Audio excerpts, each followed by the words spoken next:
It's the Mixed Martial Arts Hour with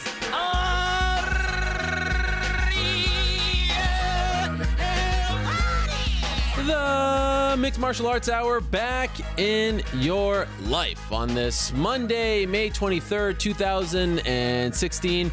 Hello again, everyone. I'm Mario Helwani inside our New York City studio. So great to be back here doing another episode of the show, and a very happy Victoria Day to all my friends up north. Yes, in Canada, today is a national holiday. It's Victoria Day. We celebrate Queen Victoria's birthday. She is tomorrow 197 years old. How about that? They don't even celebrate her birthday in England. But in Canada, we respect the Queen. We say, God save the Queen, and everyone takes off. They go to their country house, their cottage, wherever. So if you are in Canada today, I hope you are watching us live on this great Victoria Day. This reminds me, by the way, that next week, a week from today, we are actually off due to Memorial Day, but we're back on Tuesday. So we're not leaving you hanging the week of UFC 199, but we're off on Monday to observe Memorial Day, back the next day, same time and place on Tuesday. So make note of that. I'll remind you as the show goes on. So a lot to discuss this week. Of course, the big news last week, UFC 199 has drastically changed. It is now going to be headlined by Michael Bisping. Yes, Michael Bisping, almost 10 years to the date of his UFC debut, official UFC debut. He finally gets a crack at the UFC middleweight title. But there's a bit of a catch. He gets it on just 2.5 weeks' notice. Gets to fight Luke Rockhold for the middleweight championship on June 4th in Inglewood, up to no good, California. Unfortunately for Chris Weidman, he had to pull out of the fight due to a very serious neck injury. So opportunity knocks for Michael Bisping, and that, of course, was the big news of the week. There was some other news last week as well. Tyron Woodley finally getting that title shot against Robbie Lawler. That's UFC 201. Wilson Hayes fighting Demetrius Johnson, also at UFC 201 for the flyweight title. A lot going on in the world of mixed martial arts. Bellator had an event on Friday that featured a lackluster, well, calling it lackluster would almost be kind. A very lackluster main event between Rafael Carvalho and Melvin Manhoef. Carvalho successfully defends his title, although a lot of people thought Manhoef won the fight, including myself. Venator had a very strange event on Saturday, which we'll be talking about. Some interesting highlights came out of that. But no UFC. They are back this coming Sunday with an event headlined by Cody Garbrandt versus Thomas Almeida. What a fantastic main event that is. Kind of reminds me of a WEC card, that one, if you know what I'm saying. So there's a lot going on, and we have a stacked show as always, so let's get right into it. I'll run down the show and then get to our first guest of the day. At around 4:10 Eastern Time, we're going to be joined by Wilson Hayes. The aforementioned Wilson Hayes, veteran of the sport, gets a flyweight title shot July 30th in Atlanta, Georgia against Demetrius Johnson. How about that? A week after he announced on this show that he has signed a new 8-fight contract with the UFC, Wilson Hayes is going to be fighting Demetrius Johnson next for the flyweight championship. That's the co-main event of UFC 201. At 3:50, Emil Meek is going to be joining us. Who is Emil Meek? He is the man who defeated Rousimar Palhares this Saturday in Milan, Italy at Venator FC3. And I got to tell you, it's not quite Conor McGregor levels, but people have been hounding me to get Emil Meek on this show. Norway's own Emil Meek on this show for quite some time, so I'm excited to talk to him. He picked up a huge win. In less than 1 minute, he disposed of Rousimar Palhares. Pretty shocking stuff. 245 Chael Sonnen, a very busy man these days.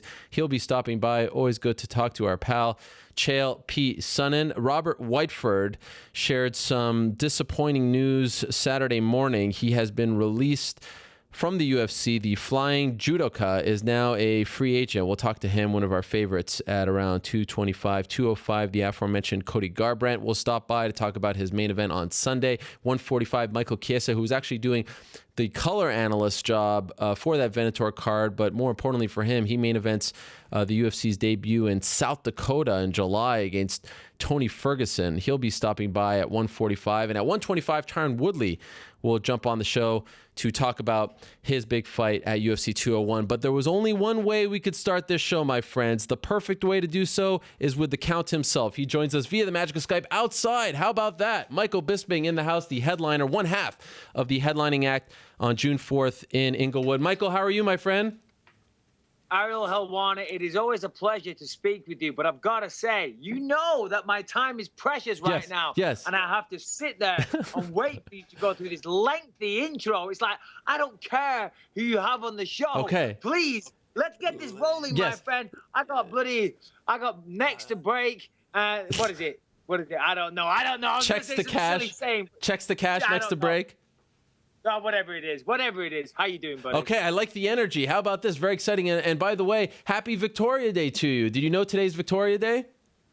It means a lot to me today to be talking to you on, of course, the blessed Victoria Day. Is that a national, what is that, a Canadian thing? Queen Victoria in Canada, coast to coast. It's a national holiday. We celebrate the birth of Queen Victoria. Holiday Monday. Yes, how about that? 197 years old tomorrow. Come on, Queen Victoria. Long live the Queen. God save the Queen. So that's really why I wanted to have you on. Now we can say goodbye. No, I'm just joking. We got a lot of big news, Michael. You're back. You're back at home. No more movies for you. You're taking this thing seriously, yes? 100%. This is by far the biggest fight of my life. Of course, the Anderson fight, that was the biggest fight. But here it is, the title shot after all this time. Are the circumstances perfect? No, they're not perfect, but I believe the circumstances are very good. Of course, as you mentioned, been up in Canada for the last 7 weeks filming the new Triple X movie. That was great. It was a lot of fun, fantastic experience. But this is what I do. I'm a fighter, and I've wanted to be the champion for a long, long time. Because I was doing the movie, I was trying to keep in good condition. Of course, being as vain as I am, you want to look good on camera. So I was keeping my weight low. If the weight wasn't low, fighting for the belt wouldn't have been a realistic opportunity because I just wouldn't have made weight. As it turns out, miraculously, from accepting the fight to now, my weight is at 203 pounds, which is where I normally am after a full training camp. Wow. So it's insane. I got back from Toronto. I went and did some pads with Jason Perillo. My conditioning is right where it usually is. So it's insane, really. But it's all in the mind. It really is. And, 2 weeks, I believe, will be a positive thing for me. I've talked about this a lot. I always overtrain. And the first couple of weeks of camp, I feel fantastic. I'm throwing guys around, I'm powerful, and I feel good. And then as the camp progresses, 8 weeks, I train so hard because it means so much to me. By the end of the camp, yes, my conditioning is good and things like that. But, I've lost strength. I've gone from being confident to negative to confident to negative. There's all these mixed emotions, a roller coaster going up and down. There's no time for that, okay? I'm 2 weeks out. My weight is good. My conditioning is good. I'm going to train like a madman for the next 10 days. I'll be there. I'm going to go in confident, no injuries. And this time next week, or this time in a fortnight, I could well be the new world champion, my friend. It's an amazing story, and it feels like a very Michael Bisping way in terms of the way you got this title shot. It's never been easy for you. And did you know, June 24th, 2006, that's when you fought in your very first UFC fight. That's when you fought Josh Haynes' Tough 3 finale. In fact, that was the very first live UFC event that I attended. So we're sort of kindred spirits, Really? You and I. How about that? We are kindred spirits, Ariel. As I say, I've said it many times. I owe it all to you. Thank all you. to you. I appreciate it. Yeah, I mean, that is interesting that it's 10 years to the day. I actually went on the auditions for The Ultimate Fighter in December 2005. Of course, I filmed the show, and then we had the final. So I guess my first, official fight was then. A decade later, here I am fighting for the title. Obviously very excited. Listen, I know I'm the underdog, and I know I deserve to be the underdog. Luke's an incredible fighter. He really is. He's well-rounded. He finishes guys. He's finished me before, but nothing about Luke scares me. It really doesn't. I know this guy. It's not like I'm going into unknown waters. I know exactly what to expect. Apart from that one head kick that dropped me, none of his shots hurt me at all. I believe I'm faster than him. And I have the ability to beat this guy, believe you me. We trained before, and I made mincemeat out of it, and then on the night when we fought, God bless him, he got the job done. But every fight is different. Every fight is different, and I will approach this fight very differently. I made some mistakes in that last fight. I was closing the distance, then I was going out of range. I was going in and out the whole time. This time, I'm not going to play the long game. I can't afford to do that. He's going to have the better conditioning, let's be honest. If it goes 5 rounds, I'm going to slow down and slow. So I'm going to look to take him out of there early. I'm going to close the distance, push him up against the fence, and just unleash what I've got. And I believe I can take him out. What I love about you, Michael, is that you essentially interview yourself. You become such a pro with the media that you just answered like 5 questions in one. So I appreciate that very much. But going back to my original point, when you entered the UFC and won the show, in the back of your mind, did you think, okay, it would take 2 years, maybe 3 years to get a title shot? Like here you are 10 years later. I doubt you ever thought it would take that long. What did you think initially? Definitely didn't think it would take a decade. That is a long time. But, to be honest, listen, my career has been like this. It's been up and down, and I've had a lot of big wins and I've had some very, very big losses, key losses. And so I don't blame anybody else, I got into the #1 contender spot, okay? Sorry, #1 contender matchup. And I lost those fights. I can't be mad at anybody. I lost those fights. Now, yes, if you look at those fights, guys had a history of performance-enhancing drugs. Most of them were on TRT, which we now know was the biggest sham ever. And, Chael had a history. Vitor Belfort, Dan Henderson was on TRT. I didn't even know TRT existed when I was fighting Dan Henderson. I should have really been made aware of these things. But whatever, you can't be bitter. Here I am. Most people only get to this position one time in their life. I've been here 4 times. Most guys after the Dan Henderson fight would have never fought again. Joe Rogan and a lot of media wrote me off, said he's finished now. But I built myself back up again to the #1 contender matchups several times. People can't do that. And I believe that's testament to my fighting will, my spirit, and my tenacity. And how much I want this. Still after all this time, a decade in the sport, I live in a beautiful house. I've got a beautiful wife. I've got amazing children. Life is blessed, but I want this. I'm hungry as hell, and I want this more than anybody. And the fact that I've got here so many times, and now here I am, I'm on the cusp of being world champion. Of course, I've got to get through Luke Rockhold. I think that speaks volumes about myself. I also think that it is my destiny. I know that sounds cheesy, and I'm not a deep person. I'm not a spiritual person, but I believe this is my destiny. And just the way everything's come together, I think it goes my way in 2 weeks. So when the news came out about Weidman, a lot of people, including myself, a lot of media members said, this is a no-brainer. You got to give it to Michael. He's coming off the win over Anderson Silva. But from what we understand, you weren't the top choice. And even Dana White went out of his way to tell the world that you weren't the top choice. Come on now. Did that not bother you? I mean, you have been a soldier for the UFC for a decade. You have done so much to build up that market in Europe. How were you not the first call? How are you not the only call? Listen, you'd have to ask Dana about that. I didn't know that he went out of his way to share that with everybody, but thanks, Dana. Dana always does things like that. It doesn't matter. I am getting the shot. And listen, I want this. Jacare speaks all the time about wanting a shot at the belt. Well, it was offered to him on a silver platter, and he turned it down. Guys like Rashad Evans, I love Rashad, don't get me wrong, but here's a guy that was plagued with injuries and turned things down. People turn things down. You can't do that. I've been presented with this opportunity. I'm taking it. Is it perfect? No. I was offered Chael Sonnen on 6 days' notice. John Jones turned it down. I didn't. I'm a real fighter. I'll fight anyone, any place, anytime. And the fact that I just took a fight against Luke Rockhold for the belt, for a title shot that I've waited my entire life for. If I lose this, I'll never get a shot again. But I'm taking this not just for a shot, not just for a payday, just for some media attention. I believe I can win this, and that's why I'm taking this fight. I've always been a fighter. I'm a fighter's fighter. I'm a real fighter, and I'll prove that in 2 weeks. Man, you are legitimately giving me goosebumps as we speak right now, the way you sell it. And I think that's part of the reason why you should have been the first call. Last, you did get that fight. Was there an internal struggle, though? Because 199 is so close away, did you say, look, I got to the finish line. They're going to have this fight, whoever it may be, and then I'll get the title shot, and I'll have a full camp. Did you think about that or try to negotiate that at all?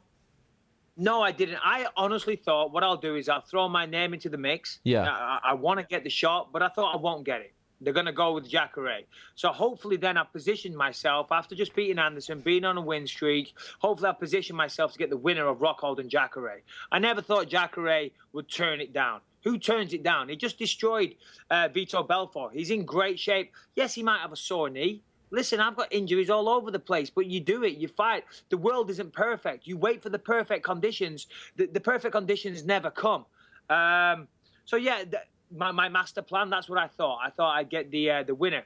Turns out Jacare didn't want to do it. Well, guess what? here we go. There's a lot of people in the division that don't want it. You know, a lot of people that don't want it. Well, they come to me. I've never said no once.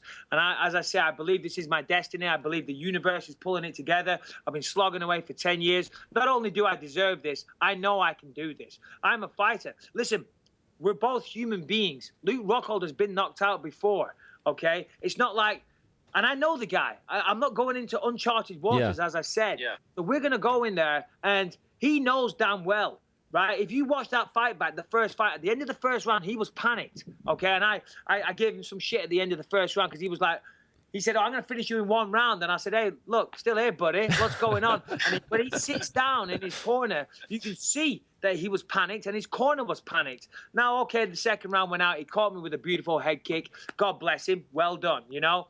No ill will, no excuses. He got me. But every fight is different, and I'm going to take the fight to him. I'm going to close the distance, and I'm going to stay there, just like I did against Anderson, and I'm going to give him everything I got, and I believe everything I've got is enough to put him down. It's amazing to read your social media, your Instagram, and your Twitter, and even the UFC is putting out this Back Bisping campaign. You have become a sweetheart. You have become this underdog that everyone's rooting for. What a difference from a few years ago where you were sort of the bad guy. Have you noticed this? Do you get a chuckle out of this? Yeah, I've certainly felt a shift in momentum, and of course it's very nice. You know, before I lived here out in America, I was surrounding myself with maybe not the right people. We'll leave it at that. But I was surrounded with some people that were influencing me to act a certain way. And of course, you know, I've said it many times. I cringe when I look back at some of the things I said in the past. I think my true character is coming through over the years. The more time I spend on TV and things like that, people can see who I am. Listen, I'm still the same person. I'm still controversial. I still put my foot in my mouth. I still say stupid things. Of course, I'll always say stupid things. I'm Michael Bisping, for crying out loud. I'm an idiot. I was born this way. There's nothing I can do. My wife is here chuckling in the background because she knows what a plonker I am, you know. But, you know, I've got a good heart. And when it comes to good heart, I've got a good heart in the octagon as well. And I'm a good person, and I believe I deserve this. I've worked my ass off. Nobody's worked harder than me. And I deserve this, and I will take it home with me. As I said, I'm not here for a title fight. My entire life, from being 8 years old, I have fought. Nothing has ever been given to me. I'm sat here in a beautiful house. I've got a swimming pool. I've got a water slide. I've got several cars. I've worked my ass off for all of this. Nothing was ever given to me. I've worked my ass off, and I will finish. I will take this final chapter in my journey and become the world champion, and then walk off into the sunset. Sorry, can't get my words out. A happy man. Considering all of this, when you see Luke, the way he kind of talks and acts, and it's interesting when you guys go back and forth because it seems like you sort of enjoy, to a degree, running circles around him from a verbal standpoint. What do you make of Luke Rockhold now as champion? Because, I mean, no, I don't think he would deny. The man comes off a bit cocky, if you will, to be kind. Yeah, he's a smug asshole, let's be honest. Listen, as I said, I want the shot, you know. I want to be the champion. But I have this inner fire within me, you know. I pride myself on being a fighter. I've always prided myself on that. Even at school, if there was a kid who was a couple of years older that thought they could beat me in a fight, I was like, cool, let's go onto the castle field tonight and let's figure it out. Who can win the fight? I've always been like that, and I don't know why. It's to my detriment, of course, you know, but of course now it's paid off. Luke Rockhold owns a victory over me. I want to rectify that. I want to set the record straight. So, yes, I want to be the victor. I want to be the world champion. But I also want to beat Luke Rockhold. It is personal for me. And when I look at him, I just want to knock that smug look off his face. I really do, because you've never seen somebody that walks around like so smug. He's just as big, as smuggest prick you've ever seen in your life. And so, yeah, I would love another opportunity to punch that guy in the face. What, and be world champion at the same time? Come on, where do I sign up? Okay, just a couple of minutes left with Michael Bisping, and we really appreciate the time because I know you're very busy. So what are the next 12 days like for you? How do you put together, not even a mini camp? I mean, it's like a quarter of a camp. What do you do? How do you actually plan this out? Yeah, well, of course, you know, you've got to prioritize, you know. So throughout a training camp, you know, you're doing lots of things. You're trying to build your strength up and all these types of stuff. There's going to be no weightlifting. Everything's going to be sparring, drilling, cardio, things like that, hitting pads, mental focus. That's going to be key. Of course, I'm only a human being, so I'm not going to try and cram in a stupid amount of training into 2 weeks. Again, that would be detrimental, and I would overtrain, even in 2 weeks. I'm going to train hard. Of course, I have a press conference, I believe, on Wednesday. I've got to get all my medical stuff done, so that's another distraction. I've got interviews galore, and on top of that, I have to train, for a world title fight. The good news is it's in LA. It's in my backyard, so I don't have to get on a plane and fly anywhere. Here's another thing. It's fate. It's meant to be. It's in my backyard. I don't have to fly anywhere. I can sleep in my own bed the night of the fight, the night before the fight. Will you do that? As soon as I get done here, maybe. I don't know. We'll see. Maybe the kids might drive me crazy. Maybe it's an opportunity to get away from children for one night. I leave here. I go to the gym. I'm going to stop off. I'm going to get some of my medical stuff along the way. I'm going to go down there. I'm going to spar. Then I'll rest, then I'll have a stretch, then I'll get a massage, then I'll train again this evening. I ran this morning already. As I said, my cardio, believe it or not, I did 5.5s on the pads with Jason Perillo Saturday night after getting off the plane, and I was flying. I actually felt just as good as I do after an 8-week camp, and I don't know whether that's me convincing myself. I asked Jason, I said, that's the same output, right, as what I normally do? And he's like, yeah, it is, Michael. And he said, listen, you just beat Anderson Silva. You just went 5 rounds not that long ago. Since then, you have trained. You've kept yourself in shape.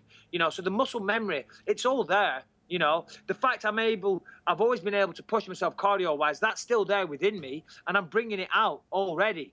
I'm going to go in there fresh. I'm going to go in there strong, very, very confident, with no pressure. Do you understand how mentally freeing it is to know I'm supposed to lose? I'm supposed to lose, so fuck it. I'm going to go out there and do my best. That is so freeing, as opposed to having the shot, campaigning for it, getting it, and having 8 weeks to prepare, and you go on the roller coaster of emotions.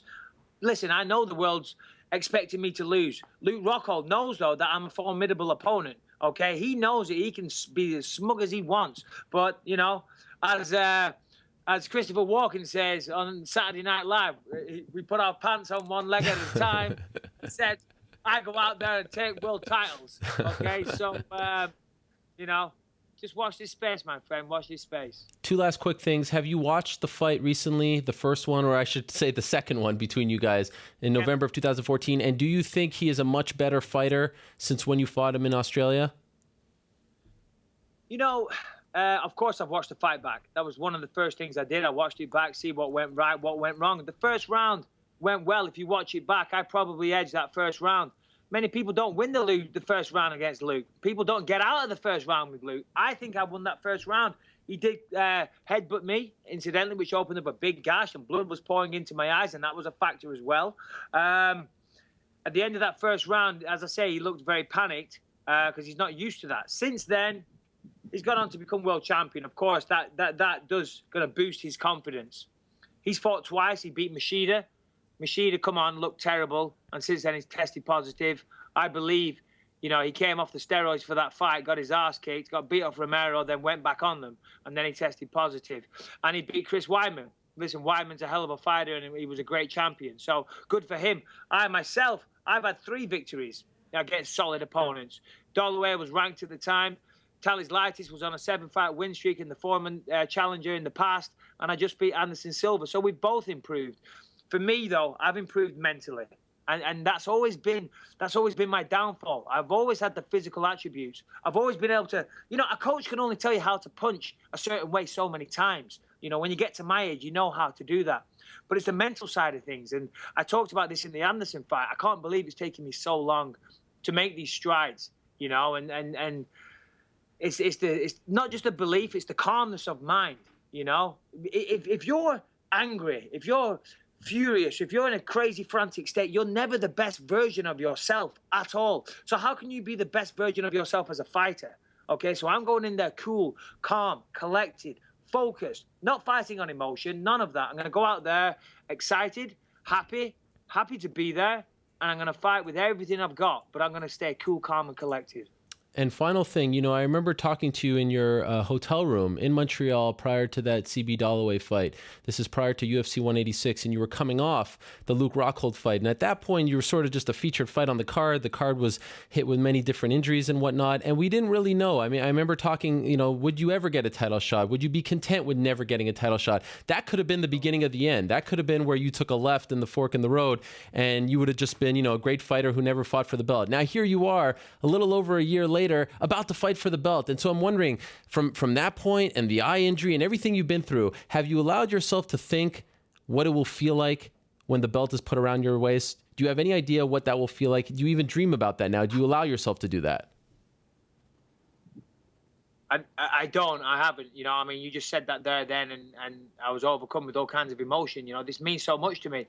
Of course, I do everything.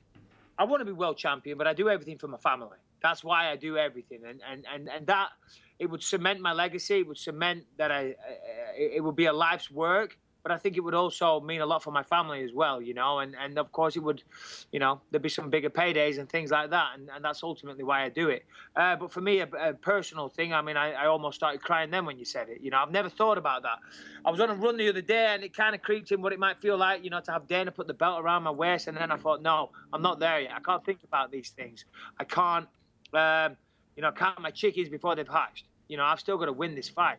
I've got to go out there and do what I can, and I believe I can do it, and I know I have a lot of people in my corner that believe I can. I want to thank everybody throughout my entire career that supported me. I want to thank the people that have detracted from my career because they've pushed me to train harder.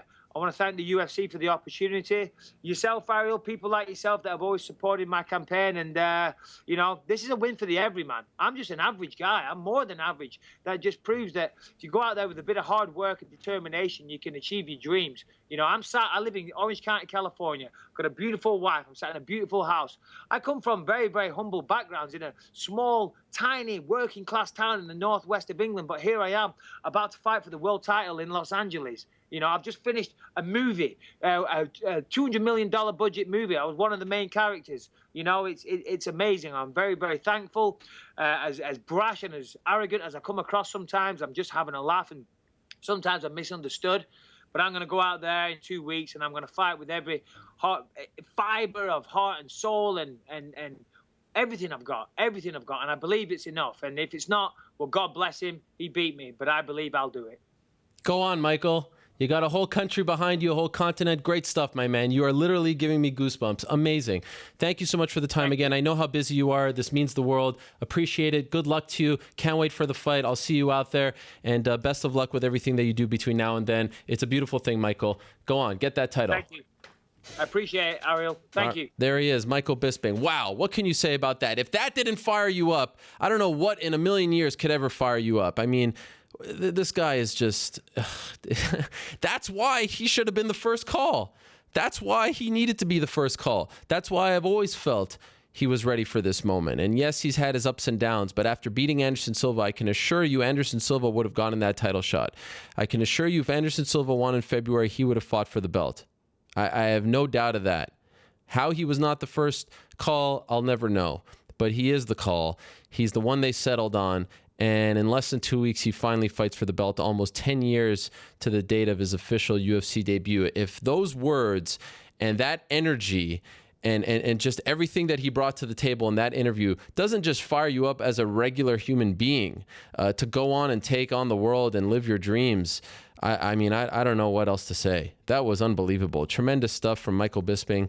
Again, he fights for the belt on June 4th in Inglewood, California, headlining act of UFC 199. I am fired up. Let's keep this train moving along. It's funny going from Bisping, who got a title shot on 2 weeks' notice, to our next guest, Tyron Woodley, who has had to wait a heck of a long time to get his title shot, but he's getting it July 30th in Atlanta, Georgia. Main event UFC 201 against Robbie Lawler. He joins us right now via the magic of Skype. Tyron, how are you, my friend?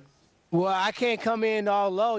Michael Bisping kind of ranked it up, so I got to match or exceed his energy. But I agree with you. Sometimes in our sport, we forget the sport aspect of the sport, and we start thinking about the entertainment. He should have probably been the first call. If Jacare wasn't injured, he beat Anderson Silva. But our sport has transitioned quite a bit, and I'm glad that, I might not have been the first call either. Yeah. But things have a way of working itself out. If you look at myself, you look at Bisping, you look at Amanda Nunes, you look at Frankie Edgar, you look at, I'm drawing a blank. What's my man? Eddie Alvarez. Yeah. It's starting to get back to the old business of UFC when people that have put themselves in that position to fight those fights or getting rewarded with those fights. And it's entertaining. You're paying pay-per-view to watch us kick some butt. You're not paying for the circus. So, I'm excited about my fight. I'm excited about watching Bisping fight as well. I think it's a tough matchup, but, it's MMA. You got 4-ounce gloves. That is actually a really good point. And I said last week that I was super happy for you for getting the title shot, but I was also happy that the UFC kept their word to you, because we've seen time and again where they say, yeah, he's going to get the next title shot, and things happen. And Lord knows they've talked to other people, some big names, about fighting for the welterweight title. And, you got the call because things fell through. Was there ever a point where you thought, you know what? I'm just not going to get this. I should move on. I should take a fight. Lord knows social media was trying to pressure you to do so. Did you ever lose hope that this was going to come to fruition? I never lost hope that it was coming to fruition. I knew, I got to make this my training camp logo. You can delay, but you can't deny. I will be the welterweight champion in the world. I feel like I'm already a champion. A champion is who you are. I'm a champion right now. What champions do is they win. And sometimes they win belts, sometimes they win fights, sometimes they win a big deal on real estate. They just win in life. So I feel like I'm already a champion. You're right, man. I did have some nerves. I really didn't know I was getting it until it was not announced on UFC on Fox, because it's always a chance. What if GSP comes back? What if this person happens? What if, there's so many different options. And I felt like I should have been the first option, but I wasn't the first option. I was probably the last option. So, God has a saying that, he said the first would be last and the last would be first. It's only so many times you can have this poke out in your eyes and say, hey, this is the option. I told Dana, I said, hey, man, how many people got to fall out of the running for you to realize I'm the number one choice? I'm the clear-cut option. I just need a chance. I don't need a title shot. I don't ever want that. That's the stupidest. I hate when people say, oh, I want the title shot. They mean you want a chance to make a couple extra thousands of dollars, and you're not even concerned if you win or not. I just want a chance to show you I am the best welterweight on the planet Earth, and I think I'll show you guys that July 30th. Do you recall the feeling that you experienced when you finally got the word, and who delivered the news to you that you were going to fight for the belt on July 30th? Well, it's funny enough, sometimes, the fight fans, the internet, they get word before we do. So when I saw that it was 100%, when I saw that it actually was going down, because I can sign a bout agreement and maybe Robbie Lawler didn't like the location or the fight card or the fight itself. So it's never 100% until both guys sign a bout agreement and we see it announced. And when they announce it, it's usually within an hour of both guys signing the fight. So that's when it sunk in, and I had to get myself prepared. I was prepared to be heartbroken. So you know what? If they give this fight to somebody else, I got to be prepared for that. Be prepared for the media. People are thinking that I was sitting around waiting. That is the stupidest thing ever. You know how many kids I have? I got 4 kids. I got a wife. I got a gym, which is almost like 10 kids if you think about the money behind that. Nobody would sit around. That's the stupidest thing ever. A fighter that fights offense stays in the momentum. He stays in the groove, and he's the most likely to implement these new techniques. The training camp has a purpose. The stuff you're doing in the every day-to-day basis has a purpose. So not having that fight or that fighter to look at, you kind of have a, purposeless training. So was it hard to have that motivation? Because you were supposed to fight in October. You had a camp for Johnny Hendricks. That falls through. And October feels like it was 10 years ago, February. How are you motivated to push yourself like you're about to fight for the belt? How do you keep going and not maybe overtrain and not maybe train a little too little? I've had times when I've done both, Okay. And I was trying to find an equal balance. One thing that I have not done, I've not been able to grow as a fighter. I'm one of the few welterweights on the roster that's one of the top-ranked guys that still have a lot of room to grow. Robbie Lawler is the fighter he is going to be. He's not going to surprise us and come out with some crazy jiu-jitsu or crazy wrestling this late in his career.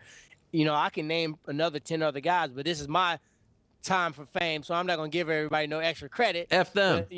But yeah, it's a lot of guys that I see that, you're as good as you're going to get, brother, and I'm not one of those guys. So for me to be fighting for a title and actually still growing as a fighter is pretty dangerous for the division. So this time I actually grew as a fighter. I thought a fight, if not the world title fight, would come along. So I didn't want to be caught off guard. So I was training my butt off. I was sparring. I was running. I was, doing jiu-jitsu with the gi. I was doing everything to get myself ready. So when that call did come, I wouldn't be, caught off guard. Like Bisping got that call. He got a call 2 weeks. Boom. Time of a lifetime. A lot of people don't know. I got that same call. When Daniel Cormier fell out against John Jones, I got the same call to fight Robbie Lawler in 2 weeks. Wow. My answer was yes. And it was 2 weeks notice to fight a very tough guy. And, I do pick fights. For all you fans that say Tyron Woodley pick fights, you're damn right. I do pick fights. But guess who I pick? I pick Johnny Hendricks. I pick Robbie Law. I pick Carlos Condit. I pick Roy McDonald. I pick the toughest mother suckers in our division. So you're correct. I do pick fights, but I pick fights to advance my career so I can solidify myself as the best in the world. I was looking, Matt Brown had a lot to say about me this past weekend. Yep. How many fights has Matt Brown had in the UFC? 20? Oh, yes. I mean, how many times have you stepped in there for UFC Gold? 0. Right. So you might be a fighter that'll take any fight, anytime, anywhere, but the business aspect of that is stupidity. That's why you have not fought for a world title, and that's why you're approaching the point of your career where you're not at your peak because you wasted all those rounds in tough man contests. So I spent my win or lose. Think about my route. I fought Jay Heron, who was right outside the top 12. He had 10 to 12 first-round finishes. The only person who had finished him before then was GSP. He had won the Bellator tournament, lost a close match to Ben Askren, won all his Strikeforce fights, won all his Affliction fights. Very notable name. I thought he beat Jake Ellenberger when they fought. I fought him. Then I fought Shields, Strikeforce champion. Shields had a win over me, Maya, and Lawler.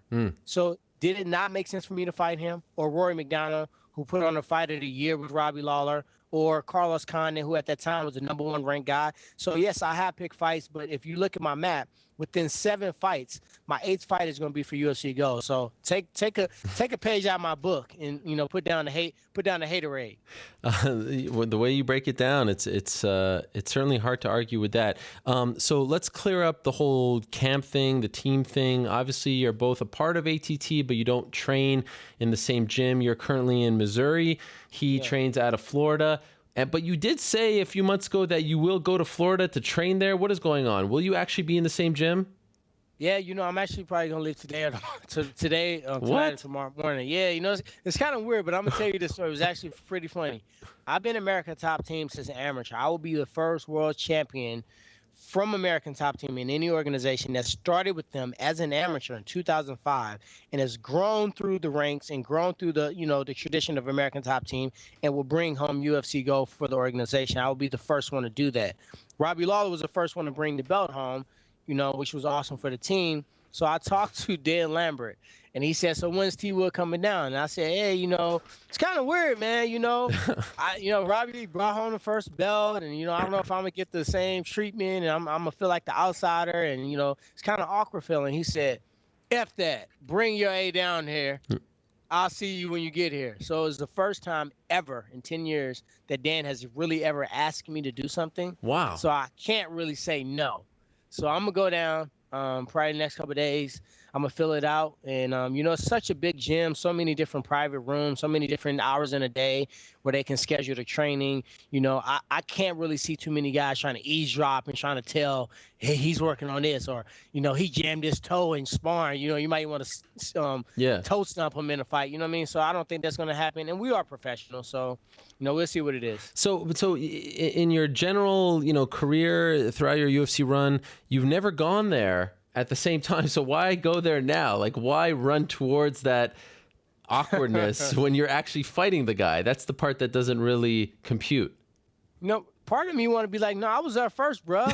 Robbie, my boy. But I don't want anybody to make me feel like I can't come back home. Okay. I own it. Like, look at the logo behind me. Boom. Yep. I own the ATT, so right. I'm prideful of the organization, not the organization, the team that I fight for. But I have done training camps at Rufus Sport because it was a smaller, more intimate setting. I had to have to worry about everybody standing on the side of the cage watching me spar with Thiago Alves, 10 coaches yelling techniques at me. everybody want a piece of the moment. So I have thrived a little bit better later in my career with a smaller setting, fewer training partners, and people that are focusing primarily on me. So I will go to Rufus Sport, and I will spend some time here at ATT Evolution, some time at Rufus Sport. I don't want to be on the plane too much, because you start thinking every time you get on the plane, you can erase 2 days minimum. Because you got to get jet lag, you got to pack, you got to get there an hour early. I mean, I don't have to go through it. I know you understand it. Sure. But with that said, I'm trying to spend as few amount of flights as I can, and I want to get the most amount of work, humanly possible. And don't you have a history dating back maybe like a decade or so, or a little less than a decade? Did you guys spar or come up? There's something where you guys cross paths, right? I don't know how much time we got on the show, but it's a lot of history. There's a lot. Well, me and Robbie, I'll tell you this. Robbie and Matt Hughes opened up a gym called the Hit Squad in Granite City, Illinois. That was, I want to say, 10 minutes from my house. Wow. So I used to go there and spar and train with those guys. Wow. And at that time, Robbie wasn't doing a lot of sparring because, he had so many sparring at, at Militich, he had kind of veered away from sparring. I didn't know that. So I thought that I would get some sparring rounds with him. And when I came in there, like, he was almost like running the sparring. So whatever. So we wrestled, grappled. So I have video, and I'll start pushing those out in the forthcoming weeks. Oh, wow. I got video of me doing one of my first interviews talking about the sport. I was crediting fighters like GSP, Nate Marquardt, and Robbie, people who down the road I would end up fighting, But these were people that I was modeling, my fight style and how they train with the best in each craft. So I have footage of me training at the gym. Then the way I got into Strikeforce, I said, hey, Robbie, I saw him it was an NCAA wrestling tournament at the Sky Trade in St. Louis. He was walking around. I bumped into him. I said, hey, man, I heard you might be headlining this card against Jake Shields, another common opponent. Yeah. And I said, hey, I need the number to, the guys from Strikeforce. Strikeforce ain't coming to St. Louis, and I'm not fighting on the card. Man, I had one pro fight at that time. And I was talking all kind of like, entitled words. So he took out his phone, and he gave me Javier Mendez's number. I didn't know who the hell Javier Mendez was. So I got his number. Bob Cook had hit me up weeks before to come out there and train. So I went out there and trained. And I'm like, damn, is this Javier? I said, I just talked to a guy named Javier Mendez. He said, this is my gym. I didn't even know they were connected. Oh, wow. So I trained my butt off there. I was training with Fix, Jake Shields, Koscheck, Mike Swick. And I thought I was trying to earn a spot. So I was out there going for broke. We get to Strikeforce. I was on the undercard. I had to sell 200 tickets to get on the fight. Wow. 200 tickets. That was the original Hustler days. Wow. So after that, Scott Coker had a meeting with his staff, and he says, is there anybody on the undercard we should look at? And Bob Cook said, there's one person. He said, this kid came out to our gym and trained. We should consider him. They came up to me after weigh-in and said, who do we need to talk to about a deal with the Strikeforce? I said, we can do it right now. My people right on the side of me. That night, I stayed up to 2 or 3 in the morning, did a deal with Strikeforce, fought the next day, won, and it's been all history. So with those common things, that's awesome. The training at the gym, the number to Strikeforce, we were supposed to fight in Strikeforce. A lot of people don't know that. They canceled that last event. We had signed to fight each other, me and Robbie, and they canceled that last Strikeforce event. And then when he joined the team, he told Joe Silva and Dana, I'll fight anybody besides Tyron Woodley and Tyron Woodley and Thiago Alves. And we've always had this creed, no strap, no scrap. And, now it's a strap on the line. So we set the friendship to the side, and we're going to get it on. See, this is why I love Tyron Woodley. I can see the whole UFC countdown show just being laid out from your stories right here. You telling these stories about your history and all that stuff. It's perfect. Okay, just a couple of minutes left. By the way, why didn't you fight at 197? You said you agreed to fight him. Did he say no? What happened there a couple of weeks ago? He's a champion, man, and I don't think if I was in his position, I wouldn't just jump on a last minute 3-week notice fight. Like, I've always been training for southpaws. Think about all the southpaws in our division: Kelvin Gastelum, Johnny Hendricks, Damian Maia, Dong Young Kim, Robbie Lawler. 5 of the top 10 are southpaws. So for him to just jump in and fight me, that would be a huge risk on short notice. It would be very little reward for him. So I think he did what a champion should have done and say, I don't mind the fight, but I need more notice. Did you see this coming out of him in the sense that, like, who thought, honestly, he'd become a UFC champion when he came back to the UFC? We thought maybe, okay, wow, he beats Josh Koscheck, has a run. No one saw this, what he did against Condit, what he did against McDonald. Are you surprised by this, honestly? I'm not surprised, man, but I'm really inspired by it, to be honest. Sometimes we fight guys. I'm not like the Diaz brothers. I don't have to get myself to the point where I have to hate you. Yeah. Most people that I do the best against are the most dangerous. Think about Carlos Condit. His coach said nobody wants to strike with Carlos Condit. And who won the strike in exchange in that fight, So with that said, people that I respect, people that I actually look up to, and I like the way they've made that warrior mindset in the fight. Those are the people that I do the best against. So with this fight, it didn't surprise me because I know Robbie, and I've looked at Robbie a million times, and I'm like, you know what? This dude has been giving Melvin Manhoff a fight, Lorenz Larkin a fight, Tim Kennedy to fight, and he never complained, man. He never complained one time. Okay, last thing for you. What has been a common trend for him in his title fights is that, like, he's almost like a zombie. Come the fifth round where you think he's on the brink of, destruction, he is destroying his opponent. Somehow he goes to that extra gear that no one else has, and he's doing unbelievable things. I think of the Rory McDonald fifth round. I think of what he did against Carlos Condit. I mean, tremendous stuff. That still may be the round of the year, and it happened 2 days into 2016. We've never really seen you in that firefight, in that phone booth, blood, all that stuff. Do you believe that you have that in you? Are you looking forward to potentially experiencing that sort of thing? Or do you want this to be, relatively easy, nice walk in the park, dispose of him in a minute or so? Well, you never expect. You train for the worst. You train for the war.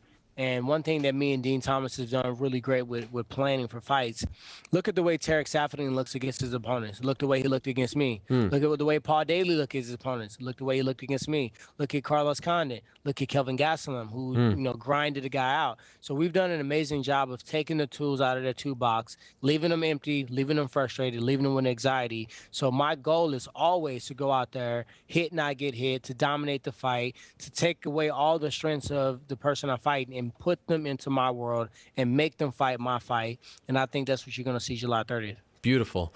Tyron, again, I know you're very busy, so I appreciate you giving us some time. Good luck to you, my man. Very happy for you. Congratulations on getting the title fight, but I know you're not content with that. I look forward to Atlanta, Georgia, July 30th, UFC 201. Thanks so much, my man. Thank you, man. Appreciate it. Good luck to Tyron Woodley as he prepares for the biggest fight of his life. He has had some big opportunities, but obviously none bigger than this one. He fights for the belt. Finally, he gets that shot. Wow. How about that? He has been campaigning. He has been doing a ton of interviews. He has been telling the world that he is ready to fight for the belt. But for various reasons, the UFC looked around, and there was the Conor McGregor option before UFC 196. Of course, there was the GSP option. There was the potential Nate Diaz option, maybe even Nick Diaz. So he's right. They did call a lot of people, but at the end of the day, he got the shot. And boy, I have a feeling Tyron Woodley is going to come ready to fight on July 30th. All kinds of fired up here today on the program between Bisping's energy and Woodley's energy. I have a feeling we will be keeping that going along here with our next guest. This man gets an opportunity to finally main event his first UFC event in July in Sioux Falls, South Dakota. Michael Chiesa gets his shot against Tony Ferguson, and he joins us right now via the magic of Skype. I'm loving this. Mike, how are you? Doing good. How are you, sir? I'm doing great. So you're back from Italy, and I must say, your manager, Danny Rubenstein, he said, you know what, this is a little early for Mike Chiesa. He's going to be jet lagged. He might be sleeping in. I said, I know my guy. He is not going to leave me hanging. So I just want to say to Danny Rubenstein, who didn't believe that this was a smart booking on my part, here you are, early, on time, responding to my text. Well done, my man. You're a pro. Hey, got a little sleep. I was pretty jet lagged, but man, by the time I got home, I was fucking wiped, dude. It was a brutal travel schedule, but hey, I'm not gonna miss a date with my man Ariel. And sure. Look at you jumping on that Tampa Bay Lightning bandwagon as they go up 3-2 in the conference finals. Beautiful. Hey, my man Tyler Johnson, Spokane native, played for the Spokane Chiefs in the minors before he made the big show, so I can't help it. I'm a huge fan. Okay, so let's put Milan to bed first, because you got an opportunity to be the color analyst alongside John Morgan for Venador FC3. And I got to say, and tell me, as I ask you this question, if this was your first time doing it, because I thought you did a fantastic job. You were a natural out there, really providing great insight about some fighters that we don't know about. You were very insightful, but also very relaxed. You weren't rushing. That was a great job, my man. Kudos to you. Was that your first time doing it? That was my first big one. I did about 4 years ago. There was like a small show I had done, but yeah, I mean, that was pretty much my first one. And I'm good friends with John, so just first fight under my belt, and we kind of figured out each other's timing. It was just easy. I mean, it was literally just like I was just sitting talking to my friend watching these fights. So I just, dude, I had a blast out there. It was a lot of fun. So what was it like being in that setting? Because I know you're proud of your Italian heritage. So you're in Milan, Italy, and this wasn't your typical sort of mid-tier card. I mean, you have Mayhem Miller and that craziness. You have Rousimar Palhares losing in shocking fashion. You have I mean, that was a pretty eventful evening. What was the scene like over there? The scene was great. The response I got from the fans was great. Frank, the promoter, he was just super nice, really generous, just good feedback from the fans. And they all recognize, that I wear the Italian colors when I compete, and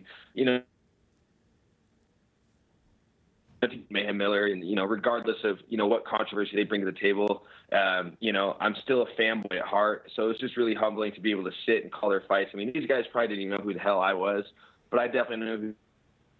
It was really humbling. But that's when after I did that, I was like, this is when I hang it up and I'm done competing, this is what I belong doing. I belong behind a microphone doing something. It was just so much fun.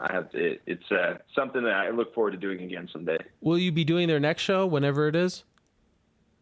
I'm hoping so, because me and John did a great job. You know what I mean? John's a phenomenal guy, easy to talk to, knows the sport, has passion for it, and so that's something that we share. So I'm hoping that I'm able to get the call back and go in there, and this is something good to put on my resume going forward if I ever want to get a gig with like UFC Tonight or something, or that right now, my main priority is fighting. I'm not trying to get wrapped up in too much stuff right now. It's just something that I want to practice. I want to sharpen, and when the opportunities present itself, I'm going to take them. But, my business right now is beating people up. I got to stick to that. But I mean, end game, I will be behind a microphone calling fights or something along those lines. Okay, so let's talk about the fighting, because we found out not that long ago you'll be fighting Tony Ferguson in a massive fight in the main event of a July 13th card in South Dakota.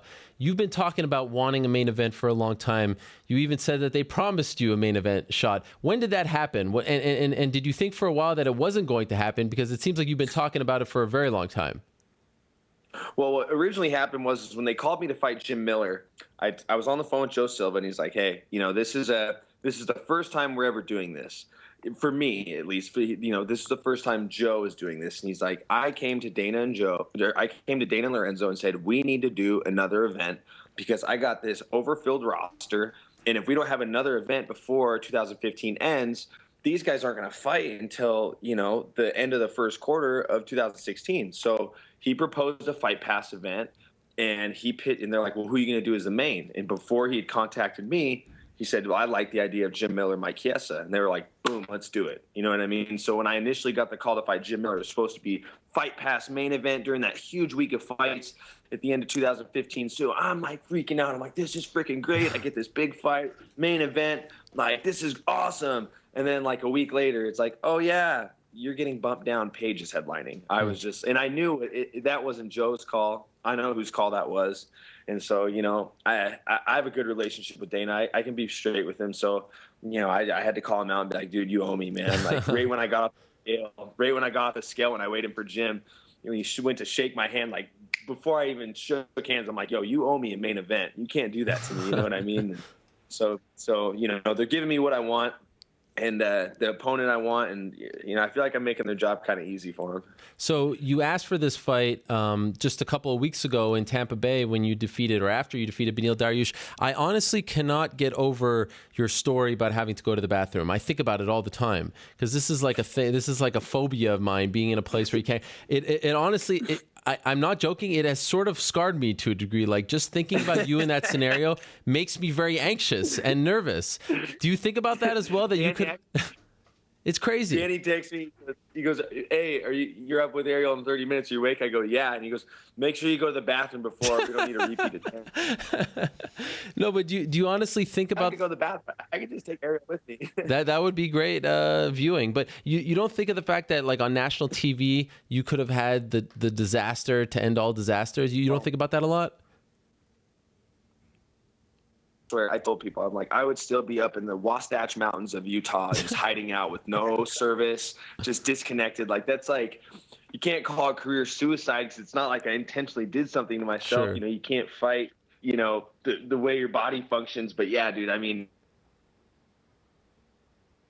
stage to walk out. And I'm like getting all frenetic, and like Rafa Cordero and Benil and his team, they're right behind me. And I'm like, dude, I got to find a bathroom. Just like, we got to do this. And yeah, dude, it was nuts. And, you know, I'm discrediting Benil in any way. You know what I mean? He's Sure. That first round, I can't say the first round would have went different if I didn't have that going on, but I can definitely tell you that was probably the toughest first round of my life. Because not only am I getting my leg kicked and my head punched, but I'm also my butt cheeks the hardest I've ever flexed them in my life. So it was a struggle, dude. It was tough. By the way, is this something that you've battled throughout your career in the sense that you get super nervous and have to go to the bathroom before fights, or was this a first for you? I don't get that nervous. I really don't. I enjoy, you know, I've had almost, you know, 35 fights now. Like, I'm comfortable with my job. I don't get nervous. It's the reward at the end of the training camp is getting a chance to compete. But, you know, I think what it was is, you know, Daniel Leith, my nutritionist, awesome guy, vtfitness.com, check him out. You know, he was getting me great meals all week. And I think it was the protein shake I had right before I went out. Cause it was like a plant-based performance protein. It's like, okay, I think, hey, Mike, if you can hear me, let's call Mike on the phone because it was cutting out a couple times. And I want to hear what he has to say, especially about this particular subject, because it really is it is a nightmare of mine. This is something I think about all the time. People who know me very well know that this is something that I think about a lot. I don't know if it's something that I experienced as a youngster. I do recall being around 3 or 4 years old and standing at the top of the steps of our basement wearing Oshkosh Bagosh overalls and actually going in my pants, in my diaper. I don't even know. I think I was out of diapers at that point. I think it sort of scarred me.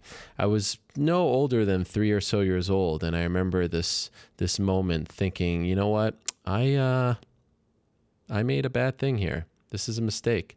This is a problem. We're good. Oh, Mike, are you there? Yeah, there's a storm out here, so I think it knocked my internet out a little bit. That's all good on your side. So you were saying that this is not something that usually plagues you, right?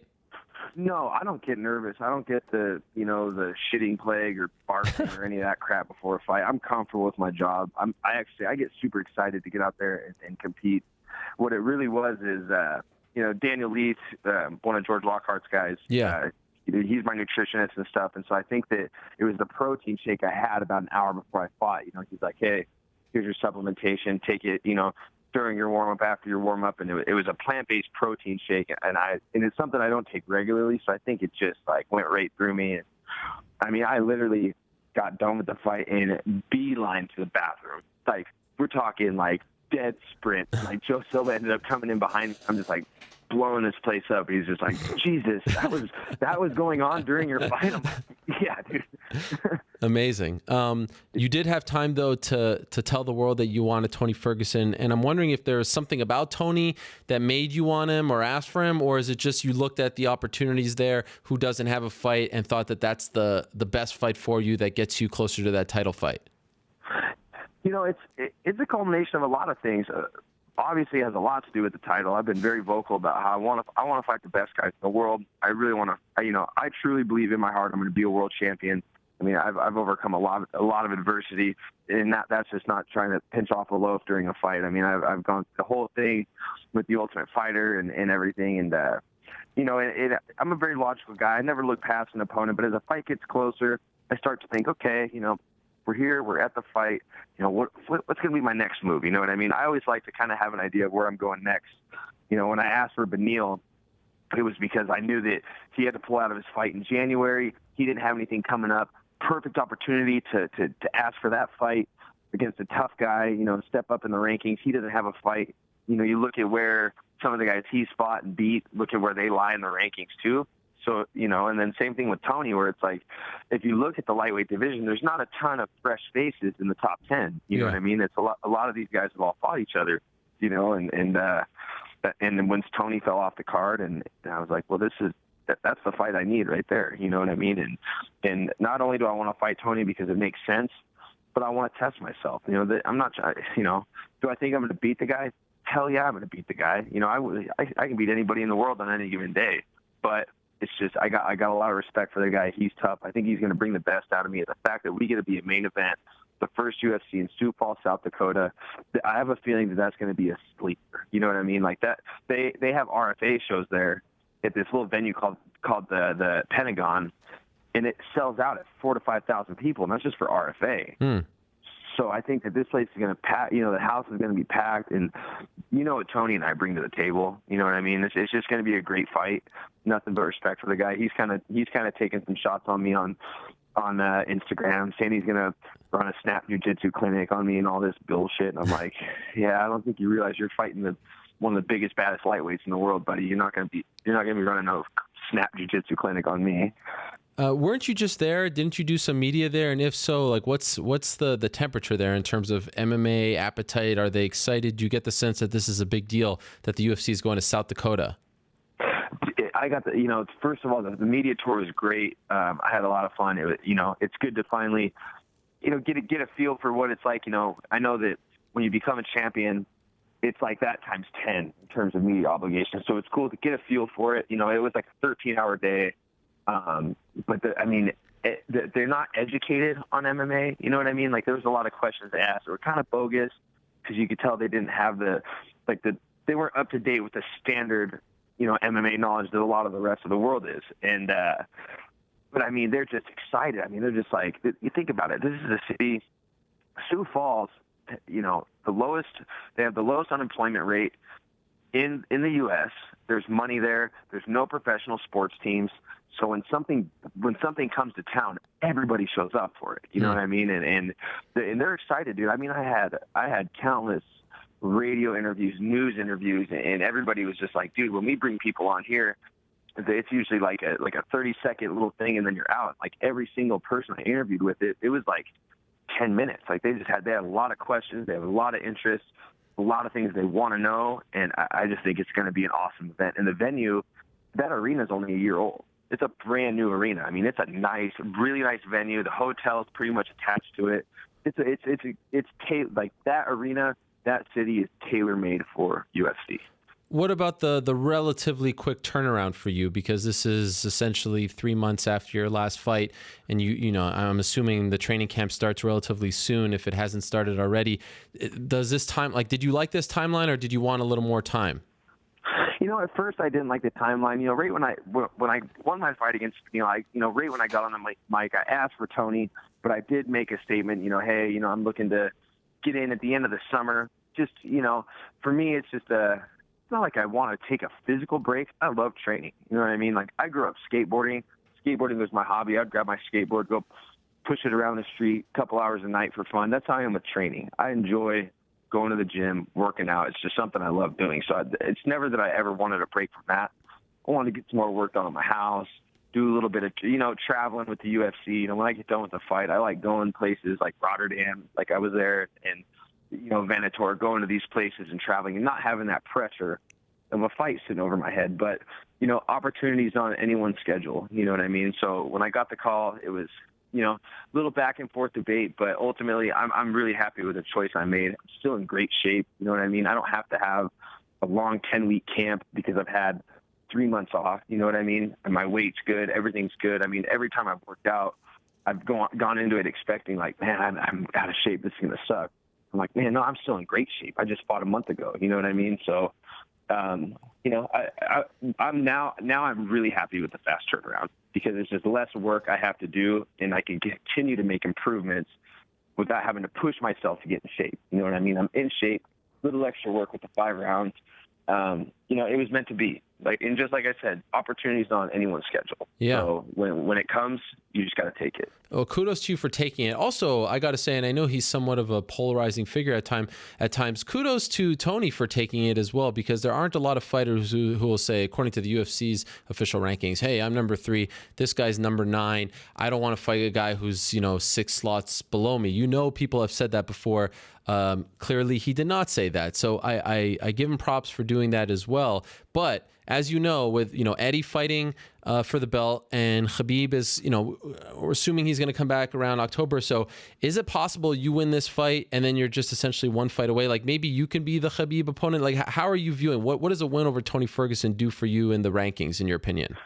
I tell you what, not if, but when I beat Tony. Yes, I apologize. There's only one way. There's 3 conditions where I will come back and compete. I will come back and compete if it's for a title shot, a main event in Italy, or a main event in Spokane, Washington. But when I beat Tony, and I'm going to do it in the way it's going to be an exciting fight, back and forth. I'm going to get the finish. I beat the number 3 guy in the world. We know Khabib. He's going on to fight for the title. So why is this not a number 1 contender fight? I mean, think about it. Look at the rankings. Look at, Tony's beat, Michael Johnson lost to Beneil. I beat Beneil. Tony's beat Barboza. Tony's beat everybody. Like, why could this not be a number 1 contender fight? You know what I mean? It's just hard to bill it. The lightweight division, there's so many fighters and so much fluctuation in the rankings. It all boils down to politics on who gets the title shot, but I'm going to force their hand. I'm going to win this fight, and I'm going to say, these are my 3 stipulations, and I'm not fighting until I get one of them. So, you know what I mean? I'm not trying to be complicated. I'm not trying to be a dick, but at some point you got to put your foot down. I'm not asking to fight. It's like, one thing a lot of people don't know is they called me to fight Khabib when Tony fell off. And there was a long debate for, a couple of days where we're like, should we do this? Should we not? And, it's like, do I take the chance? Do I take the fight with Khabib? And I thought to myself, and same with, Rick and the rest of my team, it's like, you take the fight with Khabib, you're not even going to be the number 1 contender if you win. You're still going to have to fight some top 3 badass afterwards. So is the risk really worth it? Because I feel like I'm going to fight Beneil, I'm going to win, and I'm going to have to fight a top 3 guy again anyway. So what do I do? Do I fight Khabib, or do I just stick with the same guy that I was originally supposed to fight? And obviously I made the right choice, because if I fought Khabib and I beat him, they wouldn't make me the number 1 contender. They'd be like, well, you got to fight Ferguson now. Yeah. You know what I mean? So we made the right choice. This is a step in the right direction. It was meant to be. And, I know what I want, and this is a fight to get me there. Final thing for now, he has looked amazing, over the last few fights. I mean, he's on an impressive winning streak. He's beating some very tough guys. He's finishing some very tough guys. Have you been watching him as he's made this climb? And what are you seeing? Because I know you come with an analytical mind. What are you seeing as far as holes? Do you see them already? Is it going to take some time to figure this guy out? Because let's be honest, he's a little unorthodox. He's a little funky when it comes to his ground game, even his stand-up as well. We saw that, that was on display against Edson Barbosa and many others as well. What are you seeing as far as the openings that he leaves for you as an opponent? I don't want to divulge too much. Okay. I'm sure this is gonna go out to the world and everyone that's hearing now. So I can't dish out too many specifics, but I watch my division very closely. I know even the guys that aren't ranked. I got a great grasp of what they're good at, what they're not good at, where they train, who their managers are.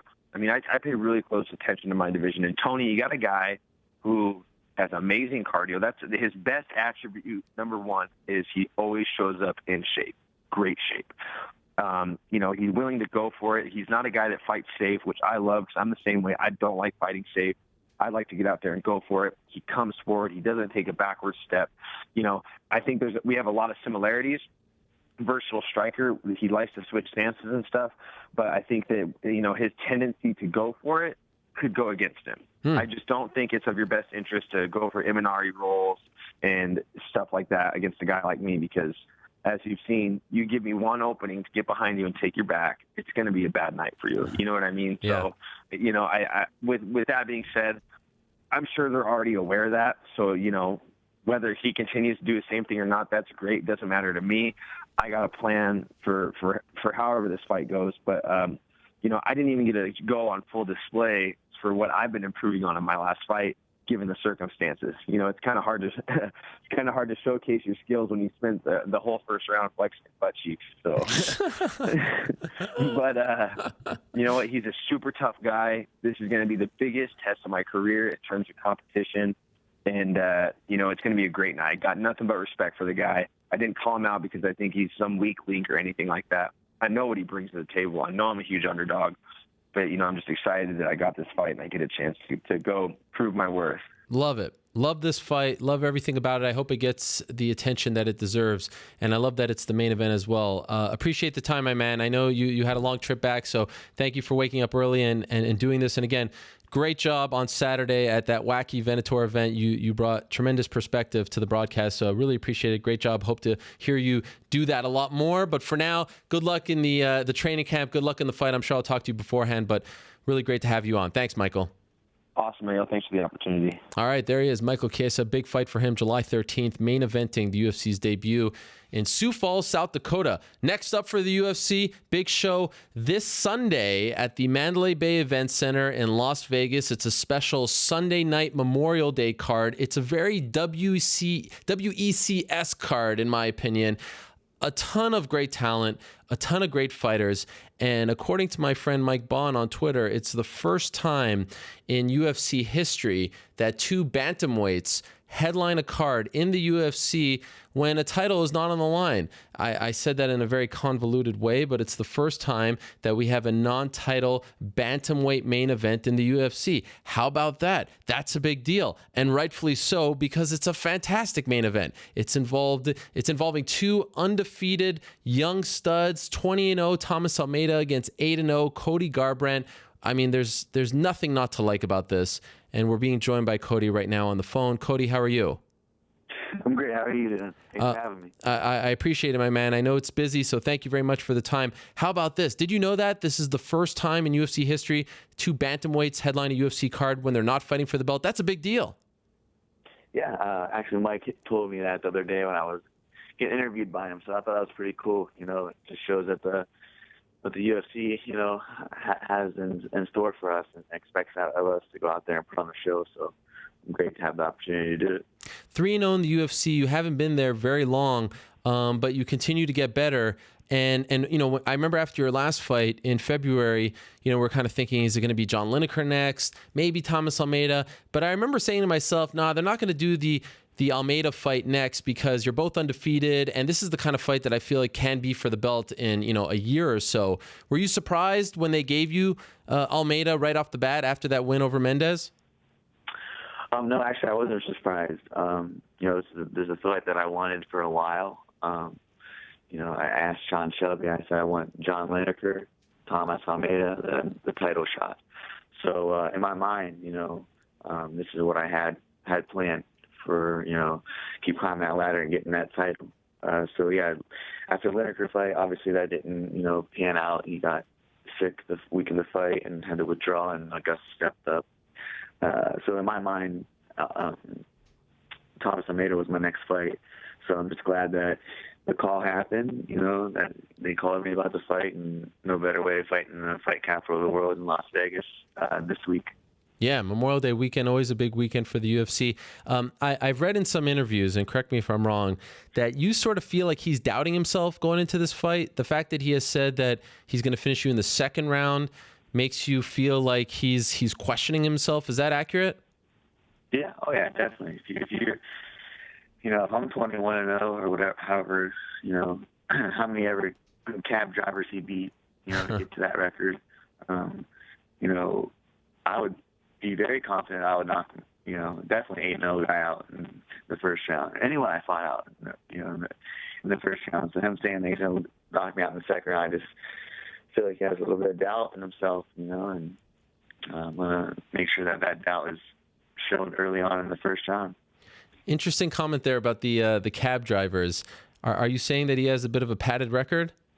Oh, of course he has a padded record, you know, but then again, he goes out there and he performs against those people. So, you know, you don't get to that record for not being tough. Like, he's tough and he's skilled, but, you know, he has all these fights and he's now just hitting his stride. You know, I look at it as me, I'm 8-0, and I'm finally hitting my stride. I'm getting better and better each fight, more confident.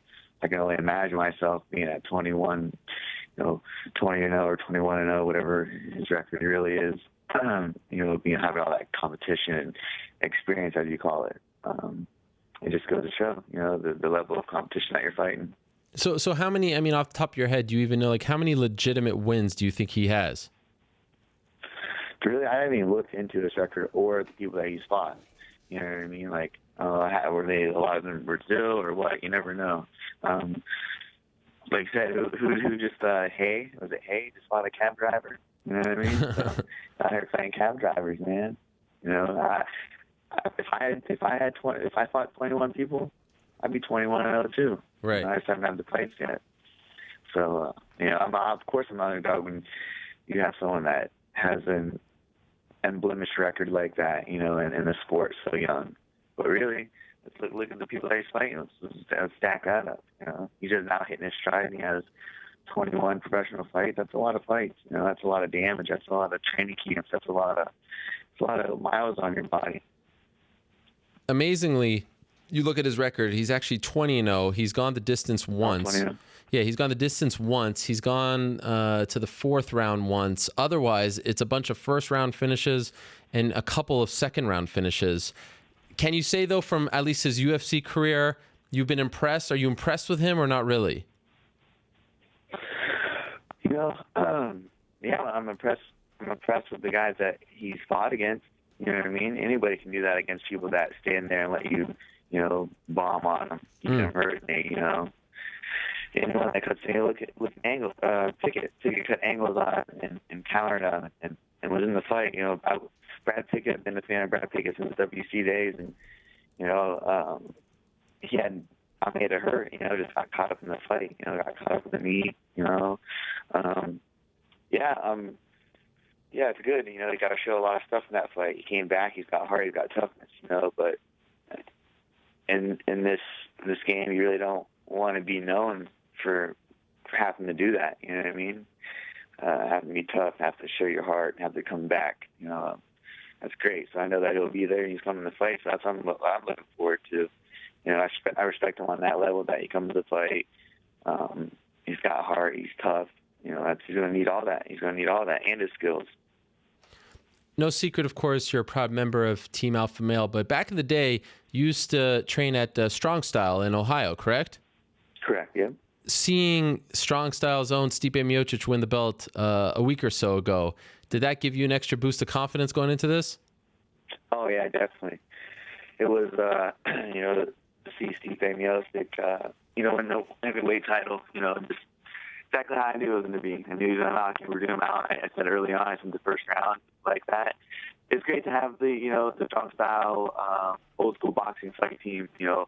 We built that guy up from, you know, ground nothing. You know, I mean, he had wrestling experience, you know, was athletic, and this and that. But, you know, Marcus Marinelli, Pablo Castro, Joseph Delgado, you know, all those guys built him up. So it's great to see, like, a product of that, you know, that's something that you trained at. And that's, like, really was my first big MMA gym, or MMA gym that you could say I went and trained at, you know, besides going in to little gyms and just, you know, people's garages and sparring, you know what I mean? I was doing that all the way up until I came out here, you know, to Alpha Male. So, you know, it's great to see, you know, their success in having their first world champion.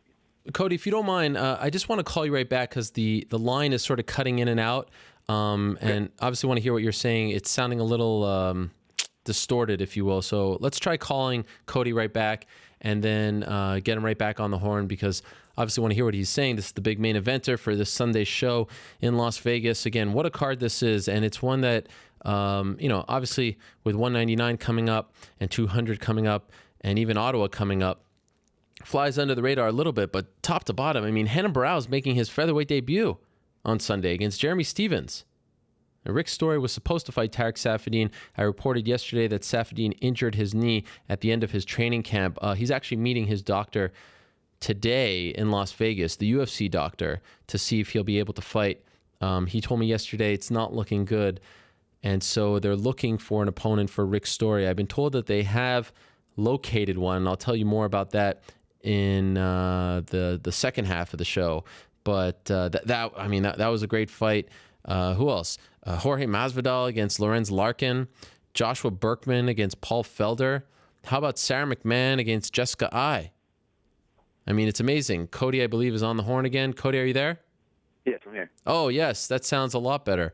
Right on. So What's it like these days? And you know, we don't need to get into the drama too much, but has some of the soap opera left? Like now that TJ's been gone for a little bit, Uriah's getting ready for his title fight. Does it feel a little less, I don't know, hectic and drama? Does it feel a little less of that stuff at the Alpha Male Gym in Sacramento these days?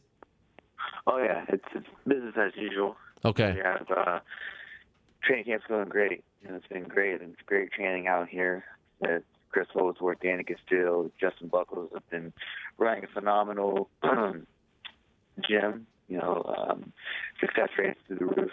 You know, we have so many good wins, big wins. You know, Josh Emmett just got signed to the UFC on 4 or 5 day notice. Flew across the world and picked up a good win against Jonathan Tuck. You know, had a gruesome hand injury. You know, we have fighters like that are just not discovered. You know, that are out here that can compete and do, you know, make some noise in the UFC. That we just got to get them in there. You know, and you know, I'm glad to see Emmett out there. You know, 10-0 now, just a wrecking machine. You know, it's great to be training with those guys that you hardly hear about them. You don't hear about them because they don't have a shot or a chance. It's crazy. You know, we have a lot of those fighters out here, and we're working every day to get them noticed and get them out there. So yeah, the training's going great with Uriah. You know, he's the week after me. We have Clay Guida's out here. You know, spending his camp out here training and having fun. You know, he does the playlist in the morning, so he's a DJ. He's a DJ in the morning, and he has some pretty gnarly music that we jam out to. Oh yeah. Yeah. He's Led Zeppelin. He's old rocker. That's right. Old rocker. So it's fun, man. The vibe, the energy. It's just been great to have these guys going into a big fight. I'm leading the crusade the week before, so I'm gonna start us off with some momentum and let them guys carry it on and then do their thing in there. Does it feel any different? Because this is a pretty unique scenario that you're in here, because you're preparing for a fight, a gigantic main event, all that stuff, and the following week, 6 days later, it's Uriah Faber's title fight against Dominic Cruz of all people. So you're essentially peaking at the same time.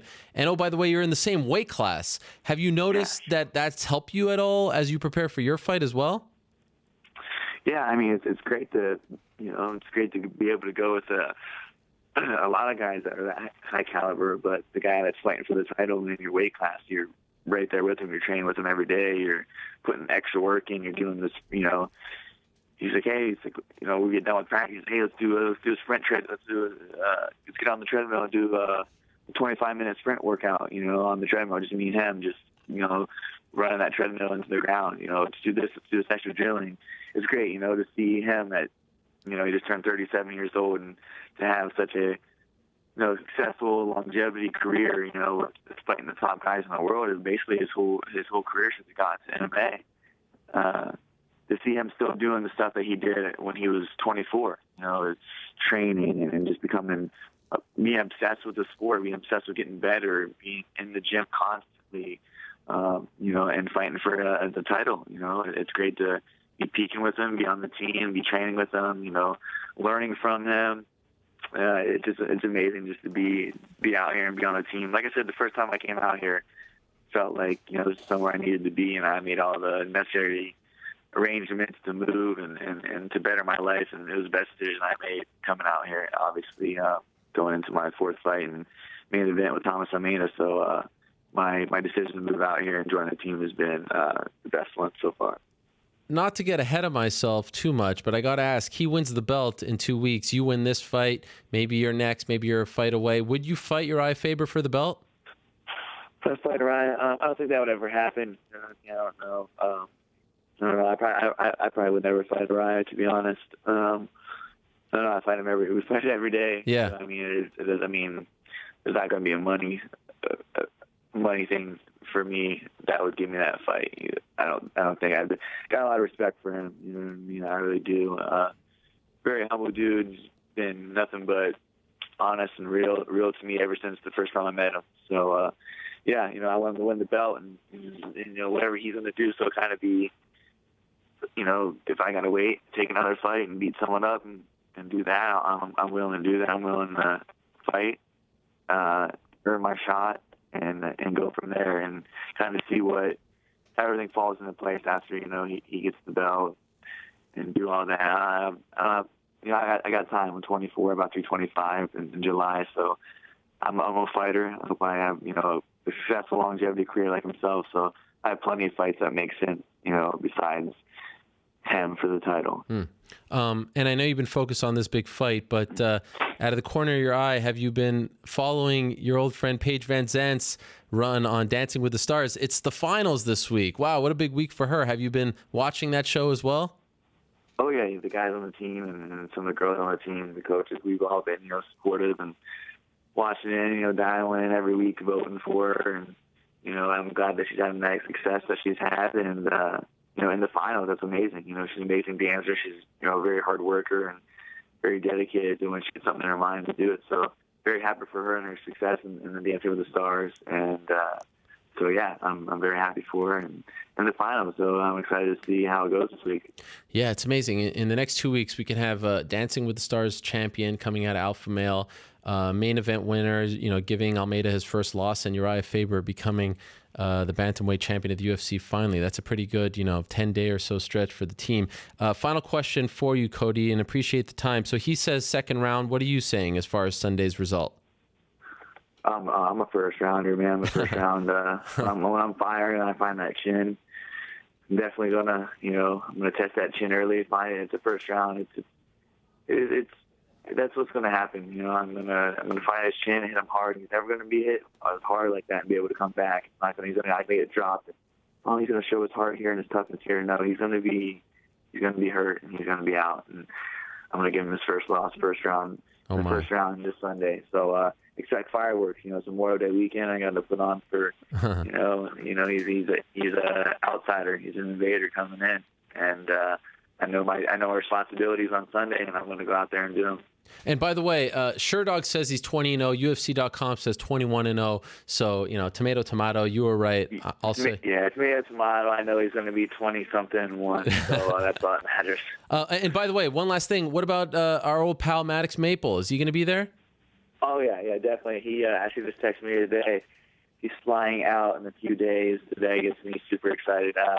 I've never seen a kid so excited to Vegas, and it's amazing, So him and his family, my family, and we're all going to be there, my sponsor from Martini 97, Todd Melodrum, like I said, sponsors him, his whole family, Wow. He takes care of the trip, every trip he's came to, every fight, every UFC fight.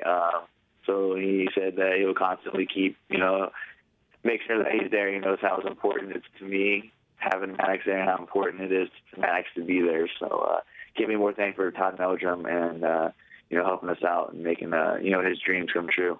That is amazing. Good for you, my man. Good luck on Sunday. Can't wait for it. What a tremendous main event. What a great card from top to bottom. Really is. Hopefully a lot of people will be watching. Looking forward to it. Looking forward to seeing if you can pull off that first round finish.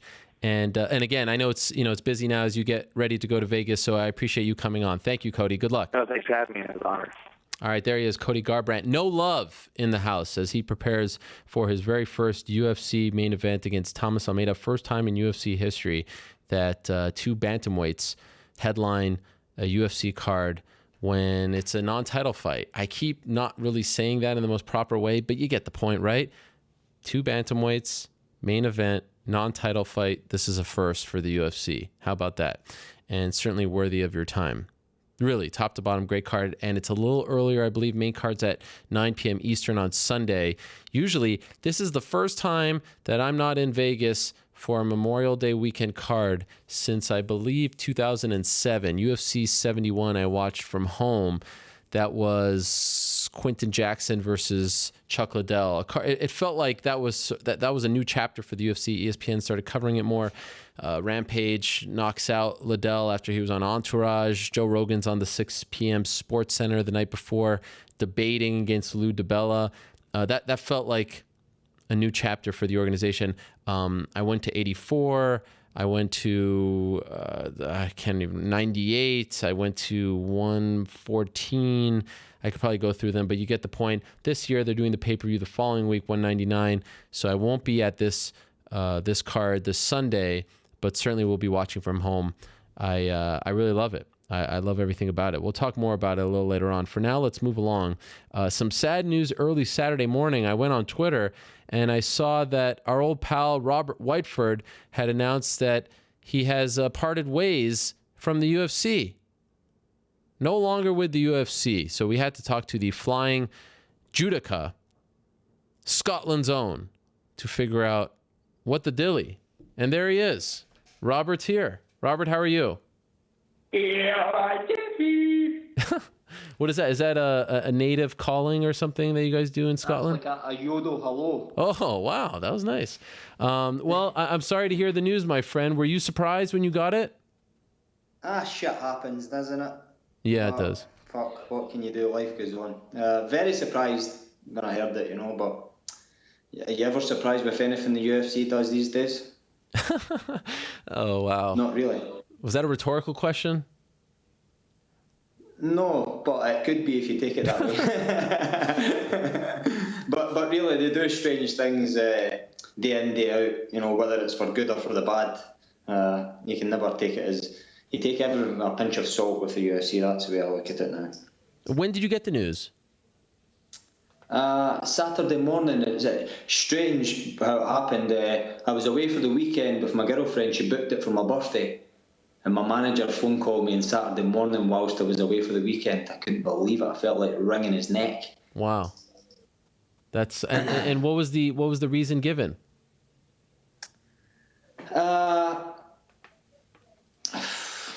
Do we really want to go into it?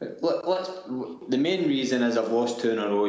You can't really argue with that. There's a lot of people being cut for 2 in a row, and there's been people cut for less than 2 fights in a row. So, you can't really grumble with it, really, can you?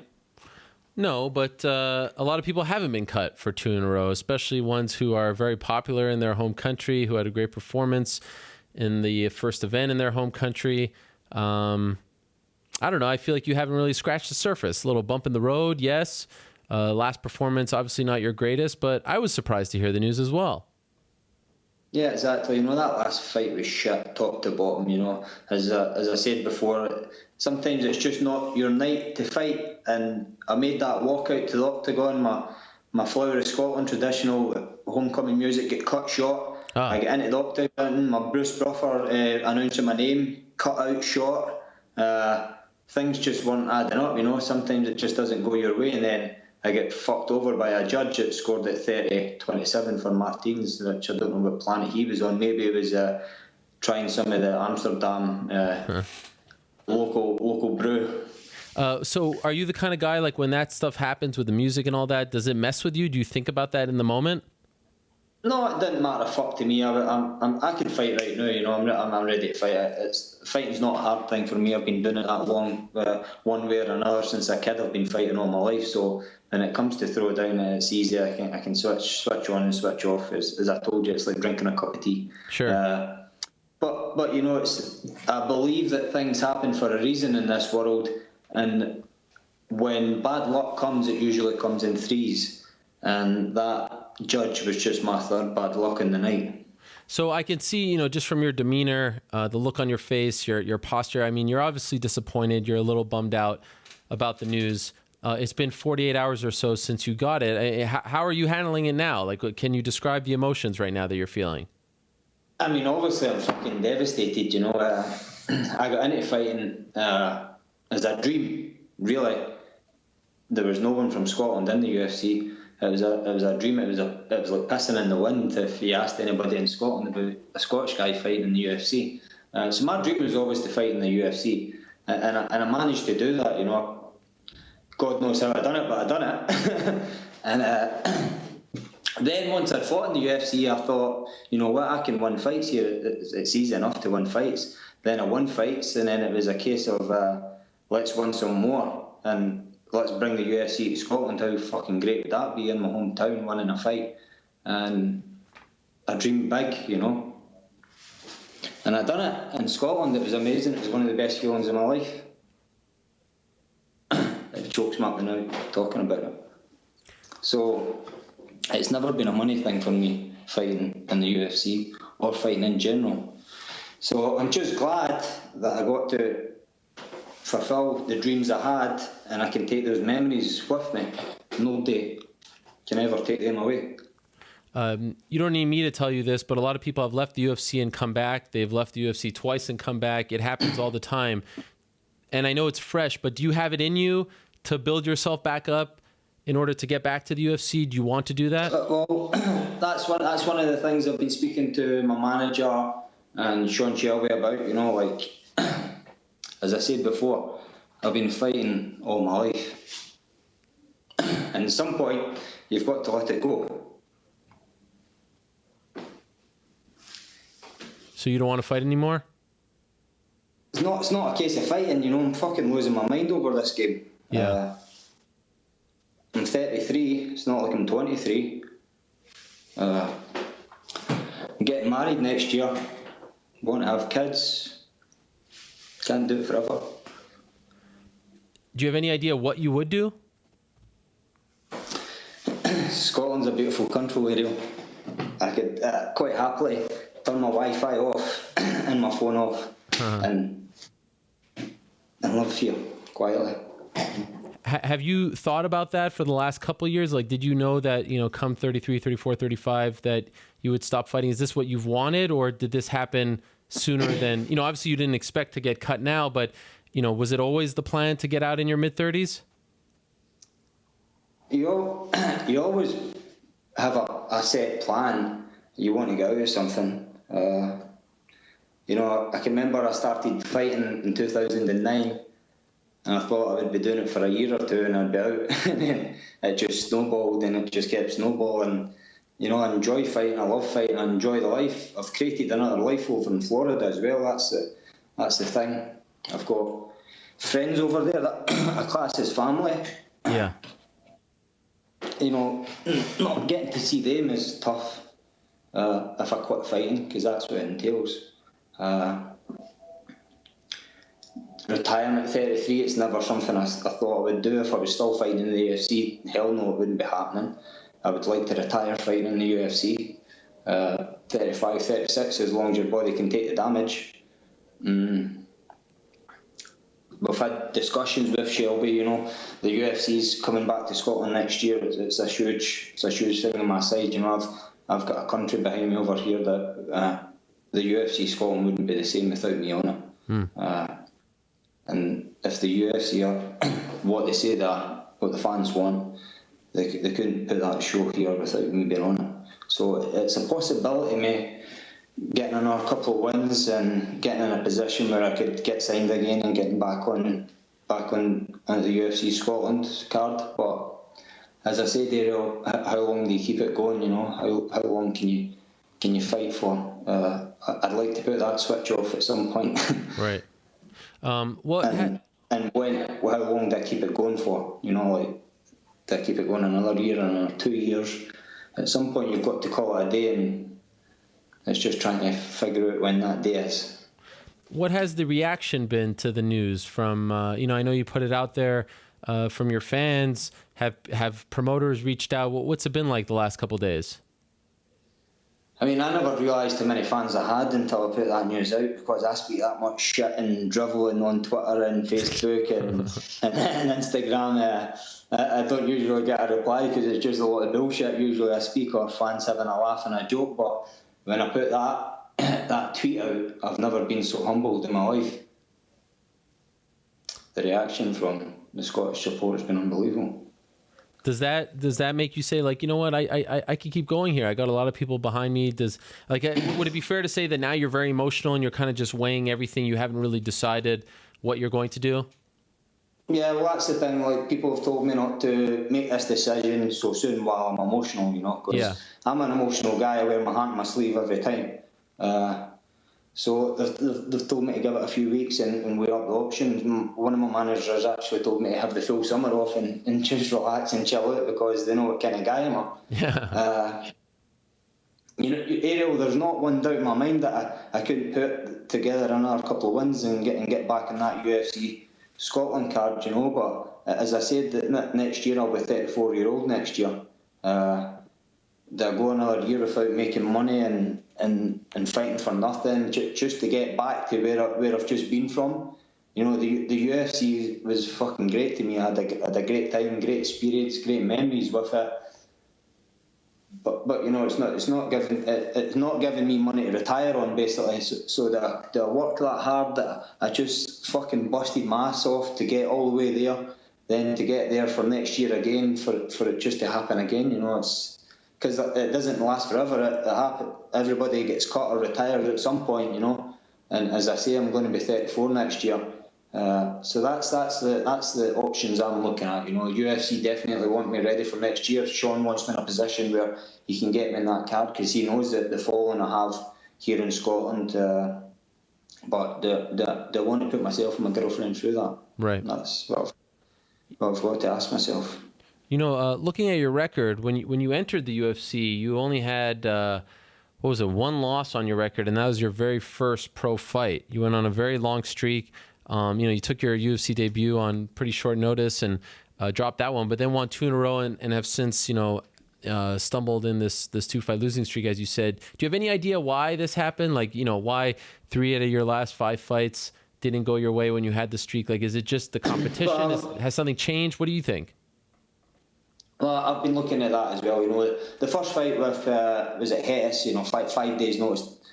What the fuck? I couldn't expect really to win that fight. I take that one in the chin. I hold my hands up. Yeah. I took that loss in the chin. Then I went on. I fought Daniel Pineda in Texas 171, a hometown boy in front of all these Texans, which the UFC, let's be honest, probably didn't expect me to win. They had plans for Scotland, and I probably wasn't their number one pick to be in there first, not the flagship boy or girl for Scotland, So I won 171, and I had plans to stick around until the UFC came to Scotland, and I was going to continue fighting and winning. Then they paired me with Dennis Siva, top 10 opponent, right off the bat again. Again, I didn't give a fuck. I was going to go out there and fight him and look to charge on into UFC Scotland. Unfortunately, I got injured for that fight. Had to pull out. Then UFC Scotland was just around the corner. I got offered a fight in short notice, 3 weeks, fighting in Brazil, a Brazilian in Brazil. I turned that down on 3 weeks notice, and then really I couldn't fight again until the UFC came to Scotland in July. So that led me to fighting on the Scotland card, and to me, I stole the show there, Ariel. That walkout, the celebration, the knockout, definitely stole the show. So I wasn't supposed to do that in my eyes. I don't think that's what the UFC had planned. I wasn't to be that person, and I've done it. Then I get paired with another top 10 guy, Darren Elkins, who nobody really wants to fight. Let's be honest, it's a fucking horrible fight for anybody. I've never turned a fight down in my life, and I certainly wasn't going to turn that fight down.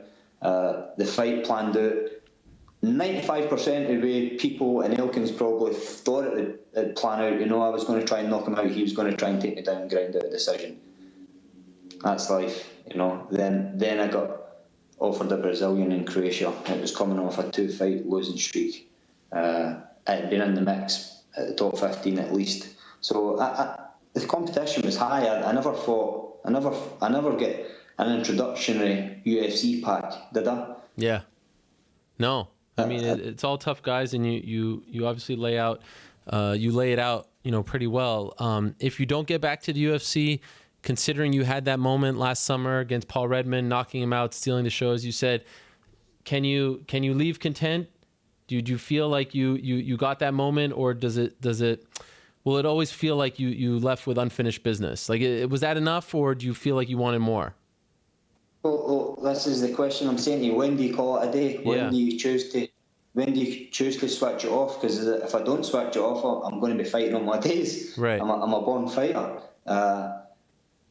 Would you ever be happy walking away? Is there ever a time you're going to say, I'm done, I've had enough? Never. It's never in my mindset to think, I've had enough of this fighting, But at some point, you've got to call it a day. And if you would say what I've done in a short period of time since I started fighting in 2009, and I made the UFC in 3 years, representing my country at the highest level, registered the win, registered the first knockout. I'm happy with that, Ariel. I'm happy I'm fucking going out in a loss and getting cut after 2 losses. No, I'm not. And you're never going to be happy whether you get cut after 1 or 2 or 3. But I'm definitely happy with what I've done with my career in fighting and my life as in general. You know, I'm a council estate kid coming from Scotland from nothing. You know, I've done well. And I know I'm putting you on the spot here, but what does your gut say? Do you think you will ever fight again, or are you leaning towards no? It's too soon for me to make that decision, you know. And as I say, I've got my friend's wedding coming up this year. I'm going to take the rest of the year off and maybe fight at the end of the year and see how I feel after that. But as in for a carrot getting dangled in front of me and getting asked to fight 4 or 5 wins and then going back and then saying let's talk about that's definitely not in my thoughts. If I hear that once coming from Shelby or the UFC, then I'm gone. You know, I'm gone for good. If they give me a reasonable offer and tell me, let's say exactly how many fights they want, what position they want me in, then I can maybe work towards that. But for getting a carrot dangled in front of me and chasing that dream again, I can't see myself doing that, to be honest. Well, obviously support whatever decision you make, my friend, and it's been a lot of fun, covering you in the UFC, getting to know.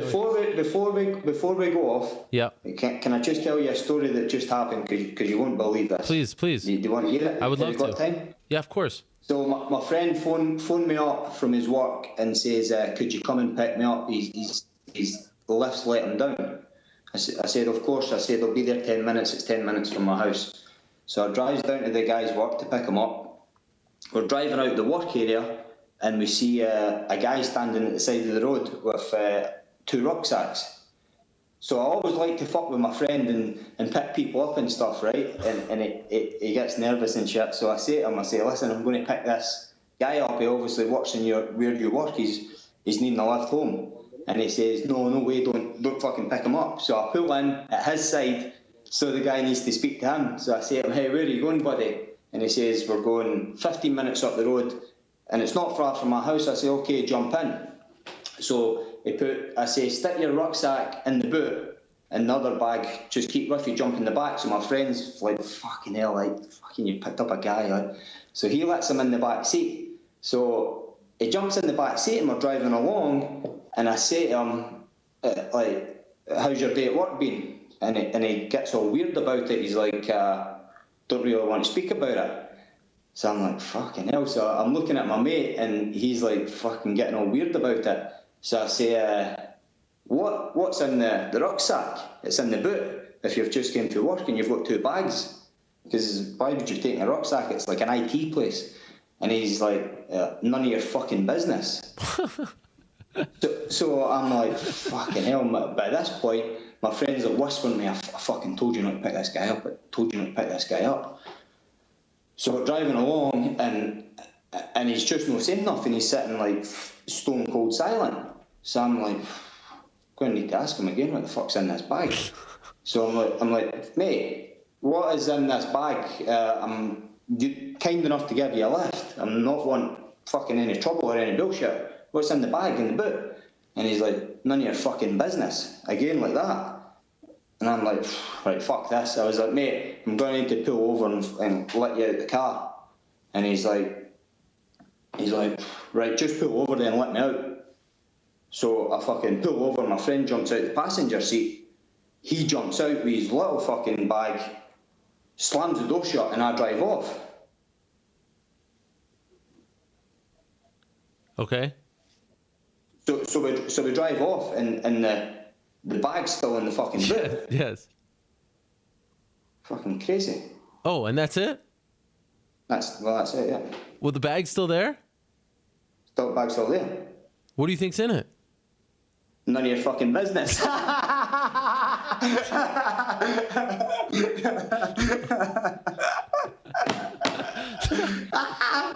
I cannot believe I've got you again, Ariel. I've got you twice.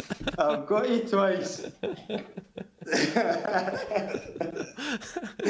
none of that happened?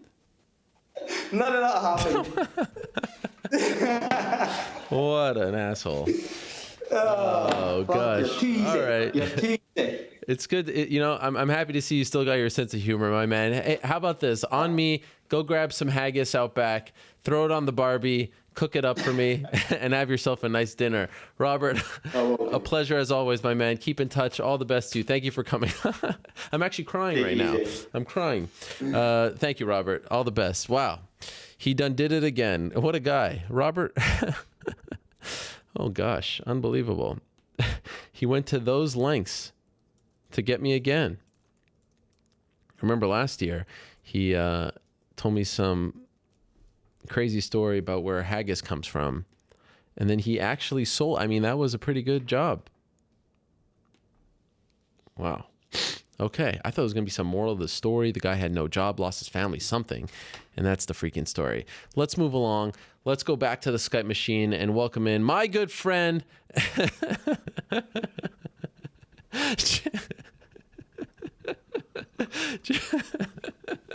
Chael Sonnen, there he is. Are you asleep? Right.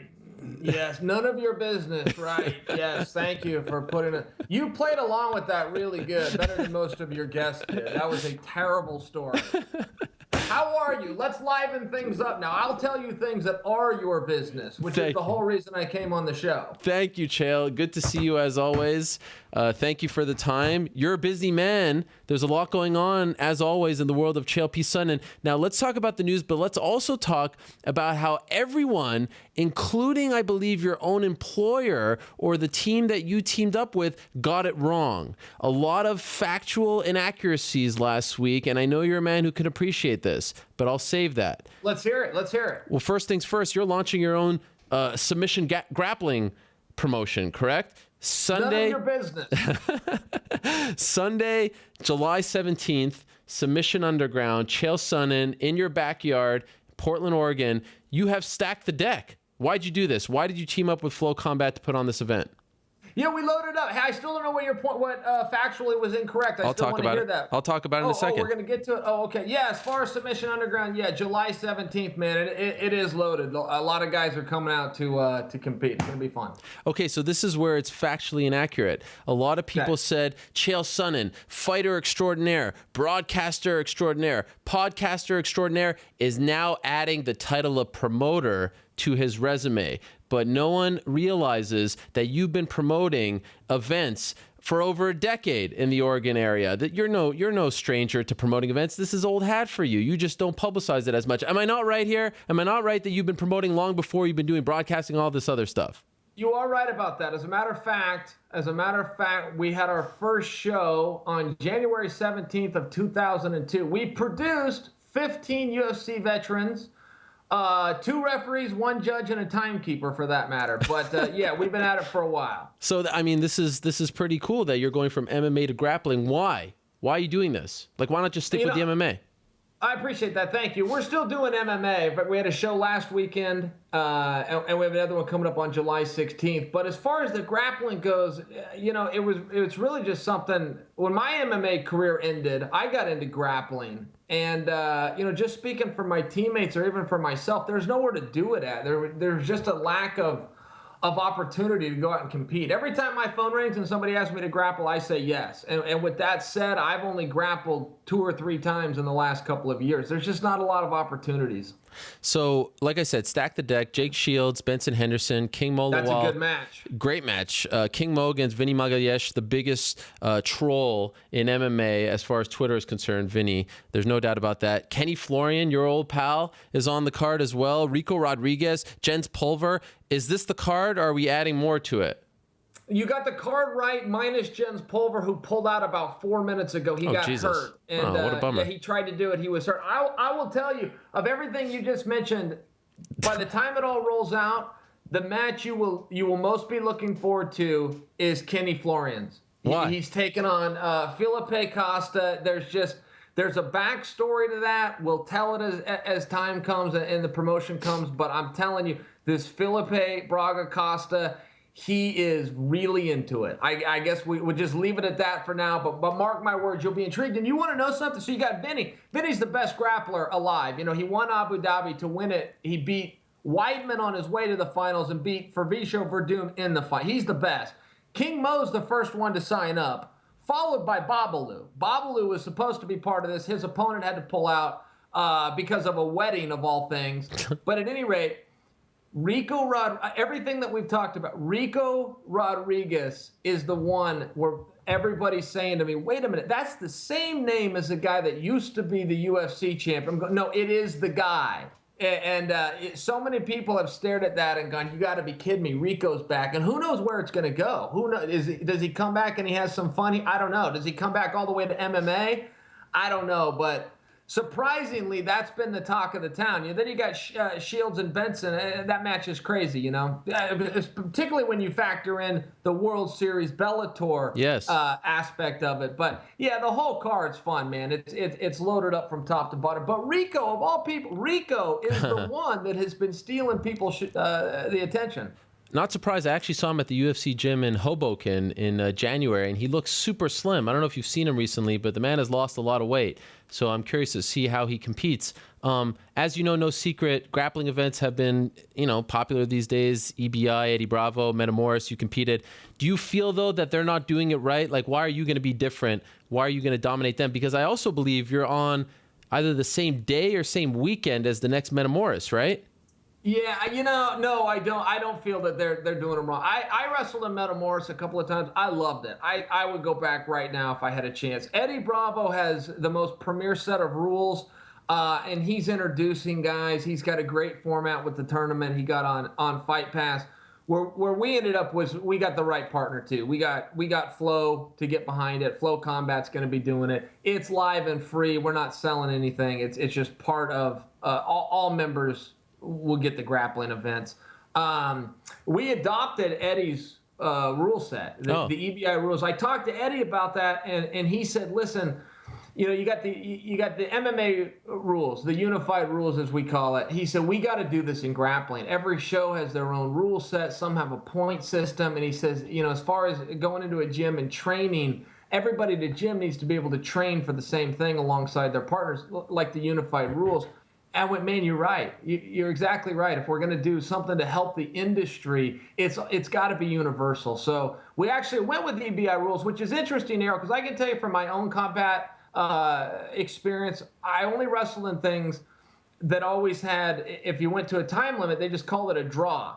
That wasn't my doing. It was just from my experience, they had a draw. And that was always a default button. If you weren't over your head, you could just run out the clock and nobody loses, nobody wins. And the bigger promotional side, when you go by EBI rules, isn't that there's going to be a winner. The bigger promotional side is somebody's going to lose. When you imagine Benson Henderson getting tapped out, it's a really rare thing. You imagine Jake Shields getting tapped, it's a rare thing. Well, these guys, somebody's going to lose. Somebody's going to tap. They're not going to stop till they do under EBI rules. That's the beauty of it. So it's really interesting when you look at the guys that are putting their reputations on the line, or even King Mo. King Mo's going into stepping against, in my opinion, the greatest grappler to have done it. And someone's going to lose. More importantly than someone's going to win is somebody is going to get beat. I like that because when I watch these Metamoris events, I'm no jiu-jitsu, fanatic. I cover the MMA beat. It's somewhat, I don't know, anticlimactic when these matches end in draws more often than not. Yours did. It feels like, okay, there's a sense of, I don't know, incompleteness, if that's a word. For sure. You get what I'm saying. So and I can tell you as a competitor, what you're probably not seeing as a fan is it's a default button, man. As soon as you get in and you're in over your head or you get in some positions, you just start thinking about that. Well, let me just eat up the clock. It's a way not to lose. It's a way to survive. And I like it. I get why Metamoris does it. EBI can't do it because it's a tournament and somebody has to advance. Yep. So Eddie has to have a winner to advance. And, this isn't a tournament format, but following those rules I think is important. And I hope other people do it. That's really my message to you. I hope that everybody that's going to get behind promoting grappling, I hope they adopt the EBI rules because they really are. They're pretty perfect. So it's a Monday afternoon, and for the last few Mondays, we've enjoyed seeing your old friend Paige Van Zandt kick ass on Dancing with the Stars. She's in the finale. You were there. It was a nice little shot. For the hardcore MMA fans, they panned to the crowd a couple of weeks ago, and there he is, the American gangster himself. Nice suit on with your lovely wife, clapping away, having a great time. And if you look just a little bit to your left, I believe, there's your old boss, Dana White. You guys were butt cheek to butt cheek, sitting right there. Did you have a good time? Yeah, it was great. Well, first off, Paige is awesome. So, the finals are going on tonight. Yep. And there was actually a gentleman who plays for Pittsburgh. His name's Antonio. That was a problem. This guy could dance. This guy could flat. Oh, my God. He was so good. And he got beat in the semifinals. And in my opinion, in my humble opinion, but I think that was her biggest competition. I think she's eliminated her biggest competition. She will have to fall down tonight to not leave there the champion. I really think, I don't know if you follow the show. I really enjoy dance, so I do follow it. My wife used to be a dancer. And like you said, I like it so much I went out to it live. Sure. Paige is gonna win this thing. She's good. Yeah, she's gonna win this thing, and it's a big deal. You win Dancing with the Stars. It's a stiff competition. But the next best guy got eliminated a week ago. That's my opinion, but I think I'm right. So, like Mark Messier in 1994, you are calling, and I know this goes over your head, but you are calling her shot. You are predicting that she is going to do it. Do you think she ever fights again? If she becomes Dancing with the Stars winner, does she need to go back to fighting? No. Will she fight again? Absolutely. Will she have to go back? No, I don't think so. You become a household name. Primetime TV is a whole nother animal. Like as big as our space or even your show is on the internet, primetime, it's a whole nother deal, Ariel. You're sitting at number one and you have been for years in this space, but primetime, it's different. And no, her level of exposure and the opportunities that she'll have after she wins this, it'll be big, but it's not what she wants to do. She wants to go back to fight. She wants on UFC 200. Right. I don't think she's going to get there because she's got all this stuff going. I think that card's about done, and I think you have to parlay, this success and build it a little bit. But she wants in there. In her heart, that's where she wants to go. She's using all this to help move pay-per-views when it's sure. She's big, man. She's big. She's going to have some big chances after this. It's a big deal for her and the UFC because they get to capitalize if she comes back. So what did Dana offer you when you guys were sitting there? Because the suspension is coming up. When are you coming back? Break some news for us. What do you got? Yeah, we literally did not talk business at all. Come on. The only business thing I asked him that had anything to even do with the UFC is we were there right when the Conor news was going down. Okay. Right when everything was happening where UFC 200 was blowing up and that Nate fight wasn't going to happen. I just said, hey, is this as big of a headache as it appears? And that was all I said. And he just answered the question. He just said, no, we're just working through it. We lose fights. He's like, you know the rule, man. The show must go on. We got a date in the show and love to have. He just left it at that. He didn't really give me. He said that's literally the only thing we talked about that had to do with the UFC. Everything else, he's on this new diet. We were talking about some weight loss. Elliot's on the diet. Sure. It was. Other than that, man, we didn't talk shop. So can you say today, May 23rd, they have yet to approach you? I believe we're just 2 months away from this thing wrapping up. They have not reached out to you. They have not tried. I would be shocked if they don't when it's up. I'm sort of shocked that they haven't already. Are you saying that's true? No one has even asked you what your thoughts are, what your feelings are? Are you leaning towards this or that? Nothing?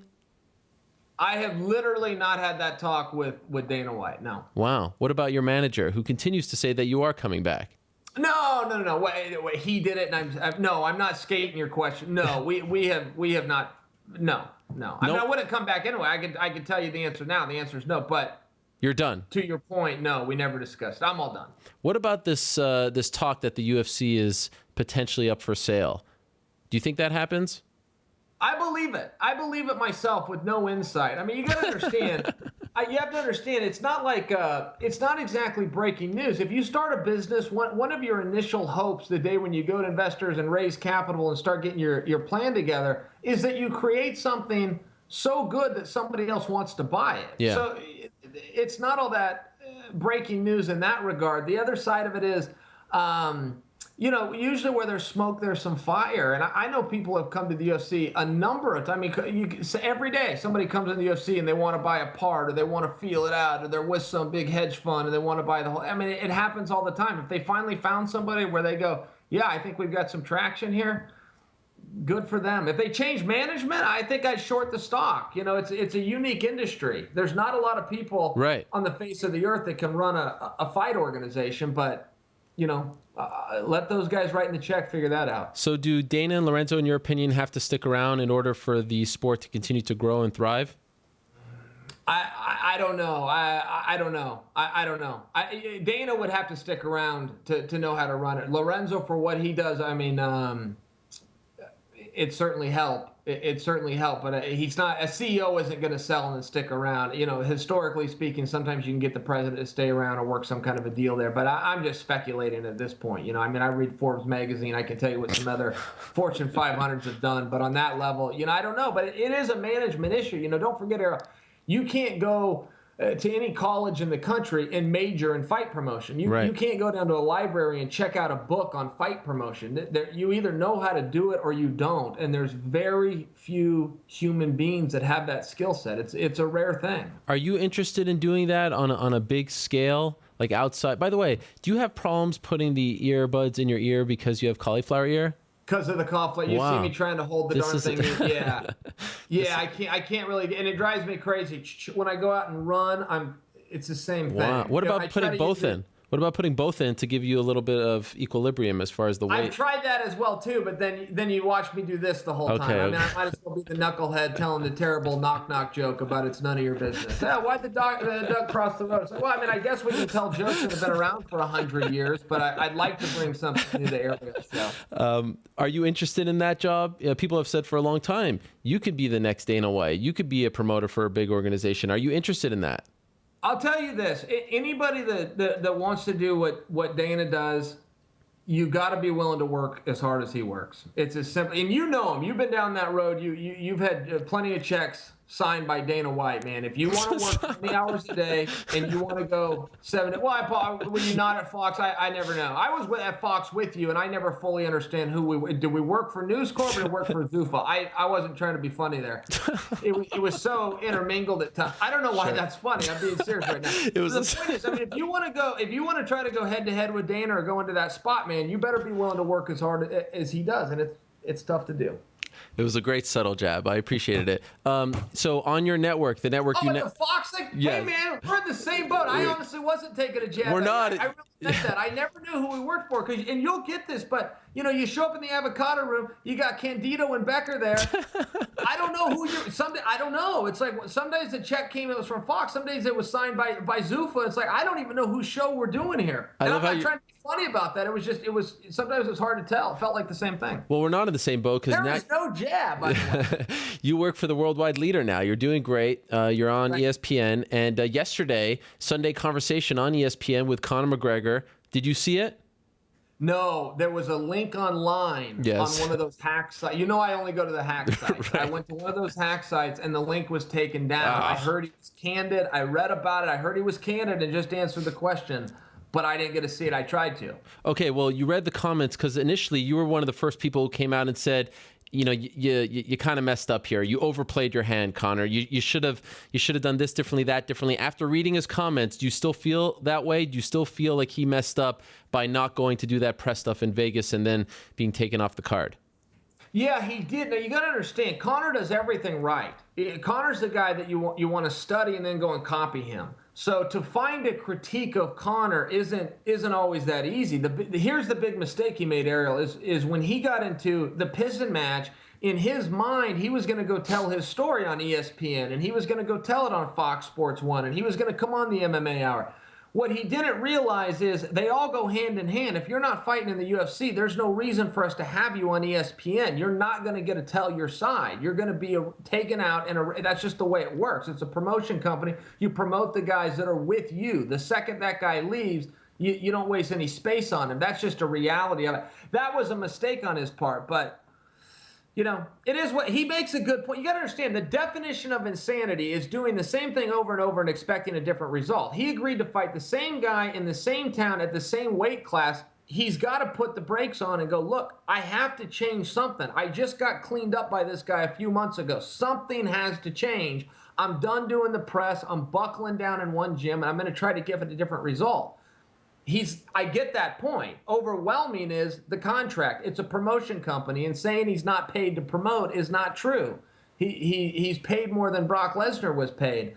And he's paid that because people tune in, which is a promotion site. So he was wrong about that, but I get where his heart was. As a competitor, I get where he was coming from. Though I will say, to correct you, I did invite him on this show many times, even if he's out of the UFC. He always has a home here, much like yourself. I just want to point that out. What do you make of the new 200 card? Do you feel like it's, living up to its billing like 100? Do you feel like it kind of missed the mark? What do you think of it? No, it wasn't like 100. You do what you can with the landscape. I still remember the landscape of 100. You look at the biggest way you could make a fight back then, to remind you, the biggest fight was whoever coached The Ultimate Fighter. Those guys would coach The Ultimate Fighter. We were all starved. We were all tuning in and watching that. It used to be Mondays. The date switched. But if you remember those times, you put those coaches together as a main event and they'd sell out. Rampage and Rashad, remember the records they did? Yep.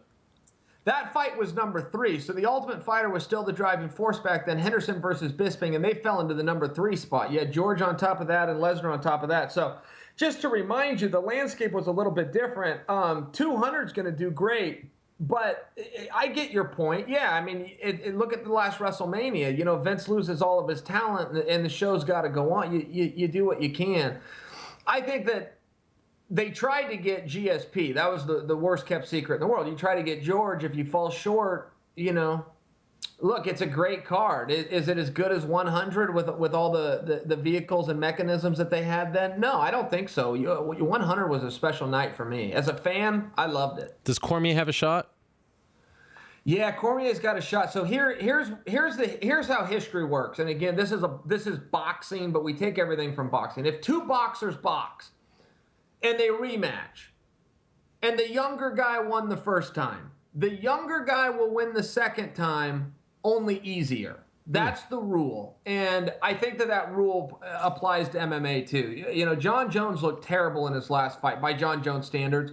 With that said, Errol, I don't know anyone that could beat the son of a bitch. As bad as he looked by his standards, I don't know anyone that could beat him. I mean, he went out, fought the worst fight I've ever seen, won all 5 rounds, won the grappling, won the striking, won the conditioning, he won every single aspect of the fight, and it was still the worst fight he's ever done. I mean, I don't know what you're supposed to do with this guy. The son of a bitch knows how to play, man. Speaking of John, you've been harsh towards his longtime manager Malki Kawa. You've been critical of him. Where's this coming from? Why the comments recently? All right, so first off, let's set this straight. I owe Malki an apology. All right, Malki, I apologize. But Errol, I owe Malki an apology. But here's the thing that Malki misses, and I've known Malki a long time.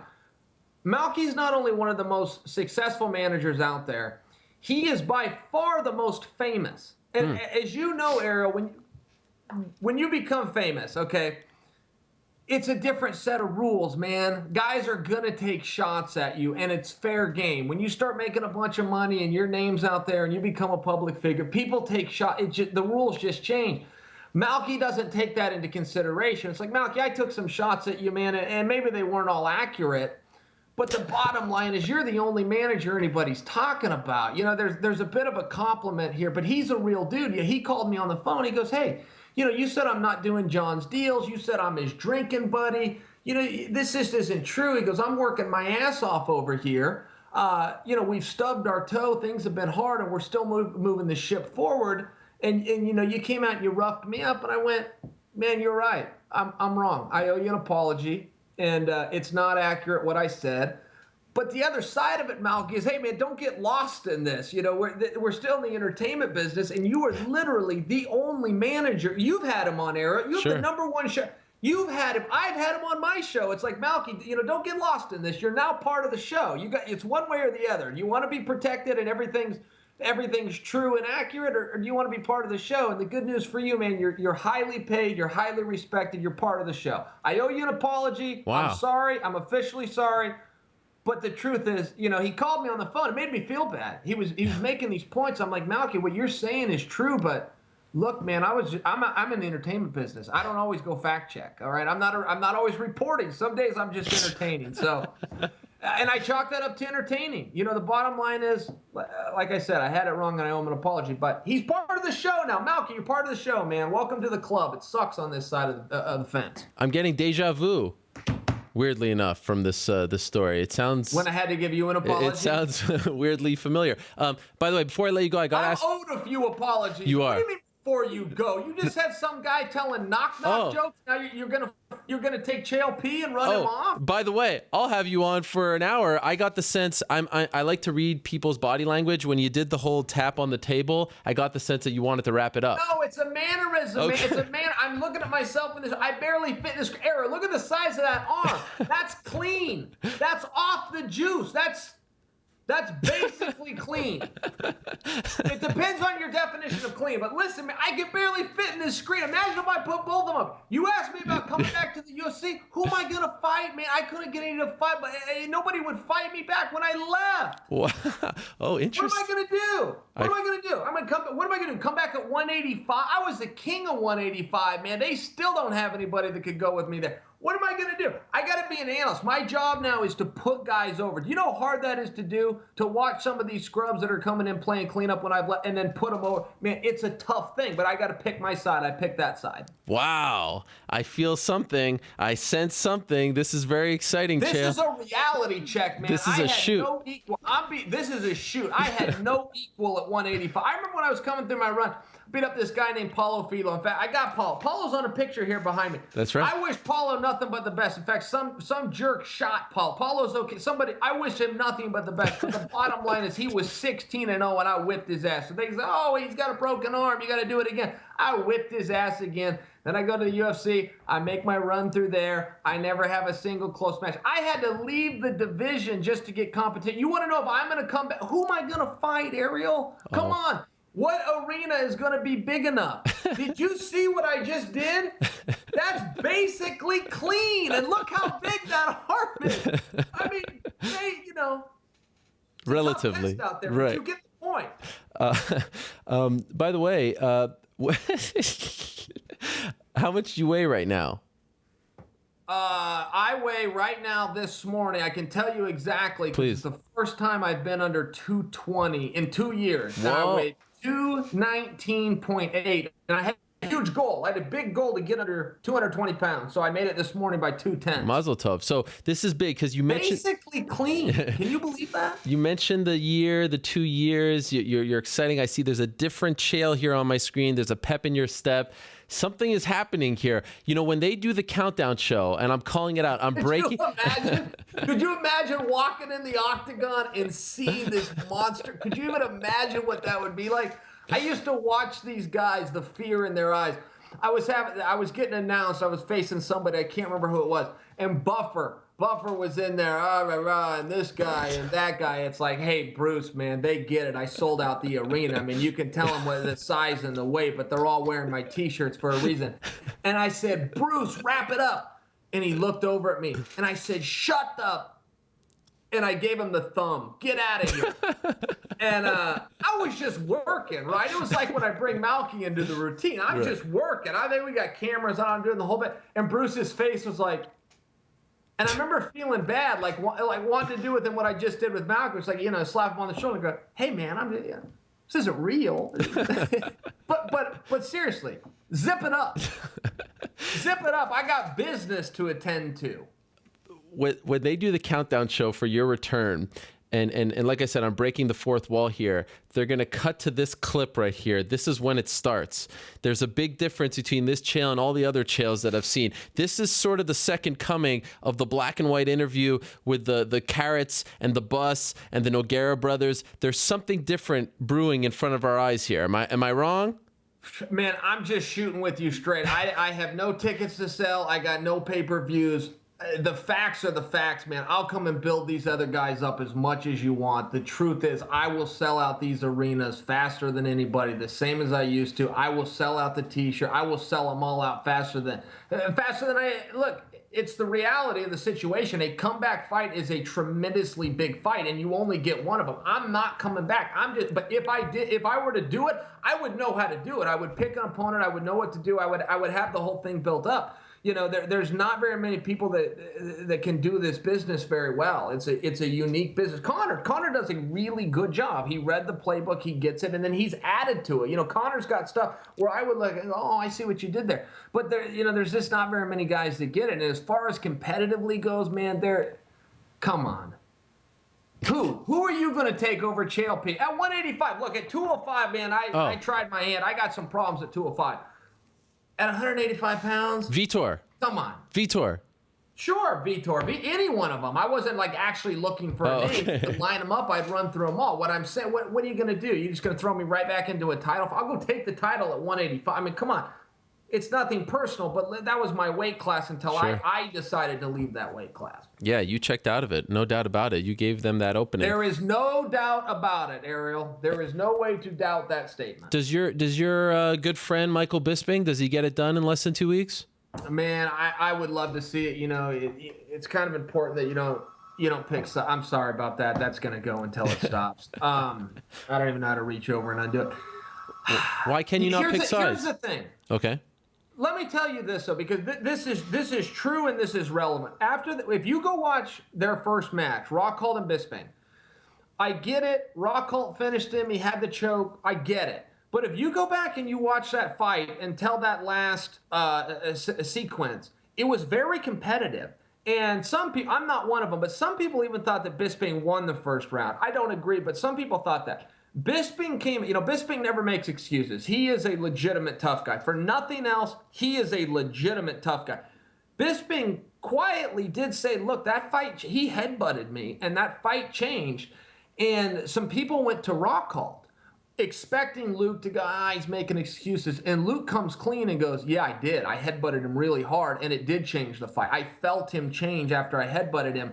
And then even Bisping's demeanor after that fight wasn't the same. It was as though he had a concussion or it was just, everything got weird. And if you go back and watch the tape, there was a headbutt. It was brutal, and it changed the fight.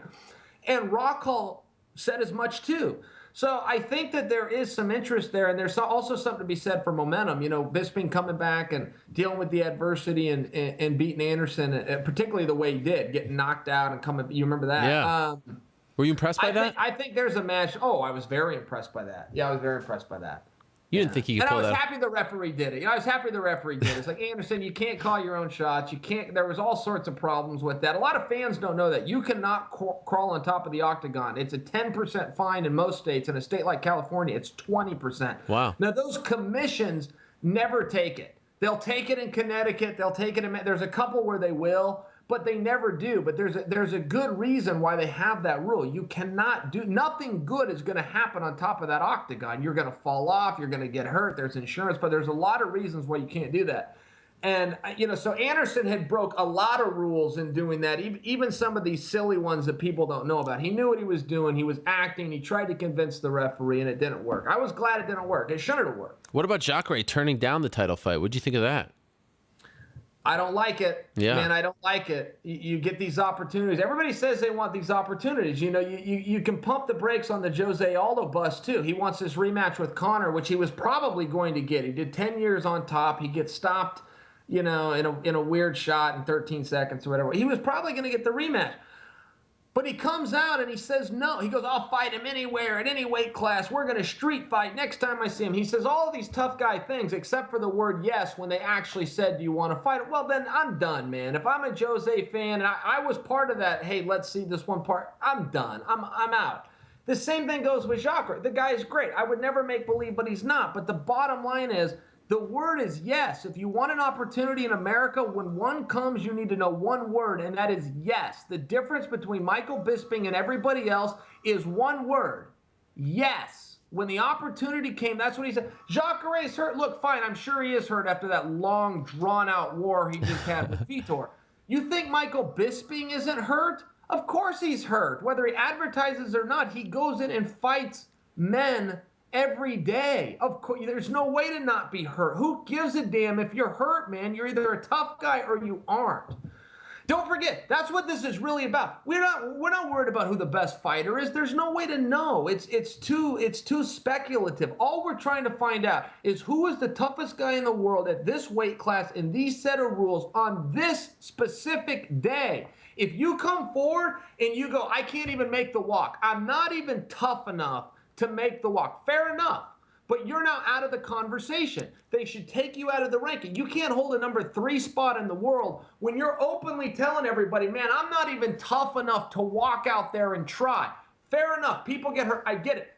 But you're now not that guy. If you're a true tough guy, you shut your mouth and you make the freaking walk. And it's as simple as that. And the chips fall where the chips fall. But Michael Bisping, for nothing else, is a tough guy. And he said yes. And everybody watching your show should learn a lesson here. It's the most powerful word in the English language. Yes. Very well said. By the way, Jacare had his shot. He said no. Listen, man, Jacare's that's a rough dude. What sells more? No. What sells more in 2016? What's a bigger deal for the company? The return of GSP or the return of Chael Sonnen? Hypothetical, and neither of you have said you're coming back, but what's a bigger deal in your opinion? Okay, I think you're suggesting that, and maybe I'm wrong. Somebody else has suggested that we come back on the same night against each other. I don't know. Yeah. I don't know about that. Wow. I mean, I have no interest in doing it. I worked out with George St. Pierre. I got nothing but respect for George, but that is something. Yeah, man, I don't know. If you were to ask me, I think I'd rather see George. I'm a big George fan. I like to see George. I don't know. His ticket sales are good. Wait a second. On the right night, he didn't do what I did, but over the course of his career, he did more. Wait a second. We may have just stumbled upon something, and I got to admit, I didn't think of this. George says he doesn't want a title fight. He doesn't want to be, tied down. He wants big, exciting fights. There are none out there for him. It's not going to be Conor. It's not going to be Nate. Chael Sonnen, George St. Pierre, that sells tickets. That could sell out the Olympic Stadium in Montreal. That could sell out the Sky Dome in Toronto. That's a big deal. Could that get you out? I would love to kick George's ass. I'll tell you this, Era. I got a call one day. This is a true story. I got a call one day, and it was from Kenny Florian. Oh, yes. And he says, hey, you want to work out? And I was in L.A., and I said, yeah. And he goes, okay, well, George is in town. You want to work out with George? And I said, yeah. So we go to this gym, and I took an Uber. I find this gym. It's kind of hard to find. I go down into this basement. This guy's got this beautiful gym. It's underground. And I come in, and George is in there waiting. So I change my clothes, and we start going at it. And we went hard. I think I could have gone harder, but we went hard. And I came in second. Oh. And it drove me nuts, man. It drove me nuts. But I really think I could have done better. Wow. I could have done better. It was close. It was fine. If you ask him, he might try to put me over. I'm not trying to put him over right now. I'm just telling you what happened. Sure. He won that go. But I could have done better with him. And it's driven me nuts ever since. I thought, man, I could have got that. I could have done better. Maybe you didn't show him your full hand. Subconsciously, maybe you knew this was... I felt like that. Okay. I felt like that. And then at the end of the work, he knew he'd got the best of me. So at the end of the workout, he tried to make it pay me a compliment. He goes, hey, thanks for not using your size. If you would have used your size, you really could have crushed me, which was really his way of saying, yeah, hey, man, I just beat you. And I knew what he meant, and I knew it was meant to be a nice thing. It stuck with me, man. This was a workout that was years ago. It stuck with me. Wow. You got to say... there is a shortage of events. They all kind of bleed into each other, and some fly under the radar, some don't. But the return of Chael against GSP, that is an event. Everyone stops, right? I mean, the world will be watching that. That's a big event in Canada. It's a big event in the United States. It's a big event everywhere. Everyone would watch that. I appreciate you saying that. I'm not trying to hype a fight with George. I'm just saying. But yes, as far as a fight, yeah. Look, if you're just looking to what could sell tickets, yeah, man. I mean, these guys are doing a good job right now, but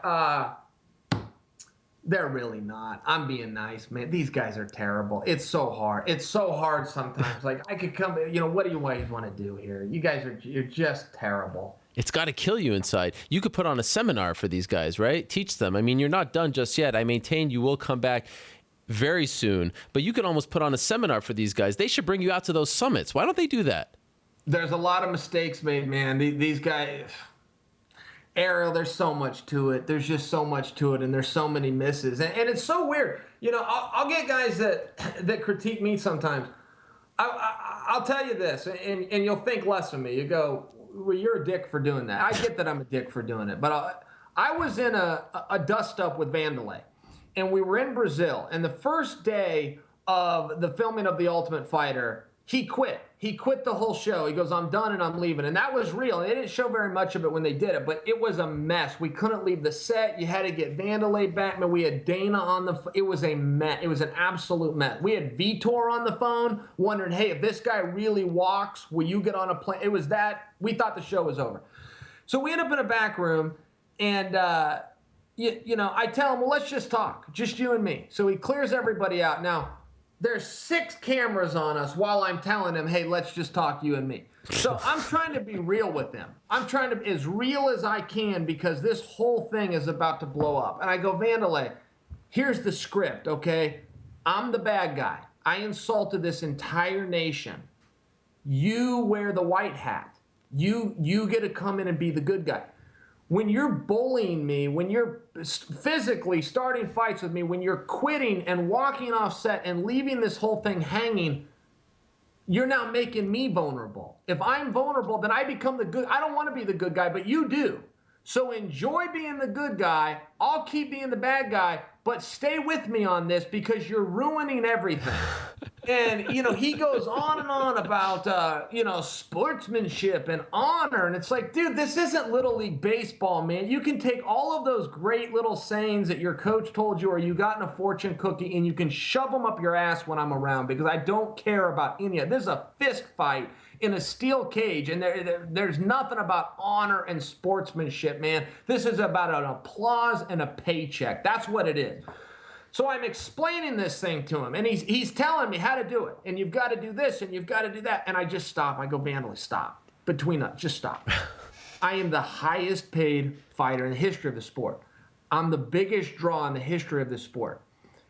Do you really think you should be giving me advice, or should you be taking it? Should you be copying me? And he tore right into me. This is the dick part. So I'm on my phone. I've got my iPhone. I bank with Bank of America, got a mobile app. I log into my bank account. You're going to think I get it. And I just show it to him. And I said, do you really think that you should be giving me advice, or should you just come along for the ride and let me take it from here? And his whole expression, and he didn't say it, but he's like, all right, let's go do the show. And that's actually where that ended. And I know that makes me a prick. I know that makes me a prick. But that's what changed him right there. Is I freaking showed him and go, hey, I know what I'm doing here, okay? You do your thing and let me carry us. What was the point? I had an overwhelming point, but the bottom line is, so I come in and I'll tell these guys how to do it. And I'll have from reporters to fans to other fighters come in and want to argue with me. They'll want to tell me the way to do it. It's like, guys, when I make a statement, I'm not asking you how it should be done. I'm teaching class. This is how you do it. When you sell as many tickets, t-shirts, or pay-per-views as I did, go ahead and share your opinion with me, and I'll be happy to hear it. But until then, shut your mouth and learn. The one good thing that you always did was you were always 5 fights in advance. You had a fight coming up on Saturday, but you still had 3, 4, in the fire that you were talking about, that you were setting yourself up for. And Vanderlei was one of those. Vitor was another. The list goes on and on. Is there one that bothers you that you never got? Is there one that's still kind of itching there, burning inside of you? Is it Vanderlei, who you just spoke about? Is there someone that comes to mind? John Anik said this to me about me, but once John Anik said it, I just accepted it as truth. And he said, Chael, your career will never be done until you fight Vanderlei and you fight Vitor. And I even asked him, we're in the avocado room working for either UFC or Fox. I don't know which. And I said to him, why is that? And then he laid it out. He's like, well, you have to fight these guys and this and that. And from the time Anik, I've accepted that as truth about myself from then on. So yeah, it would be those 2 guys. And then frankly, and again, I mean, I'm not hinting at you that I want to do any of this, but just 2 guys talking here.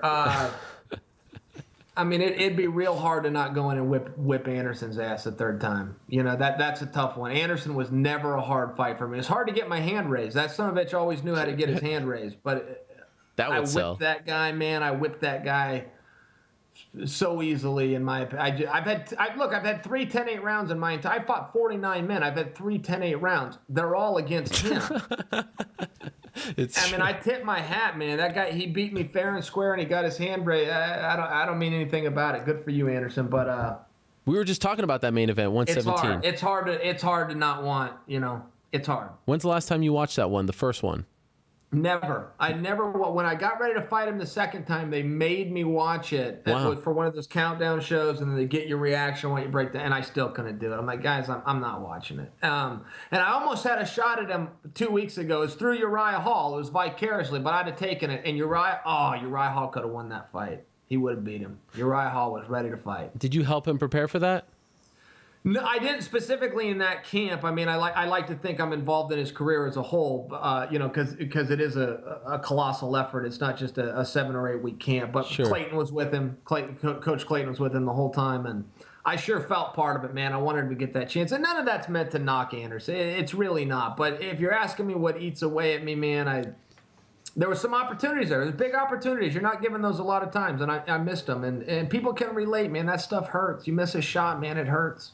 So like I said, there we go. We've got Vitor, we've got Vanderlei, we've got Anderson, we've got GSP. You're already 4 fights ahead of us. You continue to do that every time. Yeah, if I was to throw one more at you, and again, and I'm a big believer. If you're gonna do it, man, you go after number one. That's it. You go after number one. You don't be a bully and a dick and do all these. I really think that. But I mean, again, I would add Little Nog to the list. Little Nog's back.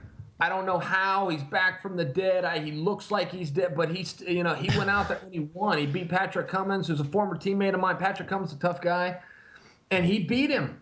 So yeah, I would add Little Nog to that list. I mean, if we're just playing make believe right now. So we went from shutting me down to not even entertaining the thought to actually making a list. Putting 5 fights together. This is amazing. Can we just come out and do it so I can get the exclusive? Didn't we? Yeah, man. Listen, if I had one, I'd give it to you. I'm not trying to hold something, but don't forget, Aaron, this isn't just my choice. I retired and all that nice stuff. I'm suspended. I couldn't come back. Yeah, but it's up. It's up in 2 months. We're good. The light is there at the end of the tunnel. Let me work here, okay? Let me give my presentation of the facts. All right. Eventually, it will be your witness, but until then, my presentation. Oh my! Are you happy with the? But I mean, that is relevant. It's a double-edged sword there. Sure. The current state of the sport it's a much different sport than when you left, when you retired. Reebok, USADA, all this stuff. Are you happy with where MMA is, where you left it, basically? You passed the baton off to these guys. Are you content, or do you feel like it's stale? Do you feel like it has plateaued? How do you feel? Nah, I really don't, man. As a fan, there's never a better time. I make that statement a lot, even to my friends. Like, man, there's never a better time to be a fan. But it keeps on getting better. There keeps on being more matches. There was a big match a couple weeks that nobody talked about. I was so excited for it. King Mo took on Phil Davis, and it just went under the radar. Yeah. And I mean, I was into it. Yeah, too, Ras. There was a little bit of my history there where I was into it. I've trained with both guys, all that kind of stuff. But it was great. I was out at ESPN. We had that on one screen with the UFC on the other. As far as a fan goes, I mean, it's a great time to be a fan. And I really don't think the sport's getting stale. I'm kind of a critic. When I break guys down, I like to break down what they're doing wrong. I prefer to, when I watch a movie, I do the same thing. Well, they should have done this shot, or the director screwed up here, or the cinematography. I like to be a critic, but man, there's a lot of good stuff going on. Then you've got Stipe Miocic and everything that he's added to the division. I don't know how long he's going to hold that belt, speaking of. I mean, that's musical chairs there. Kane and Travis are about to fight.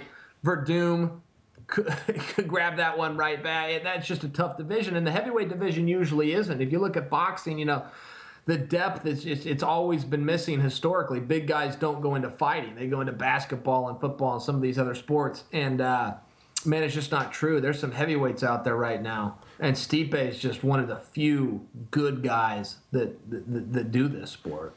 By the way, last week on this show, Joe Rogan said that if the UFC sells, he's out. He told Rolling Stone today that he doesn't know how much longer he wants to do this. His contract is up in August.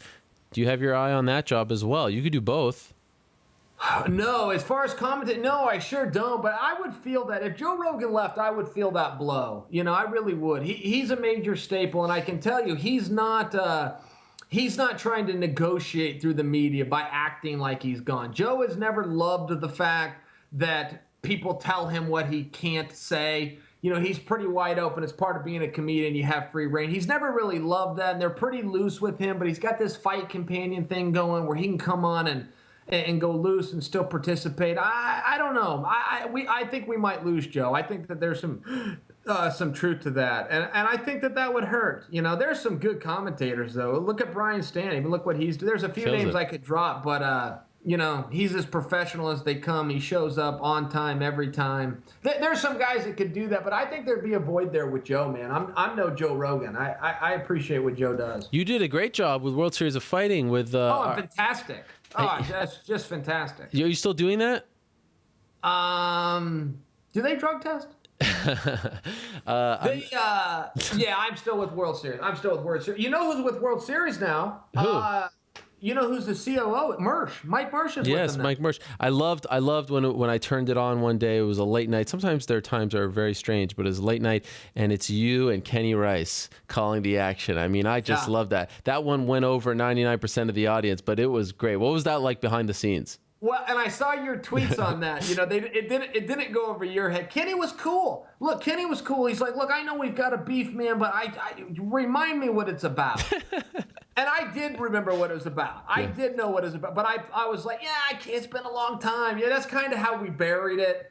And, you know, but he's a true professional, too. He's a great guy to work with. You know, for me to have my gripes, I'm sure they're fair, man. It's been years. You know, people could bitch about me and you and I as well, but we've got more good in the good, more checks in the good column than we do in the bad. I mean, what the hell? It's not like we're coming on the MMA hour and telling it's none of your business jokes, you know. By the way, who are we voting for? Can I ask you that? Is Donald Trump? Oh man, yeah. You can ask me all you want. Donald Trump. Really? Yes. Why? Absolutely, and proud of it. You know. Here's the breakdown on Trump, and I won't tell you that I agree with his views or that I could even identify one of them for you, but you got a billionaire that comes out in a debate and tells the whole world that he has a big penis. That happened. That might be dirty for your show, but do you remember that with the Marco Rubio where he said, "Oh, little hands means you have." Let me assure you, there's nothing wrong with that. He told the whole world that he's got a big penis. So he's got billions of dollars, a big penis, and a hot wife. That's the guy whose finger I want on the button. That's somebody that has something to live for, and you can call that shtick, but I'm not kidding. Wow, I'm surprised. And I stole most of that from Jim Norton, but he makes a good point. I still like it. And as far as Trump goes, you know, you always have these guys that are trying to break him down. You get all these pundits on TV on the fancy stations in their fancy suit getting a big page. They don't know anything. They don't study history. It's history repeating itself. They want to come out and go, well, Trump's a straight talker, and people really love straight talk. No, they don't. People don't love straight talk. Hillary's not a straight talker, and she's leading him in the poll. That's not what they love. There's one word to describe Donald Trump, and it's brave. He's brave. There's a courage that comes with what he's doing. There's a courage with running, with putting everything out there, with speaking your mind, with not making a statement, reading the polls, and coming back the next day and saying something different. There's a courage with standing by it, and whatever happens, happens. And if you don't like me, there's somebody else to vote for. Go vote for them. There's a courage in that, and that's what people like about him. You ever meet him? Can you hear me? Oh, there we are. You ever I'm sorry about this earpiece. No, I'm sorry. I feel like you can hear me better if I have it in. No, it's actually the same. Even though aesthetically, it's annoying. You ever meet him? I met Donald Trump one time, and to be fair, so we were at an Affliction event. Remember, he used to own Affliction, some percentage or whatever. He ran the weigh-in for Fedor versus Tim Sylvia, and my meeting of him was as quick as hello. Okay. Crazy. But I shook his hand and said hello. Isn't it crazy? When I did Apprentice, I thought he was going to be on it. They replaced him. How did that go, by the way? Because he's run. Oh, come on. How did it go? I can't say anything. How do you think? That's Go right. read the lineup. Who do you think won that show? Look, I can't say anything. Go read the lineup. You'll tell yourself. Come on, who you think who The Apprentice is? When does it premiere on NBC? They moved it. They moved the date to January. It was supposed to be August. I got an email. January? That's what I said. I go, January. What? It just like yesterday that happened. I don't think this is confident. You know, they have you sign this confident, but then I never know what the hell's confidential. You go tell everybody we're doing the show. You put a bunch of knuckleheads on there with me. I mean, what do you think? The people aren't going to put this together? But you're going to be 2 fights into your comeback by January. Can you imagine that? Could you imagine how many tickets I would? Could you even imagine how big that would be? It's amazing to me. That would be almost as big as these basically clean arms. Can you even see that? Could you imagine?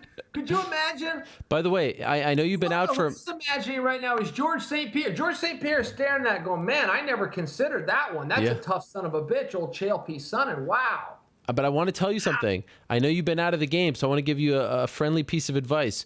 If you want to return to the UFC, and your contract is still with the UFC, right? That's right. You have to inform USADA. You have to be. There has to be a 4-month grace period. Yeah. So you can't just come back. You know this, right? You've looked into it? I know that. Yeah. Well, yes and no. I actually just learned that. You know, Dana went on UFC Tonight, and he was talking about Conor because Conor had said that he retired. Now, what's interesting about that, a lot of fans missed it. Here's the way it's worded. If you announce to the governing body, which in this case is the UFC, if you inform, that's actually the word, if you inform the governing body that you're retired, then you're out. It's as simple as that. And they don't go on to say, do you inform them in writing? Do you inform them through a tweet? Do you do a phone? That's the verbiage, if you inform. So Conor, when he came out and said, I'm retired, there was a slippery slope. Look, he should be able to talk and be loose and use that term however he wants. But there's actually a subsection where he can't. That's why he came out the very next day and goes, I'm not retired. Yeah. That's actually why, because there's a slippery slope there and you end up in that USADA mess. And that's when I learned about that. Dana came out and talked about it and said, hey, he needs to be careful because if he pushes that button and tries to pull the plug, he's got to sit 120 days. Yep. And that is how I learned about that. And my clock has not started. I'm not. Well, it can't. I'm not behind the scenes with USADA so that I can pop on your show No, it can't. It will start, I believe. You are right. July 23rd, I think the date is, right? I believe it will start July 23rd. When my suspension is up? Yeah. My suspension's up, but I don't think you're right on that point. I think I could start my USADA clock now because, by example, Anderson Silva was suspended until January 31st and fought on February 3rd. He already had a fight, was the main event, the poster, the whole bit. I think he was 27th of February. That clock going. Yeah, but he didn't retire. That's the difference. He did not retire. But what I was saying, so you were saying July 23rd because that's when my suspension's up. What I'm saying is it can actually coincide. Hector Lombard might be a more recent example. I wonder. Yeah, that's interesting. I wonder. Yeah, you can actually fight right after that date, but to your point, I would at least have to get that clock going. Sure, you have to announce your intention, and you don't have to do it publicly, by the way. You could do it in private. You may have already done it for all we know. I could have. I could be working. I'm not working you, but yeah, I think you're right. I think you could do it in private and then deal with the test. I think you're right on that. I have not looked into it, but I learned that. Yes. Dana made that comment on UFC Tonight, and I go, well, what's that rule? And so I went and looked into it. That's what that rule is. July 17th. Flow Combat, Submission Underground. Chael P gets into the submission grappling world as a promoter, but lest we forget, he's been promoting for a very long time. In fact, 14 years he's been doing this in the Pacific Northwest. I've never been to Portland, by the way. I never got the invitation to visit you and the family in Westland. How's fatherhood, by the way? I love it, man. It's so good. It's fun. Yeah, every parent tells you the proud parent, and if you're not one, it's annoying. It's like, it's annoying until you are a parent. But yeah, man, it's great. Every day is great. I come home from work and then we just play. You get to go back and be a kid yourself, man. You got to go watch all those cartoons, whatever it is. You got to go back and be a kid yourself, hide and seek and chase. You got to do all these fun things. Yeah, it's great. I got another one on the way. I got a little girl coming. I'm thinking about doing like a stripper name, like Glitter. Destiny, or Bambi, or Destiny, Felicia. That was a trick. You've been to strip clubs, so you walk right. That's right. Wow, yeah. Mazel tov. Man, gosh, you gotta edit that out. Are we live? That's amazing. When's your wife due? Thanks, buddy. In October. And by the way, you are welcome. We love if you covered the Flow Underground. It's going to be live. I got to give this plug. It's live and free on Flow Combat. But we sold live tickets are gone. You can't come live unless you've already got it. That happened fast, didn't it? Some great matches, but you can't come live. Sorry. All right. Well, I'll be watching from home. You can come. Oh, I can come. All right. Media's allowed because Metamoris doesn't credential media. Yeah, I know that. I wrestled in the last one. You couldn't get it. They didn't let the public in either. We wrestled in a dark room. What a great marketing idea that is. Don't let anyone in. Be brilliant. Don't let anyone know. Right? Yeah, you kind of have to get the word out there. But I don't know where that went. That was an experiment. I don't know that Halleck would do that again. I think in the future he'll let people know. I don't know. I like Metamoris, man. I like Metamoris. People always get surprised when I say that because it's like we're in this competing thing. It's like I don't really see it that way. I mean, we're gonna kick everybody's ass, but I still want you guys to do well. They had what they had. They had Hodger lined up against Buchecha. I mean, I'd love to see that match. It's not happening though. Maybe you can do it. That match fell through, but to the point, I'd love to see that match. What a pleasure this has been. We have Emil Meek. This has been great. This has been really great for you. Yes. I'm excited for you. I'm excited when these good things happen. I appreciate it. We both wore our finest shirts too, right? I got on the baby blue, and you put on your nicest plaid for everybody. How about that? A little Burberry action only for you, Chael. Only for you, my man. Wow, look at those arms. This reminds me of... Can you imagine that? I'm trying to get that in the shot. It doesn't even fit. Doesn't even fit. UFC 136. Remember UFC 136 in the back when you showed me the arms? I mean, we have been through a lot. That's right. This reminds me of that. We're fortunate that camera was big enough to get that in. The largest arms in Westland, Oregon. Can you believe that? Amazing. Good luck.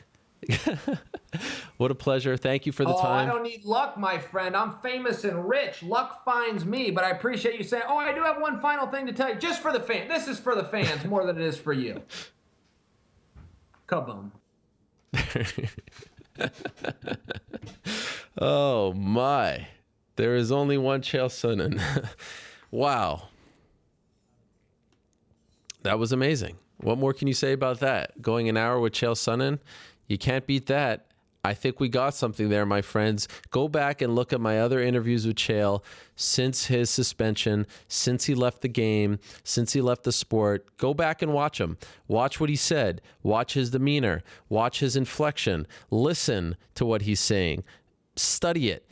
Analyze it. This is a much different person. This is the Chael Sonnen that we spoke to in that hotel room in Las Vegas when his suspension was coming up after UFC 117. He was talking about carrots and the Nogueira brothers and computers in Brazil. That's that Chael Sonnen. I can see it a mile away. I can assure you, at some point the countdown they will go back to this. They will go back to this. For all intents and purposes, he said it. And I'm not crazy. I feel like I have a degree now in Chael Sonnen. That was special. Thank you very much to Chael. Good luck to him on July the 17th. My father's birthday. That's probably why they picked that date. Submission Underground on flowcombat.com. Those guys doing great stuff. And it's a great card. Okay. We continue. Great timing. How about that? We still live? We're still live. I said at the top of the show that it wasn't quite Conor, but I got to be honest, and I'm not just saying it. I promise you, take my word for it. It's a step below the amount of people that have bothered both New York Rick and myself, have asked, have demanded, have campaigned, have suggested to have our next guest on the show. It's Conor-esque. When Conor made his debut on this program a little over 3 years ago, I said at the beginning of that interview that people have been bothering me for quite some time, that I don't recall people bothering me that much in the history of the show back then to have a particular guest on. And this rivals it. It's like one notch below, and it's very impressive. And when our next guest, Emil Meek, won on Saturday night in Milan, Italy at Venator FC3 when he defeated Husimar Palhares in impressive and both shocking fashion, then I said, all right, we got to get the Norwegian on. we got to get Valhalla on. So here he is joining us right now via the magic of Skype. There he is, Emil Meek himself. Hello. How are you, my friend? I'm very, very, very good, and thank you for that introduction. It makes me feel very honorable. Let me tell you, my friend, a lot of people love you. I don't know if you know this, but a lot of people have been asking me for a long time to have you on, including yourself. Yeah, I have to ask myself also, but there's a lot of Norwegians there that just want somebody to root for a fighter that they want to see do it good. And I had a big fight coming up, and they thought I should be a guest with you, and I thought so as well. So well, I'm a little bit late, but better late than never. Tremendous win for you. I have a lot to ask you about. First things first, what exactly are we wearing here? What is this? Football jersey? Oh, this is my Valhalla Army T-shirt. Oh, wow. Gave it out to everybody that came and supported me in Milan. We got I think we had at least 60 people in the audience from flying in from Norway to just support me, and that's that's a great honor, and it feels like I can't fight in my hometown. Yep. I can't fight. If I can't fight in Norway, it's not allowed. So I have to try and make every arena my hometown. So I had to bring in all the support I can get. Now, what does Valhalla mean? Valhalla is a place where the warriors, Viking warriors, dies, and they come to Valhalla. It's like sort of a heaven. Just with in Valhalla, you drink and you fight and you do something with girls. Do something with girls. What do? You dance around with them, ring around the rosy? Yeah, Yes. I don't know. It's up to you, I guess. Yes, and you walk out with the axe. What do you call that thing? It's axe. It's an axe. Okay. Yeah. Is it a real one? Norwegian is axe. No, well, it's a real axe. It's no plastic. It's no like that, but it's not. It's blunt. So I can't. I guess I can kill someone with it, but it's a lot harder. So I think that's the whole point of having a blunt axe. So this is an amazing. And it's easier to take through airports. Oh yeah, because you have to go through, and they let you do that. Yeah, I had to check it in with special luggage, and I had to take it through customs, and they just thought it was funny, but they checked it out pretty well. Well, I appreciate that. I appreciate you going to those lengths to stick with the gimmick. That's very good. So clear something up for me. So you're with Venator. You find out that Palhares, this very controversial, polarizing figure, he's been hurting people. He's suspended here in the United States.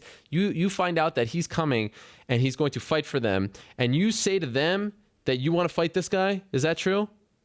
Yeah, that's right. I heard from my friend Jack Hermansen that they were having trouble finding an opponent for him, and everybody's turning down, and they tried to buy opponents for him and everything. And I'm just like, okay, this is a great opportunity. I have to get on that right away. So I just jumped to it. I called Frank, the president, and asked I really want this fight if they would let me, and because he has a lot more experience and has competed in a high level.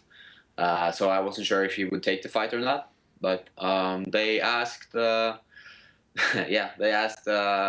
camp, and they go back to him, and they said yes. So the fight was on all of a sudden. So well, what do you think? Do you think he knew who you were? Do you think he had any idea who you were? Do you think he said, I'm going to go over there and beat this guy's on in the UFC, just going to smoke him? I had no idea actually. But if he's a smart fighter, he definitely will check me out. Yeah. But I don't know. Maybe he just okay, he's 7-2. Man, it's probably something. But I will take him down and rip his leg off. So obviously, I mean, you're a great fighter. You've got a great look. You've got it all. But honestly, now that the fight is over, you don't have to sell it. Yeah. In the back of your mind, were you not thinking holy crap, what am I doing? This guy has broken legs, the arms. I mean, he's eye gouged. Were you not a little nervous as to what he's going to do in the fight? When I'm walking into the fight, I can't think of the worst thing that can happen. What's the worst thing that can happen every time? And because it's pretty bad in a fight, and I can get serious head injuries. I can get my arms ripped off. I can, it's a lot of bad stuff that can happen, and not just with Polaris, but of course, maybe extra with Polaris. And But the only fear I walk into in the cage is the fear of not showing how talented and how good I am, and all the hard work I put down all the last years, and not to be able to show it. The fight can be over in 5 seconds, 10 seconds. If I do a mistake, if I slip, if I do something wrong, the fight could be over any second. And if I can't show the potential I have and the everything that I've been working for, the hundreds of hours that I put in, it's horrible. And that's the only fear I walk into. So the fight starts, feeling out process, and then he goes for your leg. He goes for the single. And then he quickly tries to go for the double. And then all of a sudden you unleash elbows from hell. At what point do you recall the point where you're like, oh my God, this could be over in a matter of seconds? Do you remember that shot? I've been doing like my defense against the wall is pretty good. I got very good balance there, and I get I always in my last fights I've been punishing my opponents for just pressuring me and not doing anything there. But I definitely felt. I think it was the third elbow or fourth elbow, I don't know, that I felt him collapsing, and his grip around my thighs just dropped. So I took his back and I continued the pounding. So amazing. What a feeling. And that celebration, like I said on Twitter, I'm not sure what I was more impressed by, the celebration or the finish. The celebration was fantastic. And Capoza on Twitter put together this video of the Karate Kid music. I mean, it's just fantastic stuff. Have you ever experienced anything like that? The pure elation that, I mean, it seemed like you were the happiest man on earth there. I probably was, and the last 3 fights I had, I had almost the same feeling. This is of course a step beyond, but the last 3 fights I had my army with me, and to be able to share that joy and that moment with the people I love and the people that care about me is truly amazing. And right there and there, it's. If I die the second after, I'd be happy with my life. It's just truly euphoric feeling, and it's with the 45-second finish and everything. It's I of course had a lot of energy left. Yeah, so, I guess I just let it all out, and after that I just completely deloaded. It was a very crazy feeling. I just ran everywhere, screamed, shouted, hugged, and then I just had to sit down and just, what the hell just happened now? Were you able to come down? Are you still not down yet? Like, how do you come down from a moment like that? Well, like I said, I with all that build up and all that things and everything, emotions and people watching and everything, and to be able to do something this big and this great, it completely depleted me. I was just like empty. I was almost empathic. Wow. I didn't feel anything. Yeah, it was very strange, because usually if I win fights and I could go out for 2 hours and just like, oh shit, whoa, I'm the king of the world, I can take everybody and whoa, it doesn't matter, and this time I just when I was in the cage, I just completely ran out of energy, and I was just okay, what's going on now? What's next? And I just had to go down, and I sat in the locker room for a little minute and just started crying in the locker room. And wow. It was very, very weird feeling, actually. I never felt it like that before. Did you go out in Milan? Did you celebrate? What'd you do? Well, I of course owe it to my fans that come down and watched me, and so I went out with them and just said hello, and I had half a beer. Just a half? Just a half, and I tried to go to bed, but I couldn't sleep I couldn't sleep at all. So I was just up all night. I was actually twittering you too. Yes, that's right. I was wondering. I couldn't sleep. Yeah, I couldn't sleep. Just like, okay, everything, and it's just, one thing is the thing that's happening in Norway with all the medias and stuff like that, but also like the MMA community just yeah. So yeah, and for me that was that's an important moment for me. Very important moment for me. It's amazing. What's the reception? Because I've seen, like, you've been on morning shows in Norway. Like I said, your fans are very loyal, tweeting me. When we said that you're going to be on, a lot of them, putting it out there that you're going to be on at 9:50 local time. What has it been like back home with the media? Are you getting hounded? Are you getting a ton of interview requests? What's it like? How are you handling all this? Yeah, I will always been this guy. Like I asked you. Can I come to your show? And try to get on that, and I've been like that, with a lot of things. I've always been contacting the media to do interviews. To like, I have a good fight coming up. I have this and this, and I've been doing that for a lot of years since my first amateur fight, and that's also why I have so many great fans, and because I always been visible and always been easy to track and follow. And Norway, and in MMA, MMA is real small in Norway. We got a lot of talented fighters, but it's completely unknown sport. And for me to just stump up that road for every other Norwegian fighter that's out there is it's a important job to do, and to get all the media attention that you can get. That's the most important thing. If I just went into the cage, beat somebody up, and left and just kept my mouth shut, it wouldn't be the same. Right. And so I always been the guy that's been contacting people, and this time it's the other way around. Now everybody's calling me. That's amazing. But it's very fun. But I had to get up in like 7 a.m. this morning to do this another Skype with the morning show, and a radio and another radio, and then but it's a lot of work, but it's absolutely worth it. I'm still here in Milan with my girlfriend to try and take a few days off and eat some ice cream, and yes, actually, I was going on your Instagram. Clearly, you and your girlfriend are very much in love with each other. She is a fitness model, right? So some interesting photographs on your Instagram. Interesting. That's cool. Yes. Absolutely. She's very beautiful, and I really love her, and we have, everything. It's cool. We have the same mindset for things, that great things can happen, and we don't want to be, just like everybody else. We want to stick out and do a lot of good things. Well, as far as couples are concerned, I mean, you guys might be the most in shape couple I've ever seen in my life, between your abs and whatever she's got going on. I mean, it's pretty darn impressive. Not a lot of cheat days in your household, right? Not a lot of pizza and ice cream. Now, it's like we love ice cream, and we love pizza like everybody else, and but it's for me as a professional athlete, it's really important for me to. If I get out of shape, I really feel shitty about myself. Yeah. If it's like you're drawing a picture, a big beautiful painting, and you use all I've been using 6 years to do this.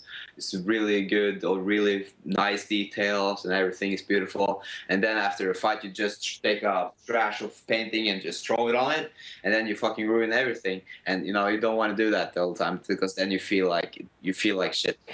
Interesting. So now the big question is, who's going to reach out to you? Are you exclusive with Venator? I'm guessing no. No, that's actually like no, I'm not. I'm really. Are you still managed by yourself? Do you still manage yourself? I saw in an interview with MMA Viking a couple of years ago that you manage yourself. Is that true? Yeah, that's actually true. You need to get a manager. You don't think you need a manager? If you do the right thing, and nobody knows everything about you except you. Sure. So of course it's a lot of work, but I have this I signed with the management now, a Norwegian one, it's January. Okay. So, but still the fight part I do myself. So now I get a little help with some sponsors and stuff, but the fight part I still do myself. But we have a cooperation there, and the and I really respect what they're doing, because they just told me, and they told my friend Jack Hermansen from Norway, that also won his fight, his 8th straight fight, and like, I don't want to see you anymore. I just want you to go to the UFC. I don't want you to fight for us anymore. and you know, they just want the best things for the fighters. They are really So has the UFC really, contacted fan you? of the sport. Have they contacted you yet? Joe Silva sent me an email and they congratulated me on the win. Oh. I haven't wrote him back yet. I haven't had the time, but what are you waiting for? You haven't had the time. Yeah, but you know, I can't just reply and say, "Hey, nice, thank you." Now, can I fight now? Right. You know, I had to make something beautiful and nice to send. Okay. But I have a sheet now that or a draft that I'll send it to him right after we do this. Wow. Have other organizations reached out? I feel like they all want. Yeah. Yeah. And the tweet you sent about the World Series of Fighting, and they also reached out and they asked me to do a fight for them and maybe for a title, and so I'm probably gonna talk to them also. And ONE FC also contacted me and some other organizations. So Bellator as well. I mean, if I'm an organization, I haven't heard from Bellator yet. Come on, but slipping. Yeah, that's slipping, man. That is great. It is good to be you. Yeah, it's absolutely is, and I don't think I don't really think I've really understood what's happened now. And sometimes, like right now, I'm like, okay, I'm actually sitting and talking to you in the biggest podcast in the States or probably in the world. I don't know, but like one of them, and you know, it's just like moments like this that I have to savor and appreciate. And a friend of mine made this big, great highlight movie thing, and I just burst it into tears and like, wow, I just actually did this stuff, and this sounds like I cry a lot, but I really don't. I like it. The last few days I've been. You're a sensitive Viking. Yes, I like that. At the right time. By the way, do you think that this win was big enough to get the sport finally legalized in Norway? Do you feel like it could have that impact? You know, we got this this rule by the king. It says that you cannot arrange a competition where knockouts are allowed. And we have this great boxer who actually boxed Holmes back in the day. Okay. She won too, but but she's a great Norwegian boxer, and they just legalized boxing in Norway. So now it's except boxing, and the only reason that I do that is because of the profile they have in the sport. Norway really loves their athletes, and I want to be that figure and that person that can take and illegalize the sport and give the Norwegian fans somebody to root for and somebody who does it great in the world class as a world class fighter.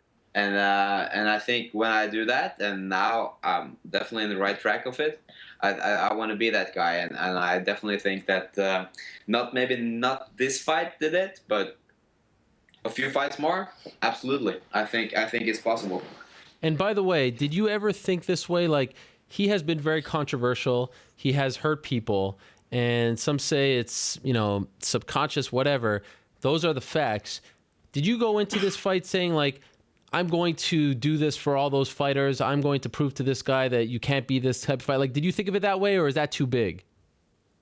The fun thing about fighting Polaris is that everybody wanted me to win. And I don't think that everybody thought I would win. You know, Luke Thomas said, like, I don't know if you're going to win, Emil, but I'm rooting for you. and the thing that everybody was rooting for me, I really appreciate that. And, I'm a fan of the sport as well, and I'm watching all your articles that you write about the Polaris thing, and I comment on the shit, and like if people write me shit, I'm like, okay, I don't know about that. I think I'm gonna do better than what you're thinking. Like people, oh, he's gonna lose his leg. Oh, no. And I'm like, no, I don't think so. And everybody's like, haha, he's coming, and then gets a lot of likes. So it's fun, but so yeah, I just I really wanted to beat him, and I believed in my heart that I could do it. I would never ask for a fight if I wouldn't believe that I would actually have a chance to win, and yeah, and you know, I didn't want to hurt him for all the other fighters that they were hurting. It's not like that, but you know, if he would have hurt me, you know, I would have a different opinion about that. But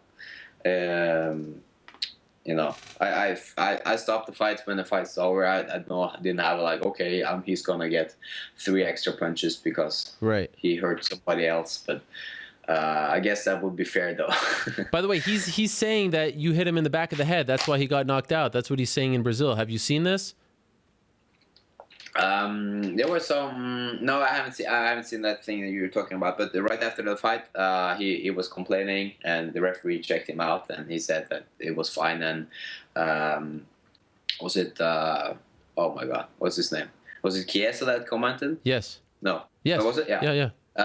Yeah, and he also watched the replay over and over, and they said, okay, this is completely fine. And but I was worried for it just for a second, and oh shit, is this gonna be another one of those no contests? Yeah. And I was just scared to life that would happen, because I had one no contest where I actually knocked the guy out, and it was just, you know, it's no fun.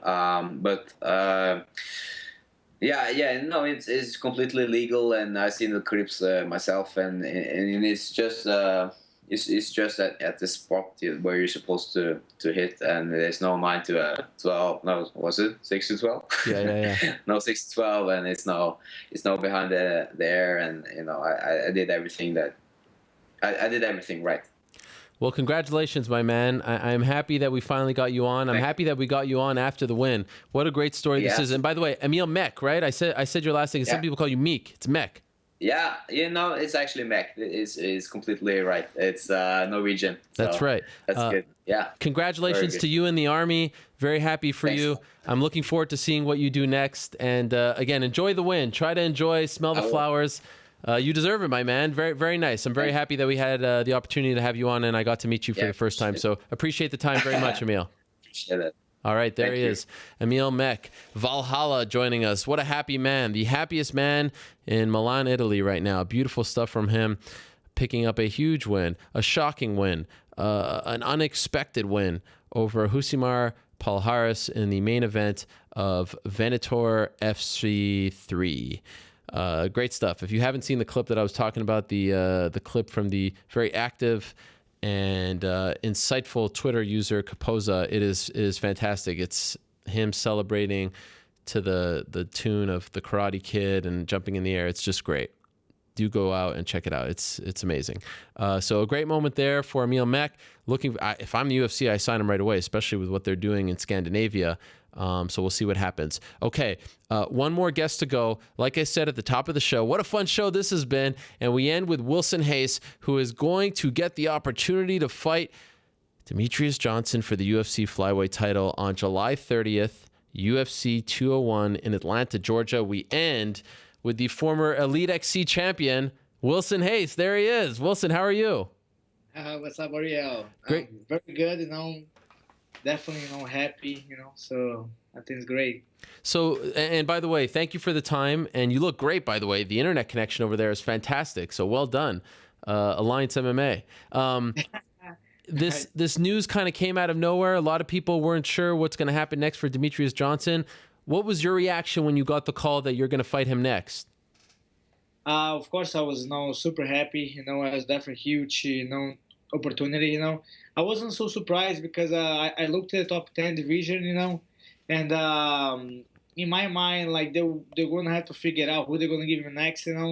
I thought they were going to wait to see who's going to win between me and Jose Benavides. It's kind of had a verbal agreement. Not agreement, but have a verbally agreed to fight each other. So that's why I was expecting next to fight Joseph Benavides. But then last week I saw that Joseph got scheduled to be the coach and fight Cejudo, So I said, cool, man. So then I looked at the top 10 again. So I'm the only guy that, there's from the first to the top 10 to the 10th, there's 4 guys that he haven't fought yet. It was Formiga, myself, Makowski, and Dustin Ortiz, But then 3 of them is coming off a loss. I'm the only guy ranked 8, and they're coming off a win. So that could be me, you know. But then at that point, you just didn't know what's going on, you know. And then I knew that I have a feeling that he was going to have to fight again before the Ultimate Fighter, you know. So we're definitely extremely happy, you know, and with the call, and then super ready to take it too, you know. Who gave you the news? The news given by my manager and head coach, Eric Del Fiero. Wow, that must have been exciting, amazing. Yeah. And so, did they even tell you, like, when they took Benavidez out of your fight and put him on the Ultimate Fighter? Did they say, like, we got something big for you, or were you kind of you know what I mean? Because you thought you were going to fight Benavidez. That was the word. Yes. No, they didn't say anything to us. No, they just booked Benavidez, and then I guess that, you know, a week later, no, actually a Wednesday later, you know, they booked us to fight Demetrius, you know. Amazing. So I'm assuming you watched his fight against Henry Cejudo, right? Of course, yeah. He's now successfully defended his title 8 straight times, 2 away from tying Anderson Silva's record. He has looked incredible. I mean, virtually unbeatable. Already, do you have some kind of idea how to beat him? Do you know in your mind how you're going to beat Demetrius Johnson, be the guy to shock the world? Oh yeah, of course, yeah. I have been. I mean, I have watched all his fights. You know, like all his fights in the flyweight, and you know, I always see the same thing. You know, of course, every time he looked better and better. You know, and then he looks like in his last fight. It was hard to judge the last fight. You know, he just looked really good. But I just don't think the Cejudo was a real match. You know, against him. And so it's hard to judge him. I mean, on my point of view, you know. But I'm definitely gonna shock the world, you know, in July 30th. What holes do you see in his game right now? I did see, like, you know, like I don't want to point it, you know, because they use it to my advantage. But yeah, I see a lot of holes. Yeah. Really? You see a lot? Yeah, I see. Yeah, I do see it. Yeah. Ooh. And then I'm going to showcase them July 30th. So I remember when you were fighting in the Elite XC 140-pound division. Remember those days? Yes, I do remember those days. Do you still have the belt, by the way? Oh, yeah. It's right in my living room. That's an amazing belt. Don't give it up. I remember when you fought Brian Caraway in Stockton, California, that close fight that got you the title shot. So my question is, you've been fighting for a long time. You fought all over the place. 125 has been relatively good for you. You had the one slip up against Formiga, but for the most part, it's been a nice run for you at 125. What's been the difference for you? Why have you found this consistency? For me, it was always a problem, you know, with the reach, you know, and the height, you know, and a 125 division, you know, I feel guys is still gonna be an inch or two taller, you know, but then it's not a huge difference between 135 and even 145, you know. Those guys have just become too big for me, you know. And 125, I have the strength advantage, you know, and I also have the speed. And the speed, you know, the size, I'm not oversized anymore. And I mean, I feel comfortable, you know. And then since I have to really, like, you know, focus on my diet, you know, to make the weight, you know, I just become a better athlete, you know. So it's all, you know, for the good. You joined Alliance a little later in your career, one of the very best gyms in the world. Eric Del Fiero, one of the very best coaches in the world. Of course, the UFC bantamweight champion, Dominic Cruz, one of the many big-name fighters there. Does a part of you wish that you joined the team, that you somehow found the team earlier in your career, like you'd already be champion if you were with them for the last, like, 6-7 years? Yeah, maybe. Yeah, I mean, I've been coming to Alliance, you know, since 2009, you know, to help Dominic, me and Dominic, you know, like, we saw each other, you know, in Maryland, Lloyd Irvin's gym, you know, like back in 2009, and he invited me to come help him in 2009 to fight Benavidez for the first time. Wow. That was July of 2009, and then ever since I'm always come here for every of his fights, and most of my fights since then, you know. But then I wish I have moved full time here, you know, because I came for camps, you know, like since that time I'll come for, like, you know, 3 times a year, twice a year, you know. But then what I feel that now, looking back, you know, like the time that I evolved the most was, like, you know, off camps, you know. That Eric always told me, I said, man, you have to stay here after the fight so you can really, you know, focus on your technique and improve, you know, everything, you know. Like in training camp, it's hard to improve, you know, like it's hard to evolve. You just pretty much focus on your opponent, you know, and your condition. So when I moved here, and I was pretty much in training camp and training all day, every day, and that's sort of now I can see that paying off, you know. When did you officially move there full time? As soon as I got back from Canada, since that was my debut in UFC in 2013. Yeah. So that's right on right when we got the call, to be the late replacement, and got the the UFC call. It was only a month, to the fight. So then I just stayed in Philadelphia, finished my camp there. Pretty much just did a 1 month camp, and won the fight. So we got the contract and everything. So then I've decided to move full time to Alliance. So I fought in end of September, and I'm over here beginning of November. So I know you just got the title fight, but Dominic Cruz, since he's been there, done that, and he's sort of the captain of the team, has he talked to you yet about what this journey is going to be like? A lot more interviews for you, a lot more attention, a lot more people talking about you, a lot of people doubting you. I'm sure you know this. Has he said anything to you yet? Oh yeah, he has. Yeah, like soon as the fight was announced, like we chat about it, we talk about it, and then I see him, all these years, and I remember like every time he always shares with me, there's a difference between just regular fight and a title fight, just a lot more media, and then you just have to deal with, and then just have fun. And do you read that stuff? Like, do you read people saying that he is too big of a favorite against you, that you have nothing, or do you block it out? Do you use it as motivation? How do you deal with that? I read just like I read anything, I read, and then but just like, it doesn't really, bother me in any way, as far as like, like I believe in myself, more than anything, so I don't need anything or any word to pump me up, I'm like, I already know where I'm standing, so I just, but then it's fun, it's fun to like read and like say, man, the guy really thinks that. It's good to go there and just like shock everybody, Yes, it's a beautiful thing to be the underdog when no one expects you to win. Have you started to envision how you're going to beat him yet? I have, yeah. Really? What do you see? Yeah, I not the like, not only envision, but I feel I'm like 100% capable to do it, to finish him, in the beginning of the fight, in the middle of the fight, and the end of the fight. I just see myself win everywhere and then win every minute of the fight. What's going on with Brazilian MMA, in your opinion? Like, we only have one champion left. It could change. We could have RDA still. We could have Aldo as interim champion. We could have you as champion. It could change. But right now, there's only one. Verdum just lost. What's going on? Are you worried for your country? What's happening? No, I'm not worried for my country. I think we have amazing athletes, amazing training camps there. And I think it's just, it's not only the fact that the Brazilians or any other country. It's just the sports. The MMA is always evolving. Evolving so fast. So many talents, new talents, old talents. It's always guys at the best moment. The guy on the best day wins. And then one mistake you make, especially when you I see some of the guys, they lost their titles, the Brazilians, maybe. They didn't involve their technique, and it's such a game, especially when you're the number one contender. People's always gonna study from top to bottom, and then you have to really, not always innovate, but you have to bring something new pretty much, every fight, and then some of those guys lost their titles. I think they didn't evolve much, maybe just they got too comfortable, just didn't have fun, right, getting ready for the fights, so they kind of slack a little bit, and then.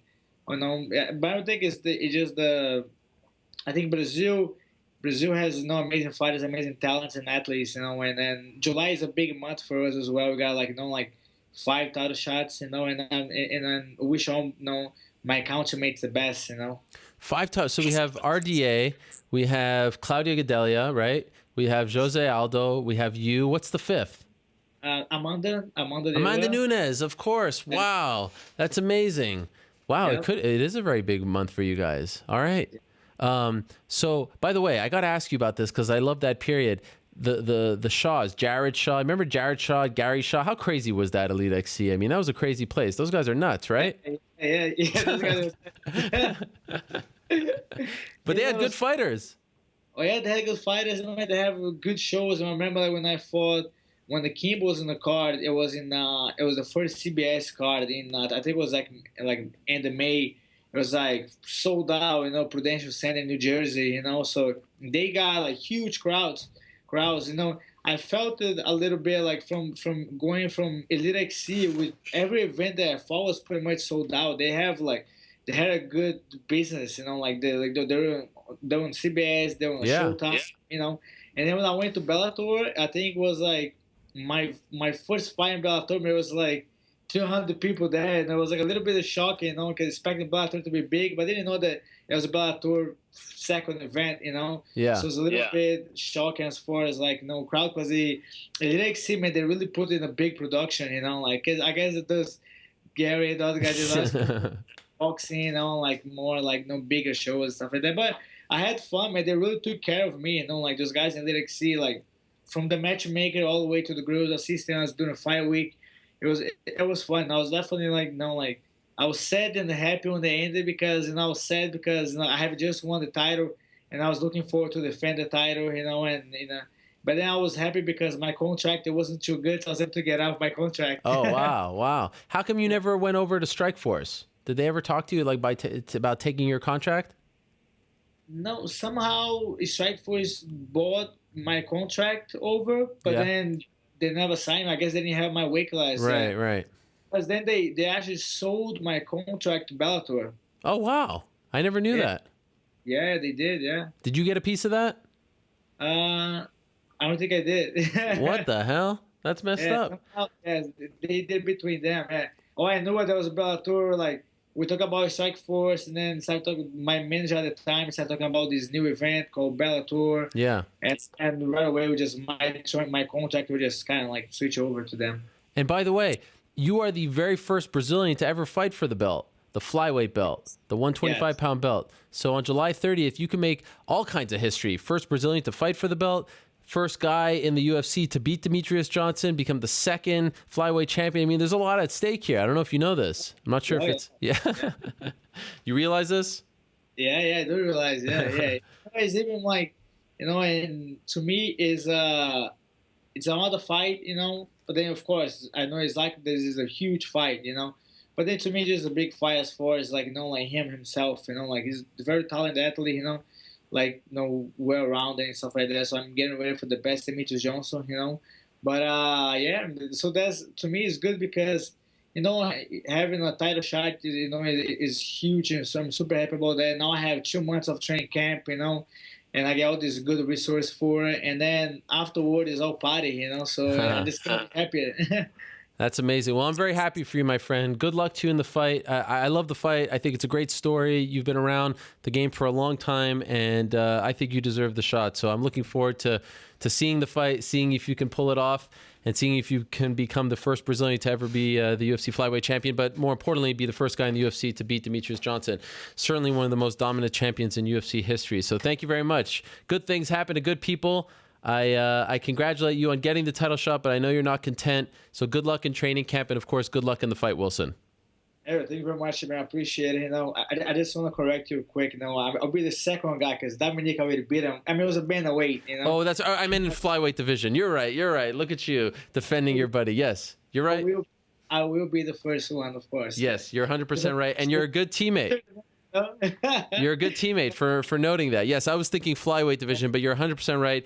UFC on Versus 6, October 1st, 2011, I believe, in Washington, D.C. How about that? I've been doing this show 3.5 hours. I still remember it. Dominic Cruz beat Demetrius Johnson. So I don't want to take that away from him. Thank you, Wilson. All the best to you. I'll be the second guy, you know, out of Alliance and the second guy in UFC to be Demetrius Johnson. That's right. You got the blueprint. Is Dominic going to help you for this fight? I hope he does, even after his. He's going to stick around, right? Yeah. Okay. All right, just checking. Good luck to you, my man. Thank you. Yeah, take care. Obrigado to Wilson Reis. Big opportunity for him, July 30th in Atlanta, Georgia. All right. Wow. How about that? Back to back. Can we go a little? I got some stuff I need to get off my chest. Can we go a little longer? What's the deal, New York Rick? He's had the easiest day of them all. He hasn't had to say a thing. We're going long. Let's go. We'll do it live. Let me see. We're not quite there yet. Well, what do you mean? We are doing it. We've been doing it live this whole time. Yeah, but what I mean is like the level of anger and frustration that he was exhibiting is How not there. about all We're that? happy. Can you put it into words, all of what's going on? I feel like Chael Sonnen put it into words pretty well. I mean, am I right, though? That he's coming back and clearly, and that... Yeah. Yeah, of course. Something changed, right? He's back in promotional mode completely. And now this may be because he's promoting a grappling event, but it doesn't feel that way. No. Something has changed. Something has changed. He's coming back. Yeah. I think we all knew he was coming back, no? Well, I've been saying it for the longest time. I've been saying, future UFC fighter, there he is on World Series of Fighting, blah, blah, blah, blah, blah. But people will be like, what are you talking about? He's always been coming back. It's because, he still got it, clearly. He can still run the mouth. Whether he can fight or not, to be honest, probably wasn't really that relevant at the end of his career when he was leaving, and probably isn't that relevant now. Still got it after all these years. So I haven't really been on the internet because we've had so many Skype interviews. Jesus. All Skype. Except for Cody. Yep. Right? And Mike, we had to switch mid, but for all intents and purposes, it was a very Skype-heavy show. So I don't know has there been any news, anything coming out? Let me see. Because I've been following this... No, I've been... Okay, let me tell you this about the Tarek Saffiedine situation. I wanted to tell you about that. He was supposed to fight Rick Story. The doctor's appointment is today. And I was told this, and I can't figure it out. And maybe you can help me. I should have told you this earlier, so you look it up. I was told that the guy that they found to replace him potentially is... Well, I don't know his name, but I was told that his initials are B and M. First name B, last name M. That's all they would tell me. It's not something I really want to report, but I'm happy to share it with the public. If you can figure this out, I looked at the UFC welterweight division. I looked at the entire roster, and the only B and M that I could find, and I was told he's in the UFC, was Brian Melanson, but I thought he retired. Remember we had him on the show? He retired? Maybe it's a different weight class. Maybe it's outside the organization. I have no clue.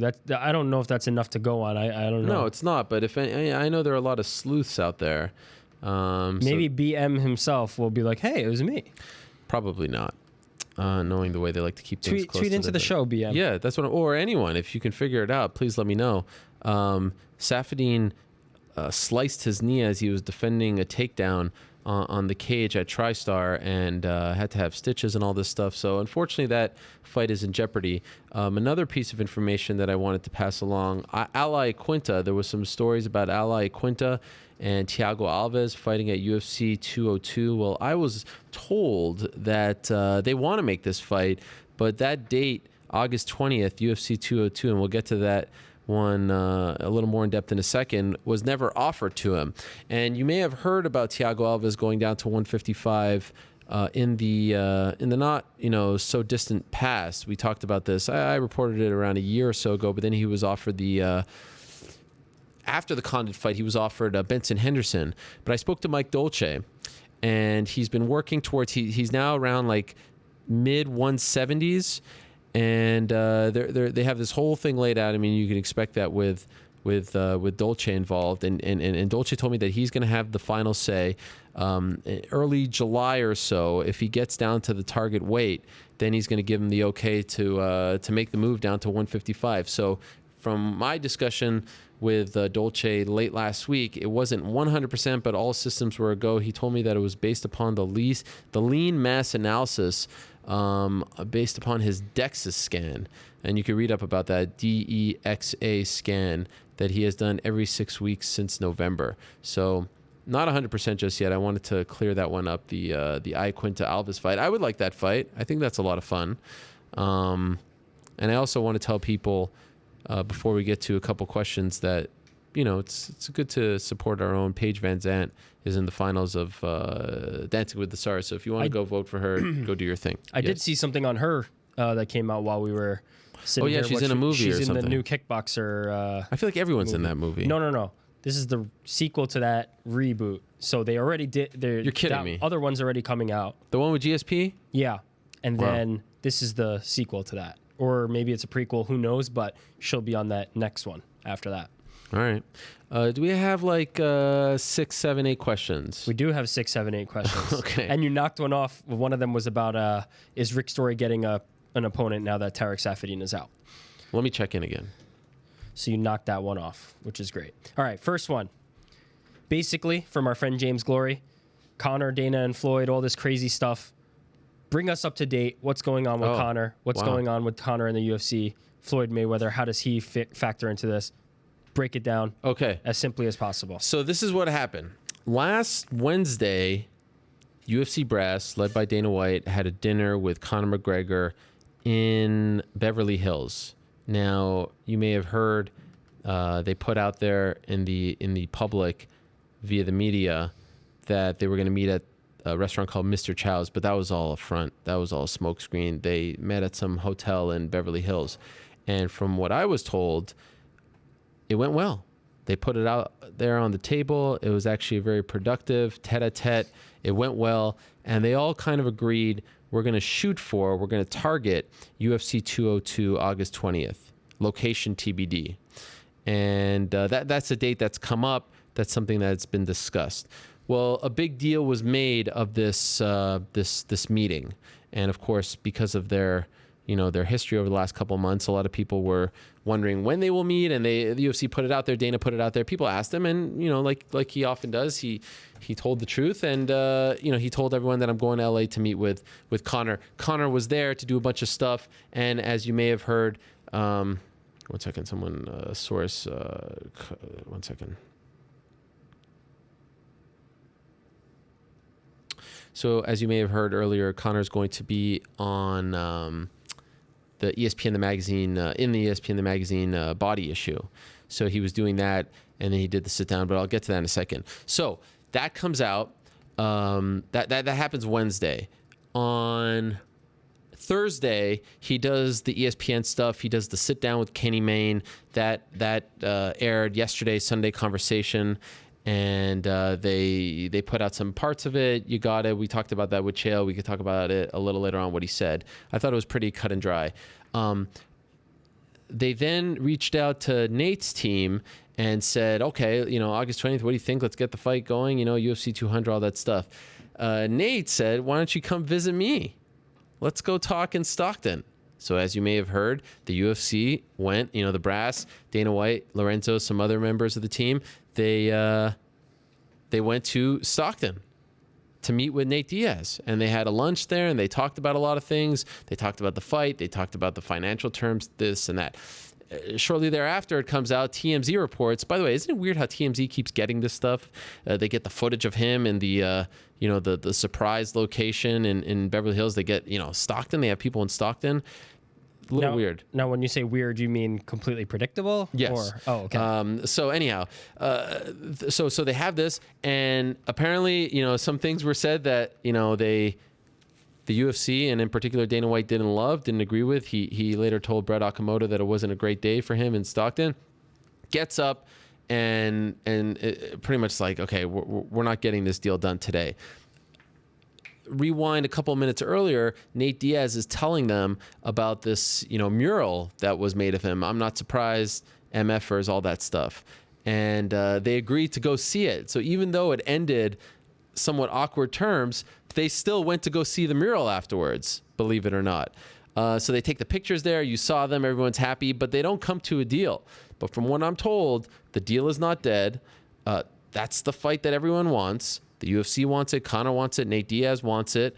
You may have heard time and again this Floyd Mayweather talk. Even Jalen Rose getting in on it, saying that it's happening. One person told me September. One person told me May. But if you heard from Conor's statements on ESPN, no one's approached him with this deal. Now, I will say this about the Floyd stuff. There are people who believe that it can get done as far as a boxing match is concerned. I will say that. It's not, crazy in terms of like, Conor would be crazy not to listen to it, obviously, because of the money at stake. But make no mistake about it. The fight that everyone wants, every single person wants, involved in this whole story is the Nate rematch. And they're going to work their ass off to get that fight done. It didn't get done on Friday. It's obviously the fight that Conor wants more than anything right now, more than defending his title or fighting for another belt. And I'll say this about Nate Diaz. He's a much better negotiator than anyone thinks. This is a very smart man. This man knows what he's doing. He knows Conor wants to fight. He knows the UFC wants to fight. He knows what's up. He just made a lot of money. He is in no rush to play any kind of game. But he wants what he wants, and he's going to fight for it. And I think he deserves a lot of credit for that. So we'll see what happens. That's pretty much where we're at right now as of, the last couple hours. And I think that they will figure out a way. That's my gut right now. But to say that it's done, I've seen people say 99% that that's not true at all. It's not even close to that. You have to clarify who's they. So what do you mean? You're saying they will figure it out. This being the UFC, Nate Diaz, and Conor McGregor. Yes, I think that everyone wants it bad enough to the point where they'll get it done. But I will say that Conor probably wants it the most. I think Nate wants it deep down inside, but he's happy to play this game. Like, he's not going to jump at anything. And that's what happened on Friday. They were coming there to get a deal done, and the deal did not get done. So we'll see. It's going to be very interesting. The one that they wanted was August 20th, but what is that, 3 months away? That's not so far. I think that's, there's enough time. It's not so, I mean, it's not like it's a month away or 2 months away. I mean, 3 months away. You really only need 2 months to start promoting a fight, even sometimes less than that. So we'll see. I mean, look at the first fight that they had. They had 11 days. But this is an interesting thing. I mean, the cards are out there, and the Mayweather stuff could be a front. It could be a negotiation ploy. But that's the fight that they want. Could that fight happen? Maybe. But I think Conor's... Did you see what he said? I mean, he has not been offered any fight against Floyd Mayweather. And to think that it's going to happen in the UFC and Floyd's going to try to share that pie with them, it's not happening. Could they get around it? The Couture-Fedor fight went to court because that was an MMA fight. Could they get around it because it's a boxing match? I guess, but it's not going to be easy. It really won't. The UFC is not going to allow that. There's no way. So Nate is the one for now. They tried to get it done last week. They'll have to wait. They're still working on it. It's not dead. But again, to say that it's done is inaccurate at this time. Okay, we're up to speed. You feel me? I feel you. Next question. Big John, does he have any responsibility in that title fight between Melvin Manhoef and Rafael Carvalho for not taking any points away? Did you feel like it was to the point where it was stalling and some points should have been taken? And was that a main event that took Bellator further back than Kimbo and Dada? No. No one almost died. I mean, yeah, it was boring, and perhaps the wrong guy won, but no one died. I mean, you can't compare it to that. I think Big John did a pretty good job. I mean, he was pretty forceful with his comments, and I thought he put his foot down when he needed to. I mean, man, what are you going to do? You're going to kick them out of the cage? I mean, you're going to DQ them? What more can be done? You could take points for stalling. Now, and also, I guess somebody could make the argument that the low blows, you would take points for those, which wasn't done, but potentially also for not engaging, which they did not engage. Yeah, I will be honest with you. I fell asleep right towards the end of the Pat Curran fight. And then I woke up to all these tweets about how it was the worst fight. But well, you didn't miss anything. But then I went back and tried to watch it, and I had to fast forward some parts. I mean, it is sort of like a self-inflicting wound to go back and watch something that is being deemed unanimously by the entire MMA community as one of the worst fights of all time. So whatever, just chalked it up to otherwise. I mean, there were some good performances. Okay, so our next question. Okay. All right. Thoughts on Alexis Dufresne and her shocking win over Marloes Coenen? Well, it was super impressive, but I thought that her post-fight comments were nonsensical afterwards, saying that she was disrespected by the fact that Marloes Coenen wouldn't extend her hand after she failed to make weight. I mean, I know you got to pump yourself up, going into the fight, but after the fact, I mean, not only did you just beat a legitimate women's MMA pioneer, you also just beat one of the classier fighters in MMA who isn't a crap talk or anything like that. She was pissed off. Her fight's been moved around 1,000 times. You miss weight, new opponent, all that stuff. Yeah, you can excuse her if she's not going to, go out there and hug you. To say that you felt disrespected was just kind of weird. But, fighters need things to pump themselves up. It's a tremendous win for her, and you have to wonder where Marloes is going to go from here. She put out some vague tweets contemplating and very upset. I mean, this is Marloes freaking Coenen. Only been submitted once against Miesha Tate. No knock on Dufresne, but I mean, that was shocking. That was really shocking. Especially the method by submission that way. It was shocking. They need to figure out what they're doing with their women's divisions because they're like half in. It's like, let these people go, don't put them on their prelims. And don't tell me that the Bellator prelims are the same as the UFC prelims. I mean, the UFC prelims are on cable television. They're on a channel that's in 90 million homes. They often get anywhere between like 500,000 and over 1 million viewers, depending on the card. Don't tell me that it's the same as being on Spike.com. I mean, let's be honest. So Sure. the fact that they even put that fight originally on the Bellator prelims, on the Spike.com prelims, was insulting to not just the fighters, but the division in its own right. I mean, what is that saying about the belt? You couldn't even put it on the first fight on the telecast? I mean, to their credit, they made good. They made good afterwards, but initially... Hey, you're not going to hear an argument from me. I thought it was... bizarre. You know, not good, but they made good in the end. What are your thoughts on the mayhem, no pun intended, that ensued in Italy this past weekend?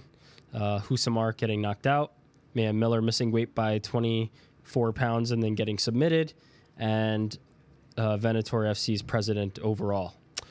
Well, I'll say this about Mayhem Miller. I mean, no secret that, we've had our history, and he's always been great to me. And, of course, things have changed over the last few years. I still proudly have the Lucky Patrick. I don't know if you can still see it. It's kind of off camera, but it's there, the Lucky Patrick jacket.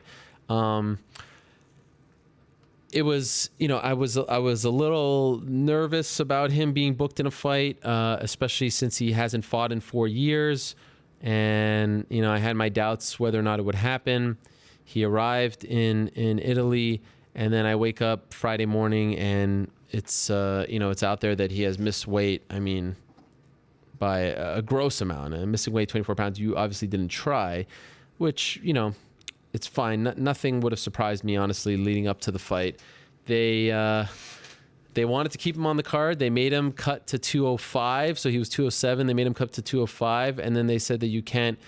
Wait, what is he? 185? No, he was 209. Excuse me. So they said that he couldn't get higher than 207 at 7 a.m. the next morning, the day of the fight. That was the rule that they came up with, and he made it. He was like 206.9, and they put him in another fight. And I don't know if you saw the fight, but that wasn't the Mayhem of old. That wasn't the Mayhem who was seconds away from submitting Jake Shields on CBS. I mean, this was one of the great fighters and certainly one of the great showmen. But, I mean, let's not forget, Mayhem was a great fighter, and that wasn't him. But I will say this, and you hope that no one was pushing him to do it, and he's been through a lot, and I can't sit here and say that I'm in contact with him and we talk all the time and all that. But I did see an interview with him, and I forget what outlet. Mark Bergman, I know, was the guy who did the interview. It was a German outlet. It was on bloodyelbow.com. And he said some things in that interview that deep down I was kind of hoping, like, maybe a light went off here. He said he hadn't fought in front of a crowd, been in front of a crowd of that size in 4 years since his UFC fight against CB Dalloway. Maybe he was a little bit embarrassed. Maybe that something clicked. Like, I don't know. Maybe this is just me reaching. But I don't know if you saw that interview. It felt like something in him, like he was slowly going back to the old Mayhem. Maybe I'm just dreaming, maybe not. But I wonder if this experience can, maybe get him the help he needs, maybe get him on that straight path. I don't know. But I do hope for that, for his sake. Yeah, I mean, it could be something as simple and practical as the fact that he missed it, and he's realizing that the path back is through this, is through fighting, is through, hopefully properly preparing for a fight and then getting in front of an audience and fighting. He has a gift in the sense that people want to pay to see him fight. So obviously he's very good at it, or at least entertaining.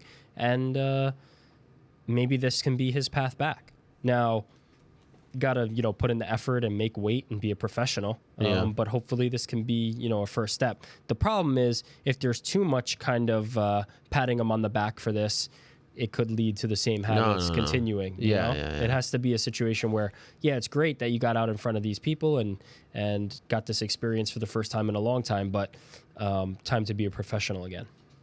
And by the way, I mean, I was kind of in favor of them not putting him in the fight because you don't know what's going on, why he didn't make that weight, and to sort of dangle that carrot could have been dangerous. I mean, he lost to, what a couple years ago was a lesser opponent. So, I don't know, maybe that shocked something in him, but I felt a little uncomfortable about them putting him in the fight after he missed weight by that much. Sure. What did you think of Michael Chiesa on the commentary? He did a great job. Like I said, he did a great job. Him and John Morgan did a great job. They should have him back. I'm with you on that. UFC Fight Night this weekend. What's the people's main event? Oh my! Because obviously, that's something that's not decided by the people and something you get to choose. So absolutely. Let's hear it. How dare you? How dare you imply? Are you still salty after you got Bismacked? Are you ready to say that I'm? Are you ready to say? Bismacked. I mean, you went out and said this is my beef with the Cleveland fans, and I had a bit of a field day with them on Saturday night. For a city that has experienced that, and we all know that you're just a bandwagon jumper, and right. you haven't lived and died with the team. Sure. For a city that has experienced that much futility and heartbreak, boy, are they cocky. I mean, there's something to be said about the Golden State Warrior fans last year. They were just like they were watching it with their with a little bit of their eyes like poking out of one hand. They were watching it like this. They were so worried that something bad was going to happen. But for a city and a team that has had so much futility, experienced so much futility, that has never won anything, Stipe Miocic is their only claim to fame in the last 50-something years. You guys are so damn cocky. It's like that's what makes you unlikable as fans as well. I can't speak for Cleveland fans. I can't speak for the other teams, but I can speak for the Cavaliers. And what I can say is, I mean, you one know of the who's more futile than the Cavaliers? One of the more is the Toronto Raptors. Yeah, they've but done nothing. They've only been around. No, this is gravy. This is all gravy. But that's why, they're happy to be here. Yes, this absolutely. Is the that's Cavaliers what's so funny about this team. That's why you guys are waiting for the coronation, and these guys are just happy to be there, and they still beat you when everyone thought it was going to be. They won a game that they really did it. Yeah, they made it. No, but that's the thing. I mean, I thought they were going to get swept too after those first two games. You thought they were going to get swept, but predicted them to win in 6. And by the way, it's still possible. It's still possible. The point is, you thought they'd get swept. A little humility goes a long way. There's some look. You How can't are you going to feel when both of your teams lose? When the Golden State Warriors, who you've bandwagoned, and the Toronto Raptors, who you've bandwagoned, are both going to lose? I'm going to feel pretty good because my real team... And then the Knicks didn't even make it. Yeah. And that's the thing that I get from a lot of people. It's like, aren't you a Knicks fan? What, I'm not allowed to cheer for teams? Like, that's what I like to do. Okay, there's 4 teams left. In this series, I'm going to choose these guys. In this series, I'm going to choose those guys. So you're picking bad ones so far. I always pick bad ones. Look at my freaking team. I pick the worst teams. The Buffalo Bills haven't made the playoffs since 1999. The Expos don't exist. And the Knicks are a laughingstock. You're not going to win that argument with me. I'm the worst team picker. If I pick your team, you're in trouble. That being said, I don't know how any sane sports fan can sit there and actually root for the Cleveland Cavaliers. I mean, the worst of the worst in all of sports. Because they have J.R. Smith. Because LeBron James is a flopper. I mean, come on. Without me saying too much, really a disgrace the way he behaves on the basketball court. A disgrace? Come on. He gets hit in the head by his own teammate and he pretends like he was just shot in the face. That's not embarrassing. That doesn't make you feel a little bit weird as a fan. He is the worst of the worst when it comes to that. He's the worst of the worst. Come on, a disgrace? Oh my God. Look what they did to David Blatt. Look how he treats. I mean, it's just amazing how he complains every play. The David Blatt thing ended up being pretty good. Getting him out, getting in the new coach seemed to work out nicely. Not yet. They made it to the finals last year. What have they done this? This is what I'm talking about. You guys already think that you won. Let me tell you something. Raptors, There's a guy named Bismack we can close that door. On Victoria Day. I'm going to go out on a limb right here, right now, and guarantee for the city of Toronto, more importantly for the great country of Canada, that we're going to tie this thing up tonight.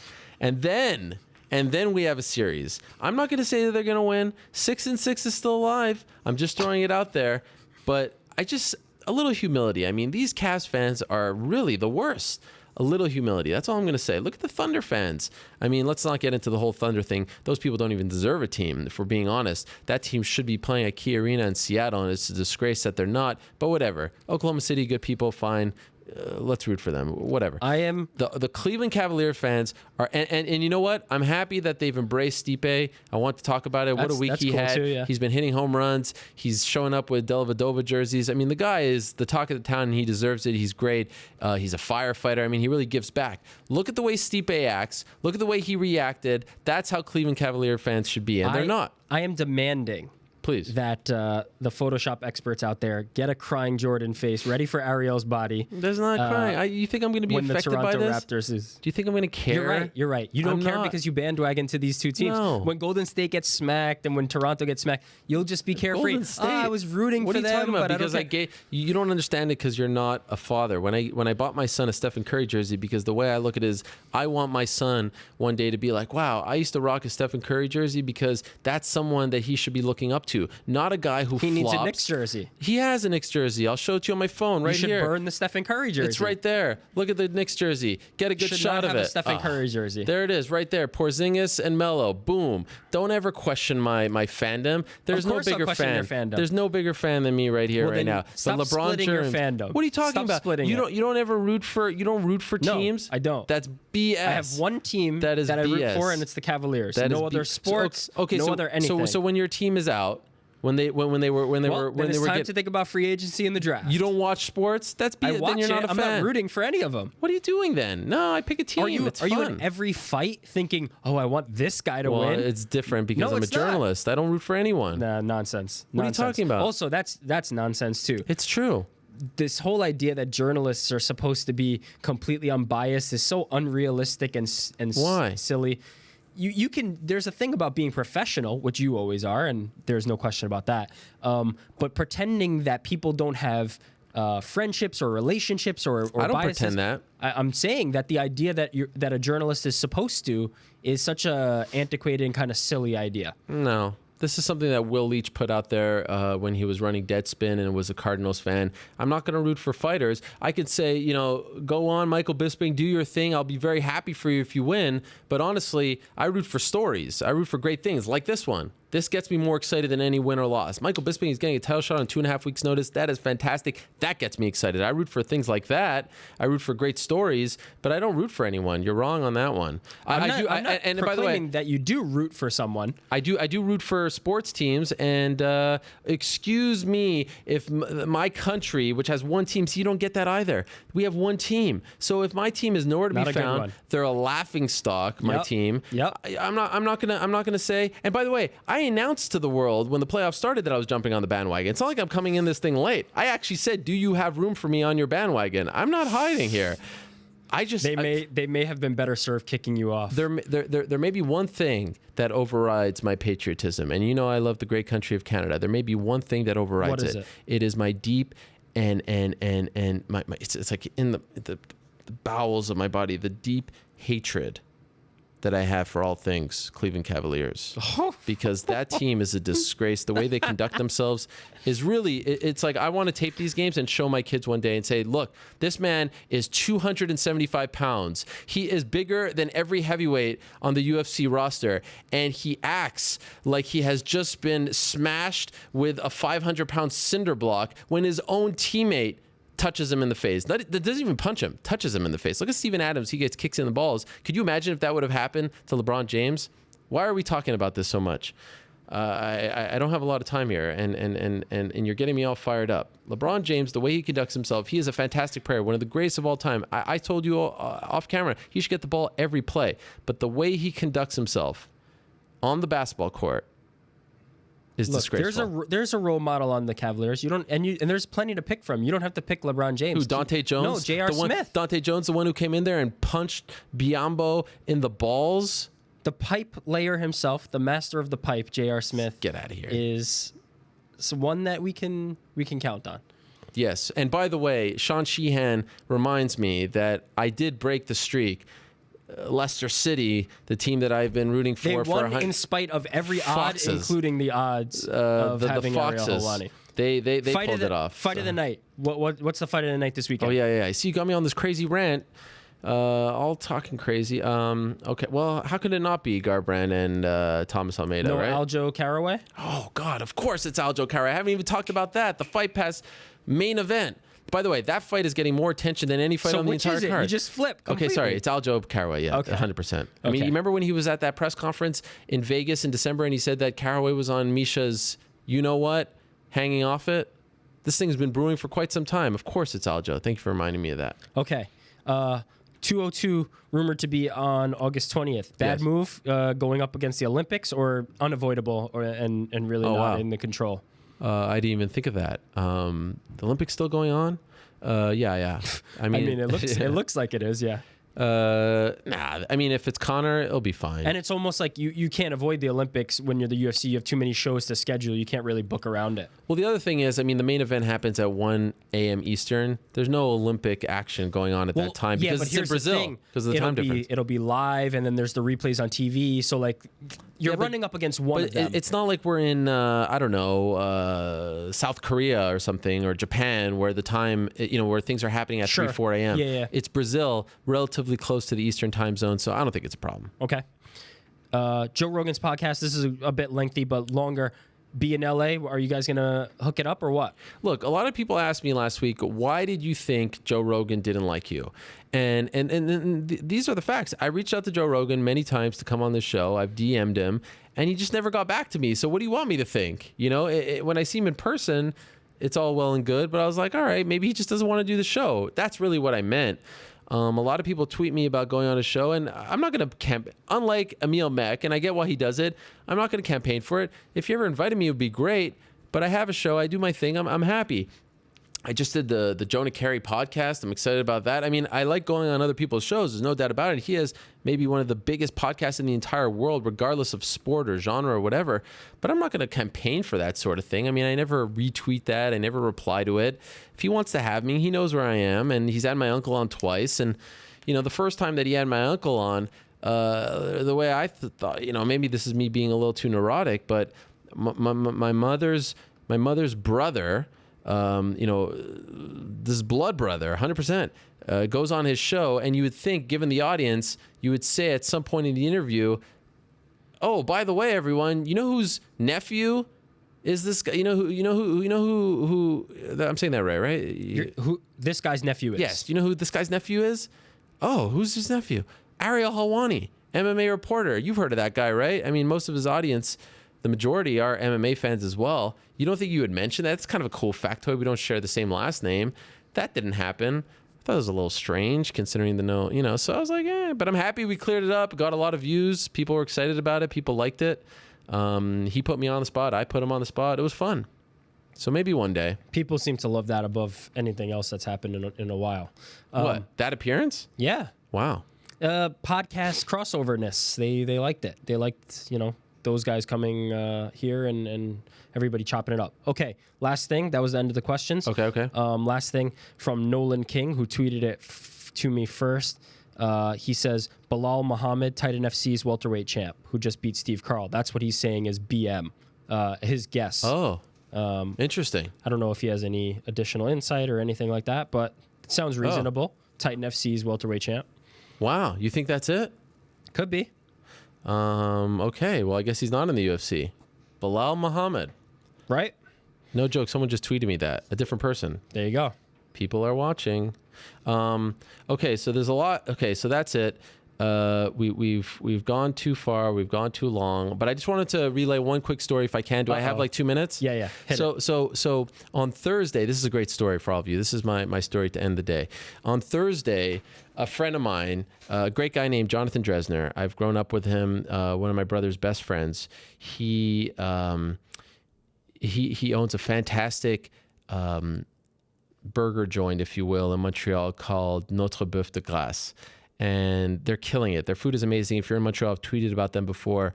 The food is just fantastic. And if you ever go on their Instagram, their Twitter, they're very positive people. They're all about community and positivity. I mean, they actually literally always hashtag all their pictures and stuff with positive vibes.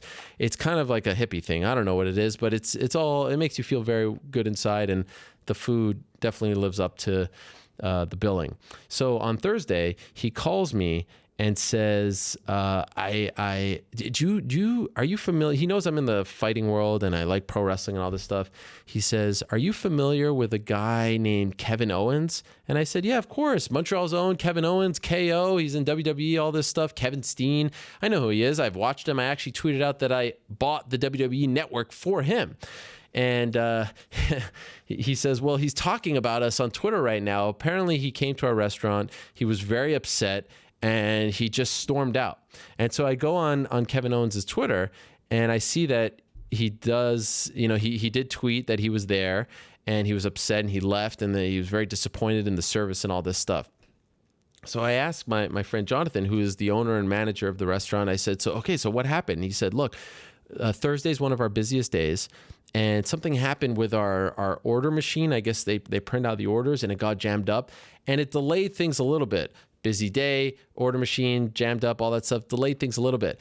But he told me that he went on the he went to their security camera because he actually wasn't there when all this happened. Someone called him.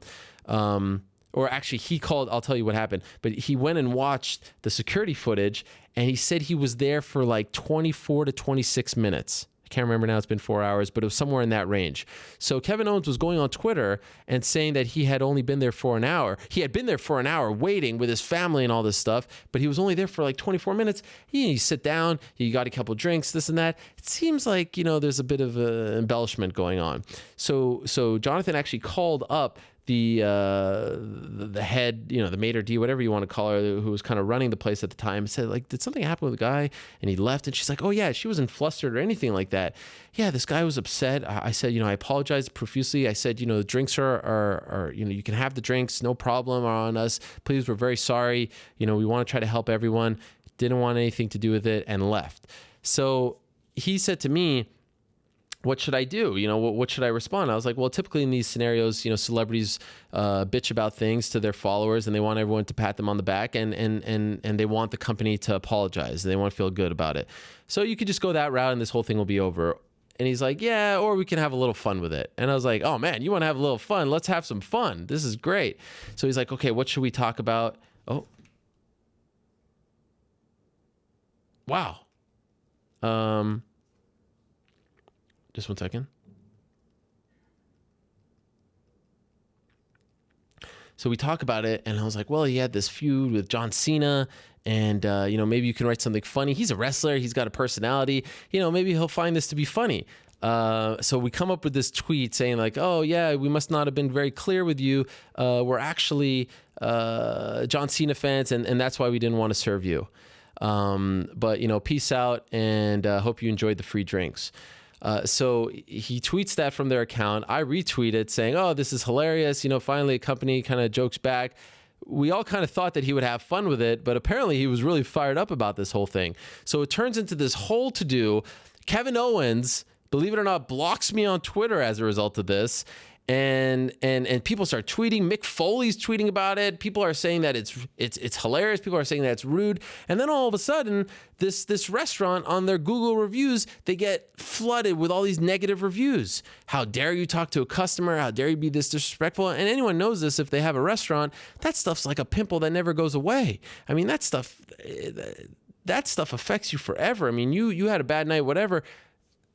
You move on. People look up your place, that stuff stays forever.